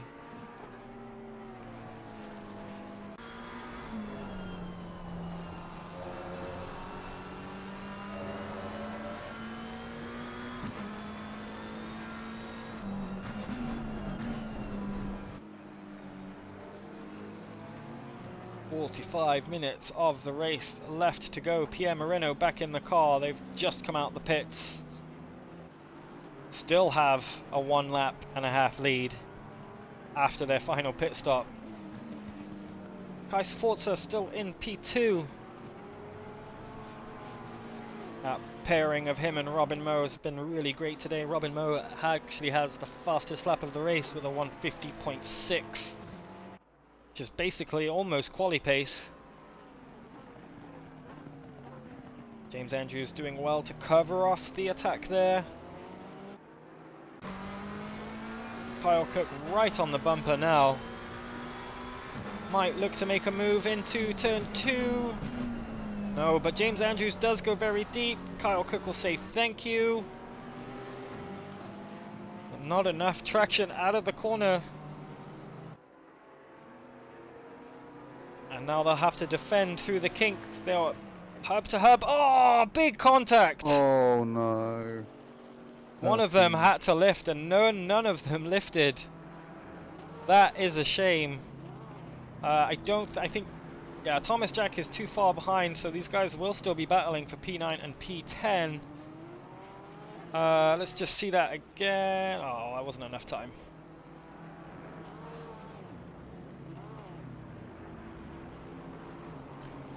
That's a real shame. That looks to be a good battle, but when you're side by side through that corner, especially in the wet, someone's got to give it up. Someone's got to lift, and nobody lifted, and it ended badly for both of them. Let's see if we can see it again. Yeah, we'll see it here. Go. We're almost side by side. Yeah, just nowhere to go. Nowhere to go. A shame, but they're still battling for the same position, so not too much lost from these guys. Romanovsky is actually putting in some stonking lap times right now. 51.9 on that last lap. Only 2 seconds behind Yamik Smith, so the battle for P3 is underway. Will come to a head quite soon, I'm sure. Kai Sforza has a nice 23-second gap. And some good pace to back it up too, so might not see a challenge for P2, but anything can happen. There's still 43 minutes. Kyle Cook and James Andrews still going at it. Hopefully they won't end up side by side through the kink again. If they have, I hope they learnt their lesson from the last time. One of them's got to give it up. James Andrews going just for a wider line through there, and always coming out ahead, so maybe the middle to outside line there is just the one to have. A bit more traction maybe. Also, it's just the Porsche. It's just Porsche things. Send it.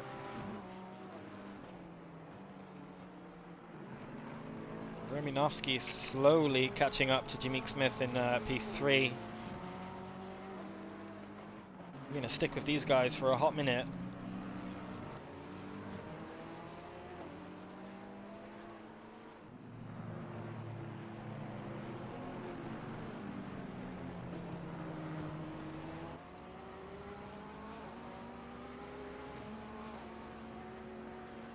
been a great race so far. If you fancy some more racing, check the chat. There's a nice little stream link in there for you if you guys want to watch some 24 hours of Daytona. Most of the guys in this race, or some of the guys in this race, are also going to be doing it.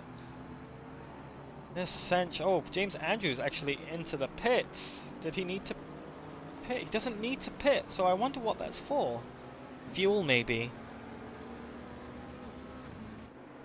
That will give Kyle Cook, P9, will jump a little up the road, as Romanovsky is now within 1 second of Yamik Smith. Was about a second a lap faster last time round than Yamik Smith.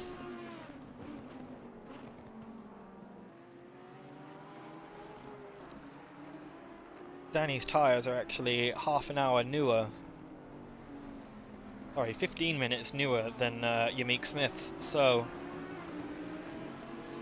makes a difference at the end. Makes a huge difference at the end, even this early into the last stint. Oh, I suppose we're a third of the way through the last stint, and it's coming to make a difference already. James Andrews has come out of the pits into P10, and with a solid gap in front of him and behind him, it looks like James Andrews might be the one to round out 10 here. Couple more penalties, so it looks like Hadler and Hogberg, who were tangling with each other earlier, looks like they've both gotten a 10-second penalty.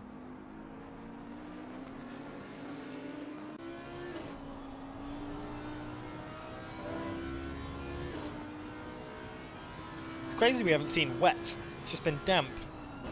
Yeah, it's determined. I'm assuming most of the people are on dry tyres now and have figured it out by with 40 minutes left in their race. Hopefully. But yeah, dries were the way to go. It looks like people that were put on dries, most of them didn't mean to do it, and and it just worked out. Yeah. Well, good for them. Crazy. Is the battle? I always thought with ACC, it has to be wet before wet tyres. So that yes, absolutely. But you can still you get away. Go in, you log in, you see rain, you panic, wet tyres. Yeah. Because the temperature's quite high as well, so yeah, it kind of prevents it from being full wet. But Yamik Smith doing a good job of keeping that Audi behind him. Further back, the Turner Motorsport car is back at it again. Not in a huge amount of pressure to pass Hogberg ahead because he does have that 15-second penalty. But it's always fun to make moves on track. Looking to the inside there, thinks twice about it. Not quite close enough to make the move. Oh, he's going to go for the move here. No. Covered off. We've seen some mega defending from this Aston Martin today. It's been, as far as defensive drives go, he's done an absolute banging job.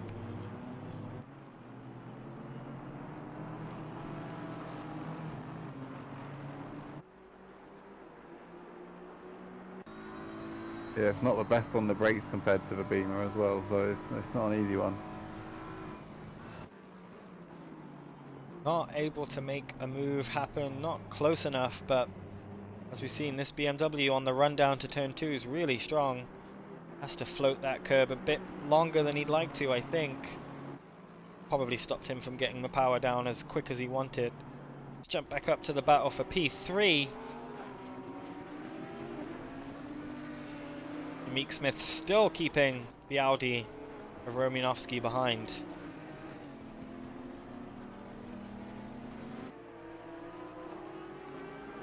Yamik Smith flashing the deep sea Porsche. Get out of the way, I'm trying to defend. Guy Sforza is actually about to unlap himself, it seems, from Pierre Moreno. Not that it matters. Deep sea Porsche finally moves out of the way. Yamik Smith holds the inside. Oh, a little bit of netcode there maybe. They are bumper to bumper now.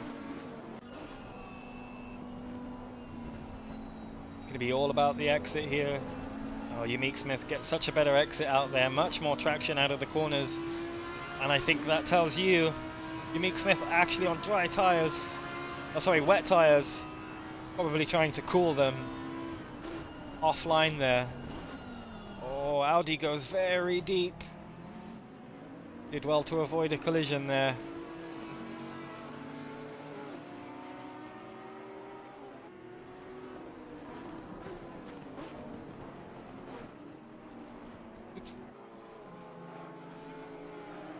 And the Audi looking like it has to work really hard to stay on the rear, even though it has fresher tyres. Dirty air maybe not quite treating him well.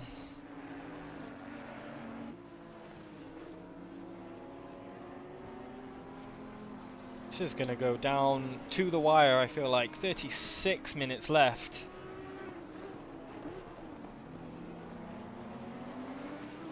Oh, I'm just able to munch the curb that much more. A bit of a bounce on the way out, but that's allowed him right onto the bumper of Unique Smith.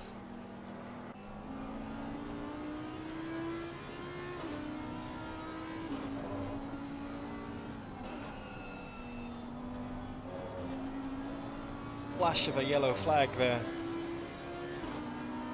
Gonna show him the inside. There is a wayward GT4 in the way that could have gotten very dicey very quickly. Alpine lets them go. Yeah. Doesn't need to be. He's got a 2-lap lead. He's just got to finish. Just got to keep it on the road. Drive-through, man. Yeah. These guys are so close to each other out of this final corner.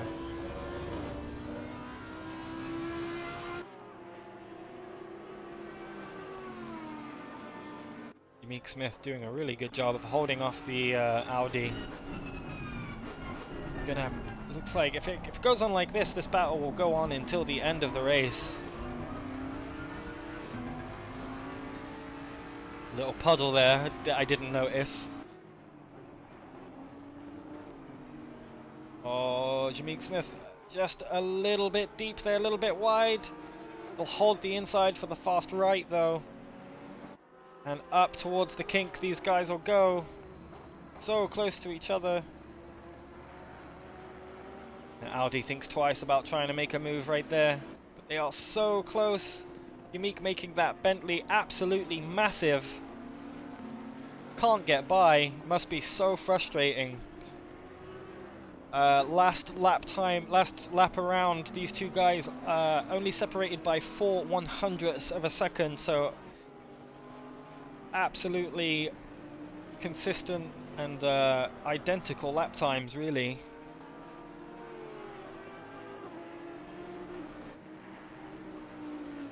Gonna see this battle heat up, I think. Time winds down.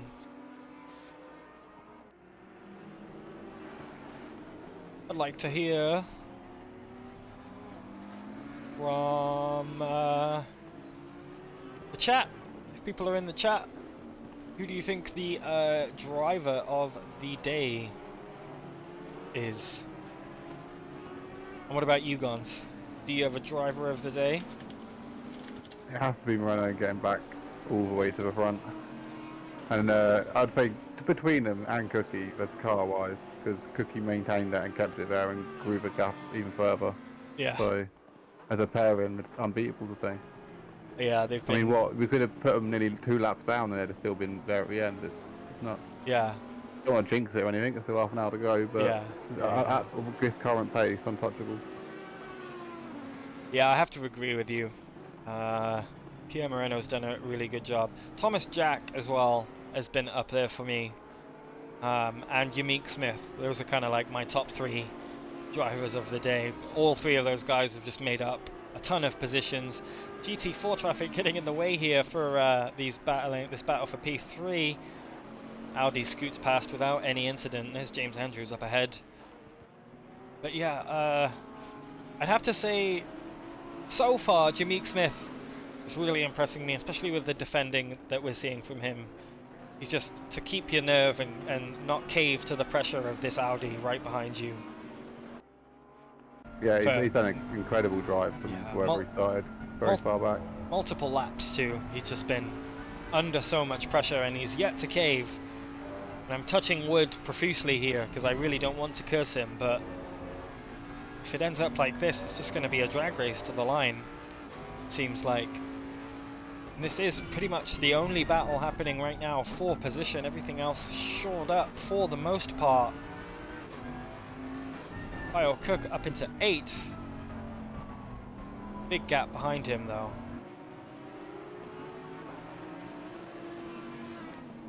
Last corner they go.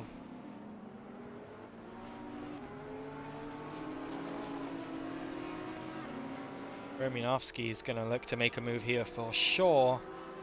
Maybe look to use the back marker of James Andrews to gain an advantage. Unique Smith again holding the inside. Oh, so close! Great drivers from both of them. Yeah, absolutely mega. Unique Smith still holding the inside. And gets ahead for the right-hander too, which is crucial up onto the run up towards the kink.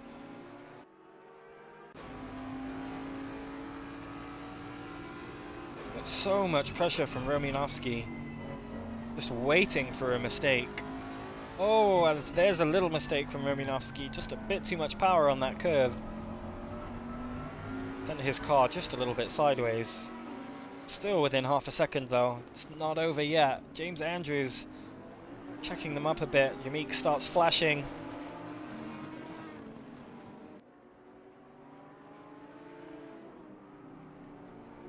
James will just find the right time and place to let them go.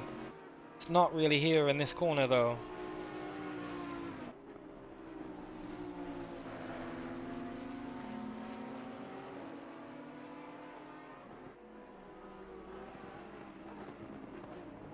Oh, James Andrews backs out. Oh, a little bit of contact between him and Jamik. That's going to slow Jamik down.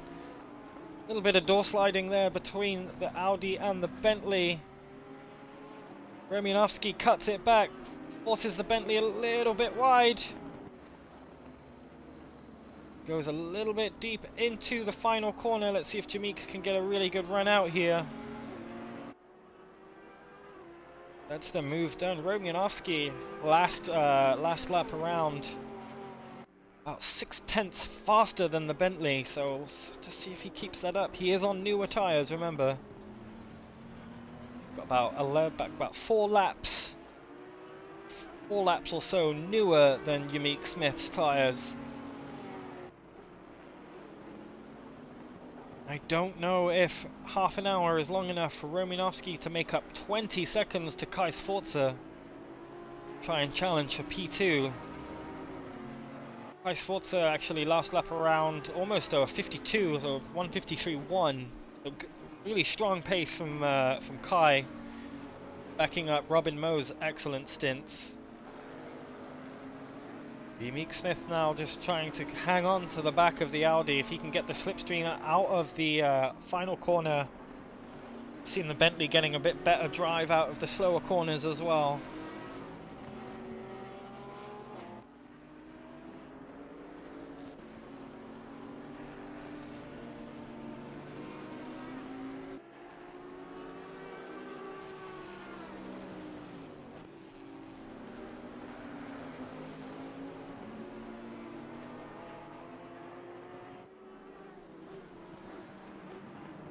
Yamik starting to just fall back a little bit. I think Romanovsky has when he has the clean air, he's just a bit faster. Just a bit too fast for Yamik to keep up with. Yamik also having to deal with this red Kiwi. Nicely done from both of them. Yamik did lose a little bit of time there, but no contact, no messes, no tears.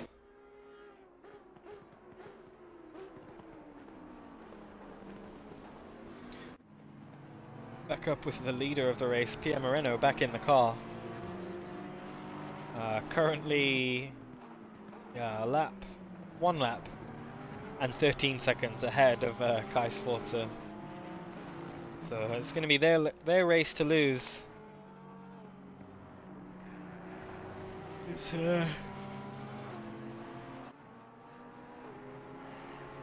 nearly there, mate. yeah, that's Under half hour. Kyle Cook there, just leading Moreno around. Penalty for 107 and 5 seconds. Who's that? Oh, that's Yamik Smith.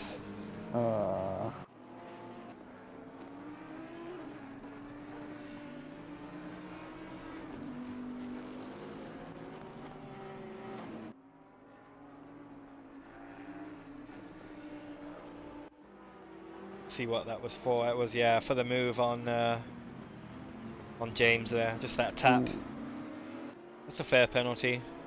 Can't argue with that.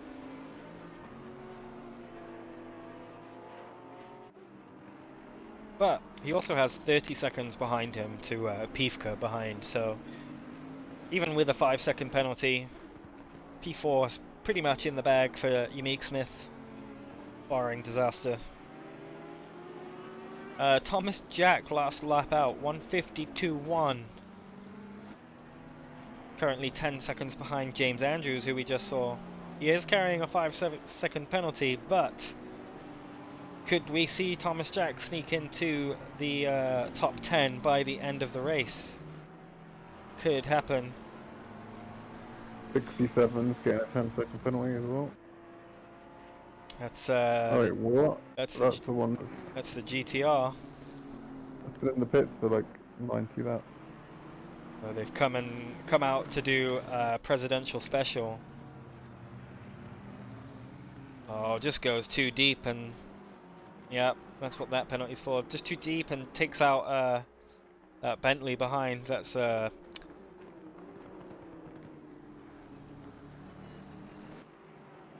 we've been talking about him like this whole race. Who is it? Hadler, that's right.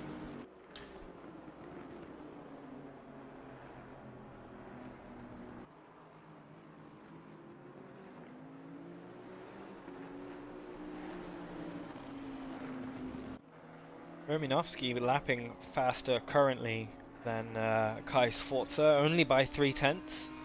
It's not nothing. Could very well be challenging for P2 by the end of the race.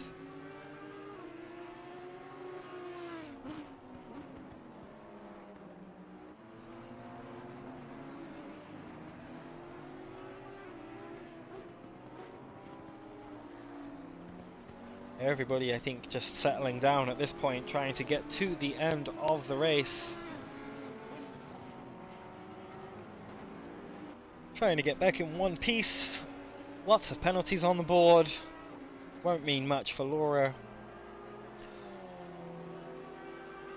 The Turner Motorsport BMW getting a nice boost with the Aston Martin ahead, currently carrying a 15-second penalty. Not too far off of the car ahead of that too, so some positions may change around at that point. Yamik Smith's pace has kind of almost evaporated. His last lap 53.8. Pierre Moreno putting in some great times too. His last lap was a 150.63. Almost getting fastest lap honours over Robin Moe.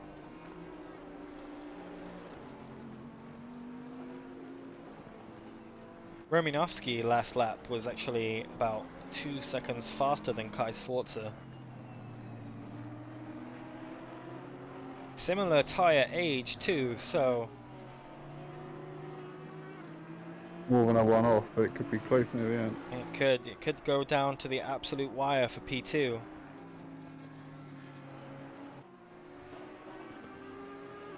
See if Pierre Moreno can make up 0.03 of a second and get P or fastest lap. Maybe get the good old Grand Slam. Well, it hasn't led every lap, but fastest in quali. First overall. And fastest lap.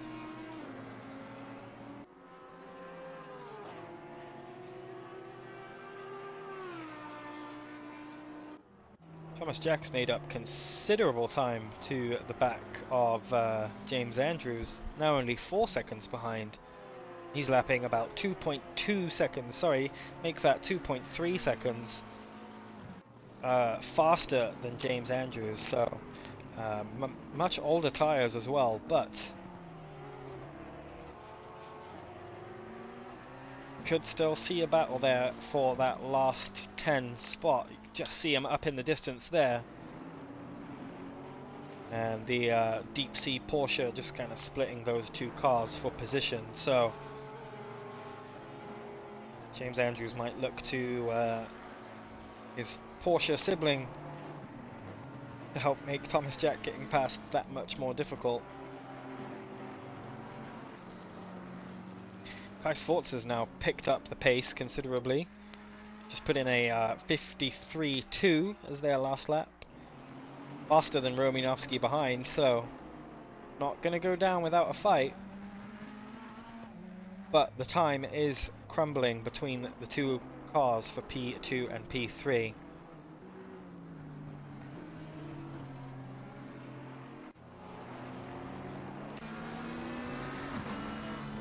Clears that Aston nicely. That's a fortunate place to catch up with a GT4 is before the S, not through the S.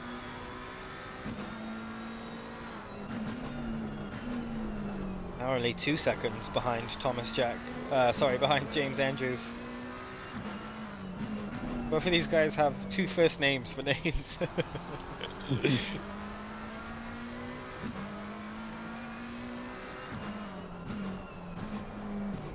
Oh, very deep there. Lose a little bit of time.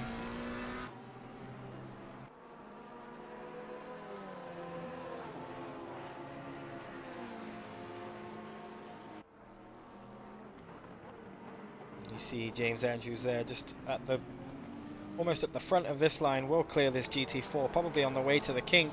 That's perfect timing for James actually, because if he can put that GT4 behind him into this kind of complex of corners, Thomas Jack's going to have to deal with it at a much more annoying point. Oh, the Alpine doesn't want any of it, just backed away completely. Tom Jack now only 1.5 seconds behind James Andrews. This is for position, remember, this is the battle for P10.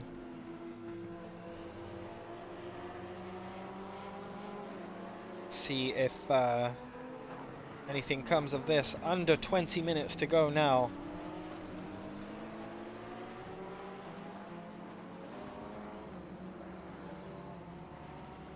Crazy to think that these guys are so close together even after 3 hours and 40 minutes of racing. Tom Jack on much older tyres, remember, than James Andrews, about half an hour difference. It's about 16 laps or so. 15 laps maybe, and the deep sea Porsche just doesn't want anything to do with that. They are in P7, so they're ahead of those guys anyway. May as well let them go. As, James Andrews goes very deep through the second to last corner.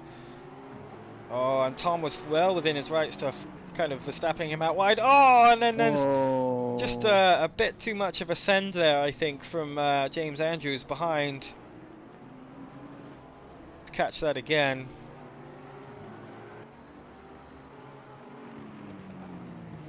And yeah, I think both of them just a touch too fast into that corner. Deep Sea Porsche does a good job to avoid. That GT4's like, no, I'll just go in the pits. Thank you very much. Yeah. Don't mind want nothing me, to I'll do just with go get a that. bit of fuel. We probably will see penalties for that. Drive-through for Herbera. Track limits, I'm sure. Must be track limits.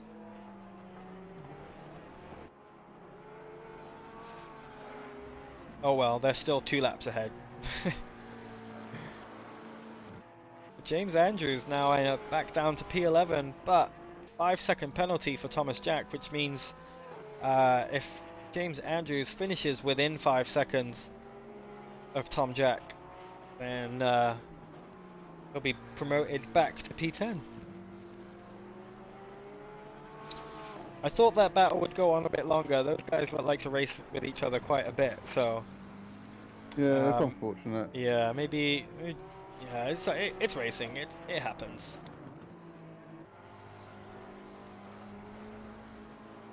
Romanovsky's actually taken about 2 seconds out of Kai Sforza while we were witnessing that battle. Quickly running out of time though. Yeah, 16, just under 17 minutes. Last lap around, well, I'll wait for him to finish this lap. 3-1, so yeah, about half a second a lap faster on average, I would say. Maybe not enough time to make anything happen, but we will keep a close eye on that. That car has seen some better days. The bonnet looks like it's about ready to come off on that GTR. They are 78 laps down currently. There is the deep sea GTR. And yeah, having lots of trouble keeping that in a straight-ish line.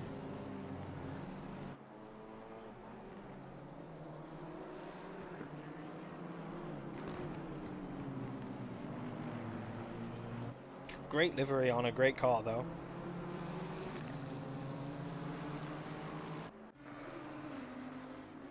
Romanovsky still taking a lot of time out of Kai Sforza.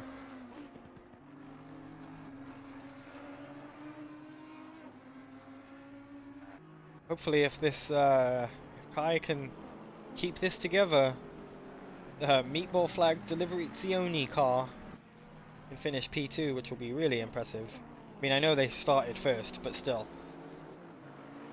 Just to keep it there, they've had to battle their way to be there. And great drive from both of the drivers actually. Robin Moe and Kai Sforza both been super consistent, which is the first thing you really need in an endurance race. Consistency, it's everything in these races, so they've come here and they've done that. Kyle Cook with a 15-second penalty currently. I'm sure the car behind him, who's currently Luca Dan 21 seconds behind, will look to put the hammer down and try and make up that gap, finish within the 15 seconds. James Andrews now has dropped right off the back of Tom Jack. 8 seconds is the gap now. Kai Sforza's last lap was a 54.3. Romanovsky's last lap was a 52.5. So he's taken time out of it. We are going to see a battle for P2, it looks like. I'm sure Mr. Sforza will be sweating. Keen eyes on his relative in his rear mirror.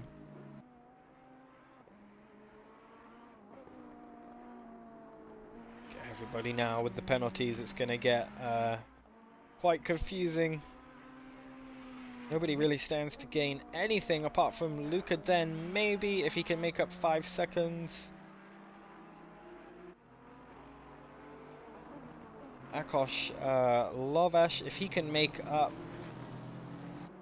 10 seconds, then he can gain a position after post-race classification.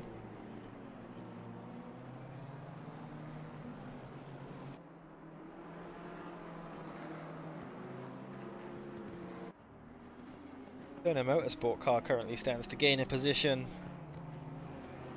They can keep it within 15 seconds of the car ahead.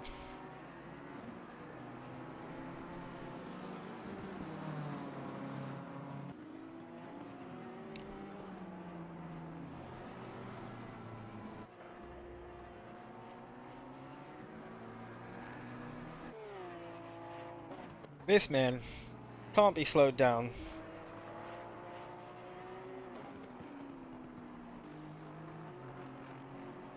know what he eats and drinks, but it works. Where can I He's get some? rapid. Yeah. I'll have what he's having.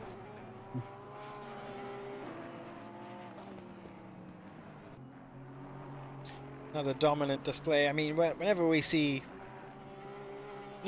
Pierre Moreno in the endurance race server, you know he's going to finish well, but I think this might be one of his more emphatic, more dominant displays. I mean, to be a lap and a half up, or a lap and a quarter up on the next car and finish with that much time to spare.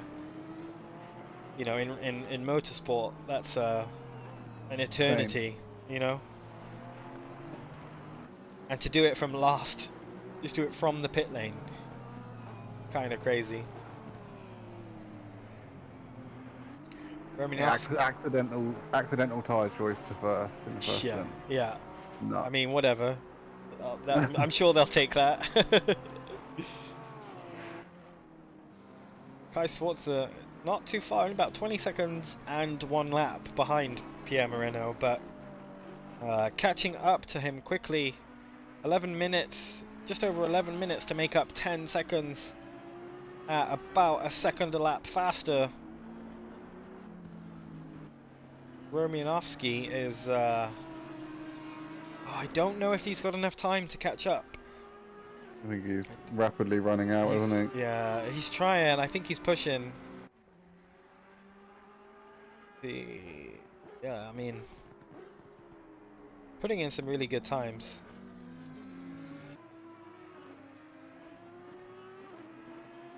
About a second and a half faster that time round than Kai Sforza, so less than 10 seconds is the gap now between P2 and P3. And while that happens, we're just going to keep going down the grid. Meek Smith has put in an excellent performance today. It was a shame about that little punt earlier, but to make up, still making up 11 spots to finish P4. Great effort from him. Seen some great defending from him. It seems like you really have to have your defensive wits about you on this track. Lars Piefko we've seen, along with his teammate Staviarski. You know the one. Yeah, that one. Seen some. Well, they've had some hairy moments this race. They had quite a lot of damage at one point. So, again, they found themselves up into P5. I know they started P3, but considering they were, I think they were 14th or 15th at one point, they've come back up into P5. Same with Mr. Fidelsi, started P9, done this race solo, made up 3 positions into P6, looks quite comfortably there. He's actually got a lap ahead of De Jaina, the deep sea Porsche. Another solo driver. We've seen him kind of here, there, everywhere this race too. Started the race P7 and will finish P7, it looks like. Kyle Cook, along with Mr. Ballin, saw that kind of incident on lap 1 into turn 2. Looks like they may have locked up or touched the grass. But again, we're down in the bottom rungs and have made their way back up to top 8, so good on them. Good drive from both of them today, especially Mr. Ballin. Luca Dan been having to scrap a lot as well, along with his teammate Zenon. We've seen them a lot this race. Tom Jack, an epic drive from them. They started 21st and now they're P10. Made a really good pit stop strategy so far. I think they've made the minimum amount of stops required, so I think that's really played into their hands nicely. Shame about that contact with James Andrews. Could have seen that battle go on a little bit longer for that final top 10 spot. Go to GT4, another dominant display from the leader of GT4. Currently has 1 lap between him, almost 2 laps really, between himself and Laura Zeiss. That's in the Red Kiwi Racing number 1 Aston Martin. They have a 2-lap lead over their sister car Red Kiwi Racing number 2, who has a 3-lap lead over their sister car Red Kiwi Racing number 3, which is actually blue. So the Alpine doing really well to hold off the 3 V8s. Power doesn't get you everywhere, apparently. You just need a touring car. Especially when it's raining. Exactly. Yeah, I think the lightness helps in the wet. Ooh, a little bit loose over that, over the kink and onto the exit, but good job. And Herrera is actually about to lap Schumacher, who is the last place, yeah, that 308 GT4. Looks like he's going to get, yeah, another lap over those guys. Very impressive. Only 7 seconds now, the gap between P3 and P2. Only about 6/10 faster than Kai Sforza last time around was Danny. Don't think he's got enough time. He's got 6 minutes to make up 7 seconds, so drive through. That's going to be a big ask to do. And Peter Fidelsi will on a drive through. Looks like he's just serving that now, probably for track limits. Just have he's got a lap on Dejana behind. I misread it. Never mind. He's laughing. Yeah, he's good. It's fine. But I think these guys may have run out of time. Yeah, I mean, less than 6 minutes now to still make up 6.5, 6.7 seconds.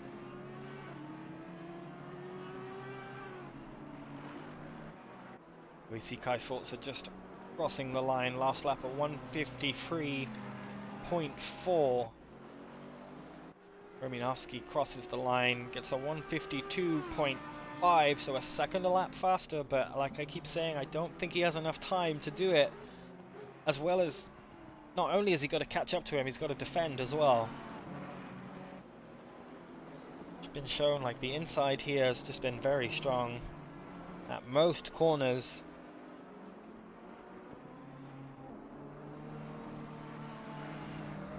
And I wonder if Romanowski may realise that he doesn't have enough time and maybe just wants to try and keep it on the road rather than push too much and spin out, let Yamik Smith take P3 again. He's only 24 seconds behind him.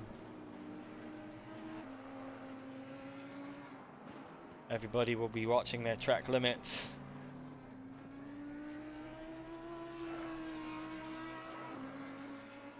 Nobody wants to get a drive-through this late in the race. Will potentially lose you a position, so not ideal.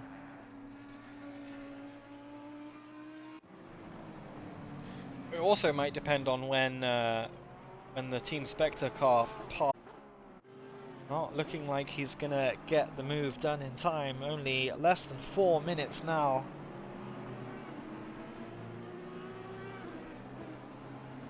Just not enough time to get it done, I don't think.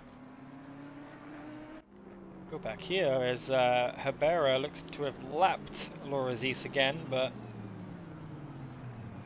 probably not a bad idea to have a little battle, even though there's 2 laps that split them.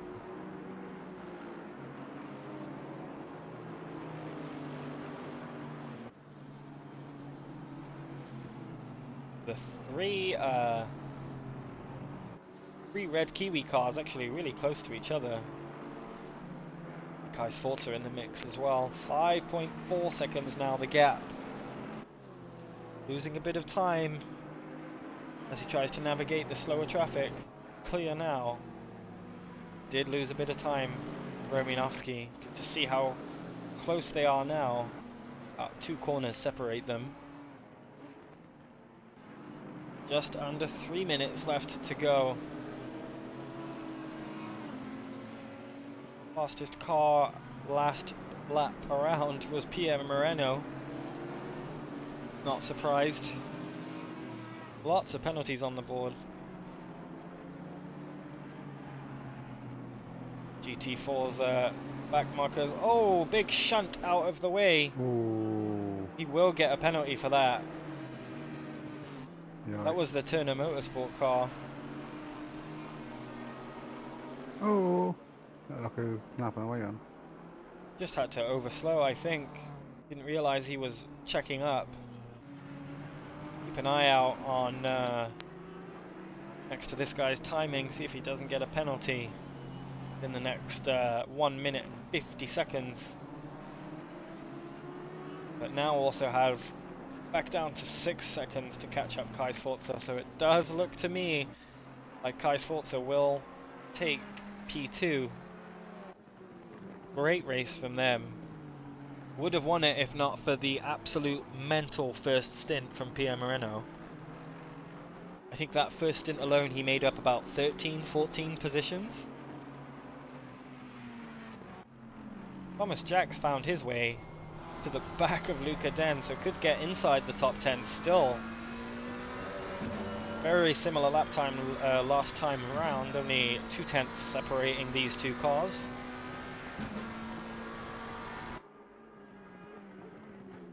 See if Thomas Jack can't get a move done, although Thomas Jack does have a 5-second penalty, so even if he does take P10, he won't keep P9, he won't keep P9 after getting the 5-second penalty. It's always nice to see a battle at the end of the race. What we're here for.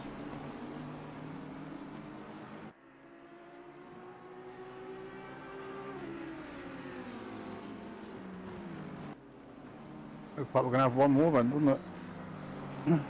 Maybe. 26 seconds, where is Pierre Moreno? There is James Andrews. One more.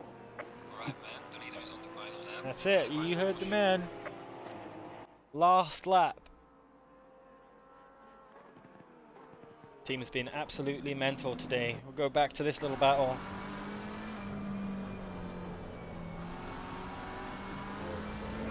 See if he can get some good drive out of the final S's. That tight right-hander after this is such a good spot to overtake.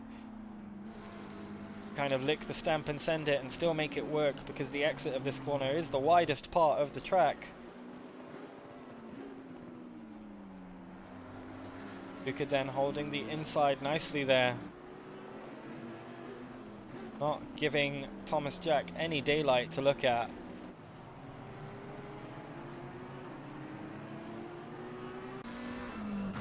Oh, and Tom Jack has to go into the pits.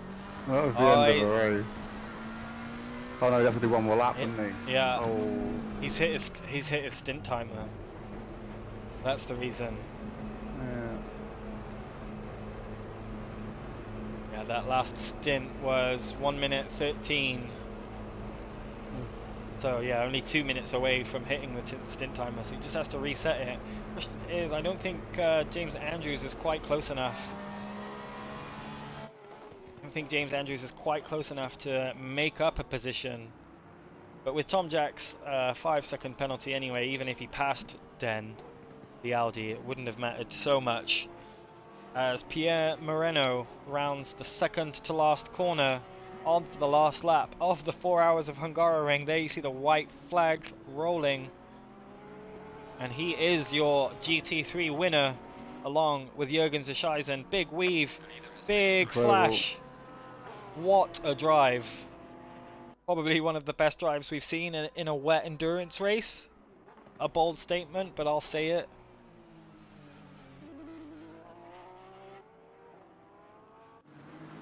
GT4 winner, another absolute dominant display from the leader in class. Max Habera doing it alongside Mark Kleiner. Done a really good job. Just staying consistent as well. It looks like the 3 Kiwi cars will come across the line pretty much at the same time. Ice Forza and Robin Moe taking P3 and fastest lap honours. Romianowski not able to get it done at the end there. And As Laura Zeiss, P2, the GT4 class. The Kiwis are going 3 wide. Yeah, they're going, that's cool. I love to see stuff like that. And there goes Yamik Smith. He'll keep P4, it looks like. Yep. Well, a great drive from him. Pifka just coming across the line now too. Another great drive from them.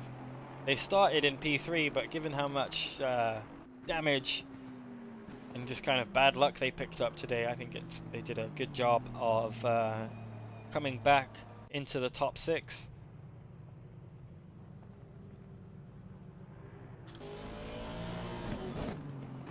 Yeah. Yeah.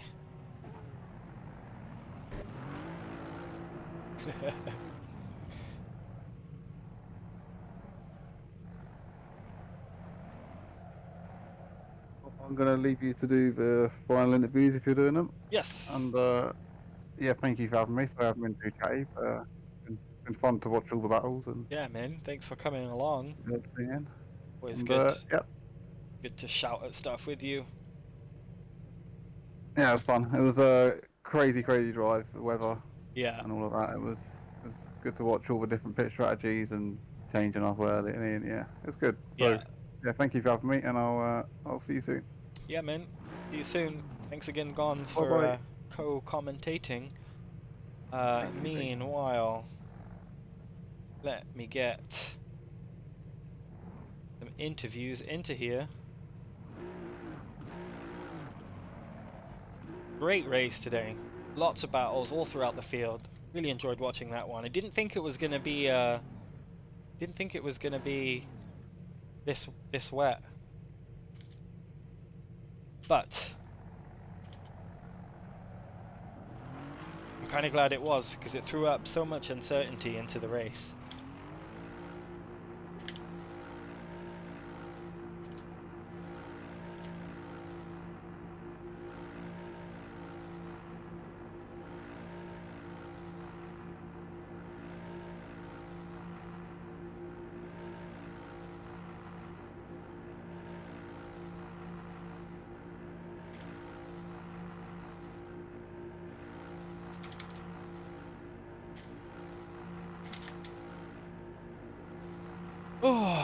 So hopefully we can get the winners of each class in here.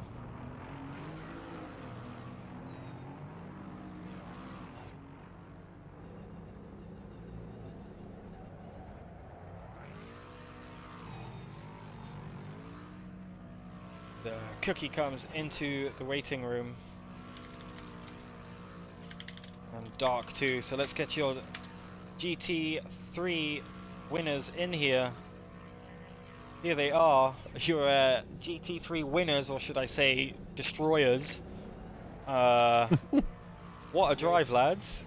Last to first. I mean, how many spots was it you made up on the first stint, Pierre? About 13, 14 or something like that? Maybe 12? Well, it depends if you count GT3s or GT4s. Everything, I think, because you were very last, so count everything. yeah, I think it was 25, Cookie. Was that right? He gave me the car in first place. Oh, that's right. Let's put it Okay. that way. All right. Which Fair was a enough. pretty nut- Yeah. I mean, yeah, I was just blown away. I was really worried. I was like, when I saw you guys in the pits, I was like, oh no, like somebody's wheel disconnected, or like something's happened where they weren't able to click drive. Did you just forget, or? It was totally calculated. No, I'm kidding. So, it wasn't. No, simply put, I've run out of time putting everything into the setup because we wanted to have a setup for the dry, you know, in the pit strat, and a setup for the wet in the pit strat, and we had the time to do that. And then I only realized at that point, oh crap, I'm using the dry setup, which means I still have the dry tires with the wet pressures. Yeah. Turns out that was the way to go. Turns out that was the perfect scenario. Yeah. So we got really lucky, to be honest. We were talking about that, Gonz and I, just like, yeah, maybe they just found themselves on dry tires, but like wet pressures, and you know, just worked out for them. Exactly like, so. That's exactly what happened. Yeah. That's racing, man. Like, especially conditions like this, it was ticking over from damp and greasy like the whole race. And like I'm just looking now, and only now as the weather changed, we're getting more cloud in 10 minutes. So it's been.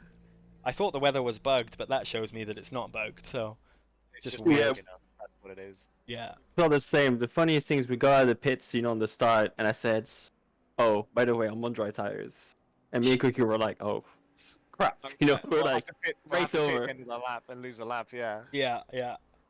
Yeah, and after one lap, I think we figured out. Well, first of all, initially the dry was not quicker. The wet was still quicker for the first maybe 3 laps, Yeah. and then it turned around, and that's when the comeback started. Yeah. I mean, the first lap was like some people were 3 wide, 4 wide. Kyle Cook got a little loose in his McLaren, and like after that was just was Kai Sforza in the Ferrari behind you, the meatball Ferrari, and then the Audi that was behind them, just kind of battling it out. But everybody battling like up and down the grid today. It was such a great race to watch, and just to have, the story of you guys like, oh, I forgot to press drive. Oh well, like, anyway. Like, It definitely made it fun. I hope you made it an interesting watch. Yeah, oh for sure. I mean, there was battles everywhere, and even at the end too, like things happening. Lots of people have made up places because of penalties as well. So, kind of heavy penalty race, but not in like a bad way. I don't think anybody was like malicious or anything. It was just really difficult conditions to get hold of, It was like that weird in between mix. Yeah. I said changeable conditions, even though technically it didn't change, but it did seem to be like different every lap. I was like, it would have been nice to be a bit more changeable, but at the same time, it was good having a bit of constant, considering there was rain all over the track. Yeah. So actually, for probably 3/4 of the race, we were on under pressured dries because we're always scared of the track drying up and being on overpressured tires. So me in the first stint and Cookie in both his stints was on 24, 25 psi ice cubes. Wow. But weirdly, they worked really well. In fact, they worked better even, in my opinion, that the better pressured tires that we had in the last stint. So yeah, it was definitely interesting. Yeah, I mean, it was interesting to watch, and everybody seems to be on like different pit schedules too. So like the 75-minute stint timer really kind of throws a wrench into a lot of people's plans. Like Tom had to like go into the pits on like the last lap because he maxed his stint timer out. So like one more lap the stint before and he would have been like home free kind of thing. But luckily he didn't lose a position, but you know what I mean, it can be 1 lap difference between having to make an extra pit stop or not. So seems like you guys nailed it. You made the minimum amount of required pit stops too, so just like, yeah, it seemed like the perfect day for you guys. So yeah, congrats again. It was great to watch. How was the rest of the stream, like in general, just getting the stream and the commentary? Was it fun? Yeah, there was a bit of a hiccup at the beginning because I didn't know how to like get the times next to the old The left sides, yes. yeah, off I know the side. exactly I didn't know how to do that, and so we didn't have that for like the first half an hour or so. But after that, it was good. So the new rig is handling ACC like a champ, so I have it pretty much maxed out. I was gonna put ray tracing on, and I'm glad I didn't because it's wet, and that would have blown my computer up, I'm sure. Those little heat boxes. Yeah. But yeah, it was good. Good stream as always. I do like doing some ACC commentary. It's been a while. Literally, I think the last time we did it was me and you, Doc, for Paul Ricard. Yeah. Which was that was a good time. Very long time ago. But yeah, I'm gonna have to do some more, especially if we get to see Husky in the car again. He had some good battles as well. So yeah. And I'll put in the chat once more. Well, it's in the chat. It's at the bottom. But if anybody wants to come and cheer a bunch of us on in the 24 hours of Daytona iRacing, go to Hooves Twitch link, and we'll have a stream of that going all day. But congratulations again, guys. Probably one of my favorite drives I've seen in an RP endurance race, especially in the wet. So hats off to you boys, and can't wait to see you in the next one. Yeah, cheers, Deep Cuts, and thanks for the stream. I'm looking forward to watch it again. Yeah, man. Yeah. Should be good. Hopefully it's not too bad, but yeah. Been a while since I've commentated an endurance race as well as like just ACC. It's completely different to AC, so actually way easier. But yeah, big thanks to Husky too. He helped me out a lot with getting everything set up for ACC. So massive thanks to him. I'm sure he's like deep into his Chinese food by now. Also, a big thank you just to the stewards because they were working like through the race. Even at the end of the race, 5 minutes from the end, they were still dishing out penalties with an iron fist. Yeah, absolutely. So yeah, those guys put in a hell of a shift. So big thanks to them. And yeah, especially with refereeing the stuff on GT4s, which I was definitely guilty of. So it was good to see that they were guarding the 4 GT4s that were on the track. So yes. Thanks to all for that. Thanks to the stewards indeed. All right, guys. Well, we'll see you in the next one. And meanwhile, if there are people still watching this stream, next weekend, if you do want to join for some fun stuff,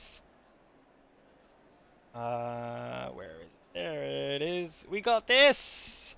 The Chadorati Invitational Trophy. Come slam some Maseratis. No ABS, no traction control around Sunrise Spa-Francorchamps. Same format as RP series, so an hour race with a mandatory pit stop. Just a fun one, not for points. We are in our quote-unquote off-season right now. So if that sounds good to you, then join the Discord.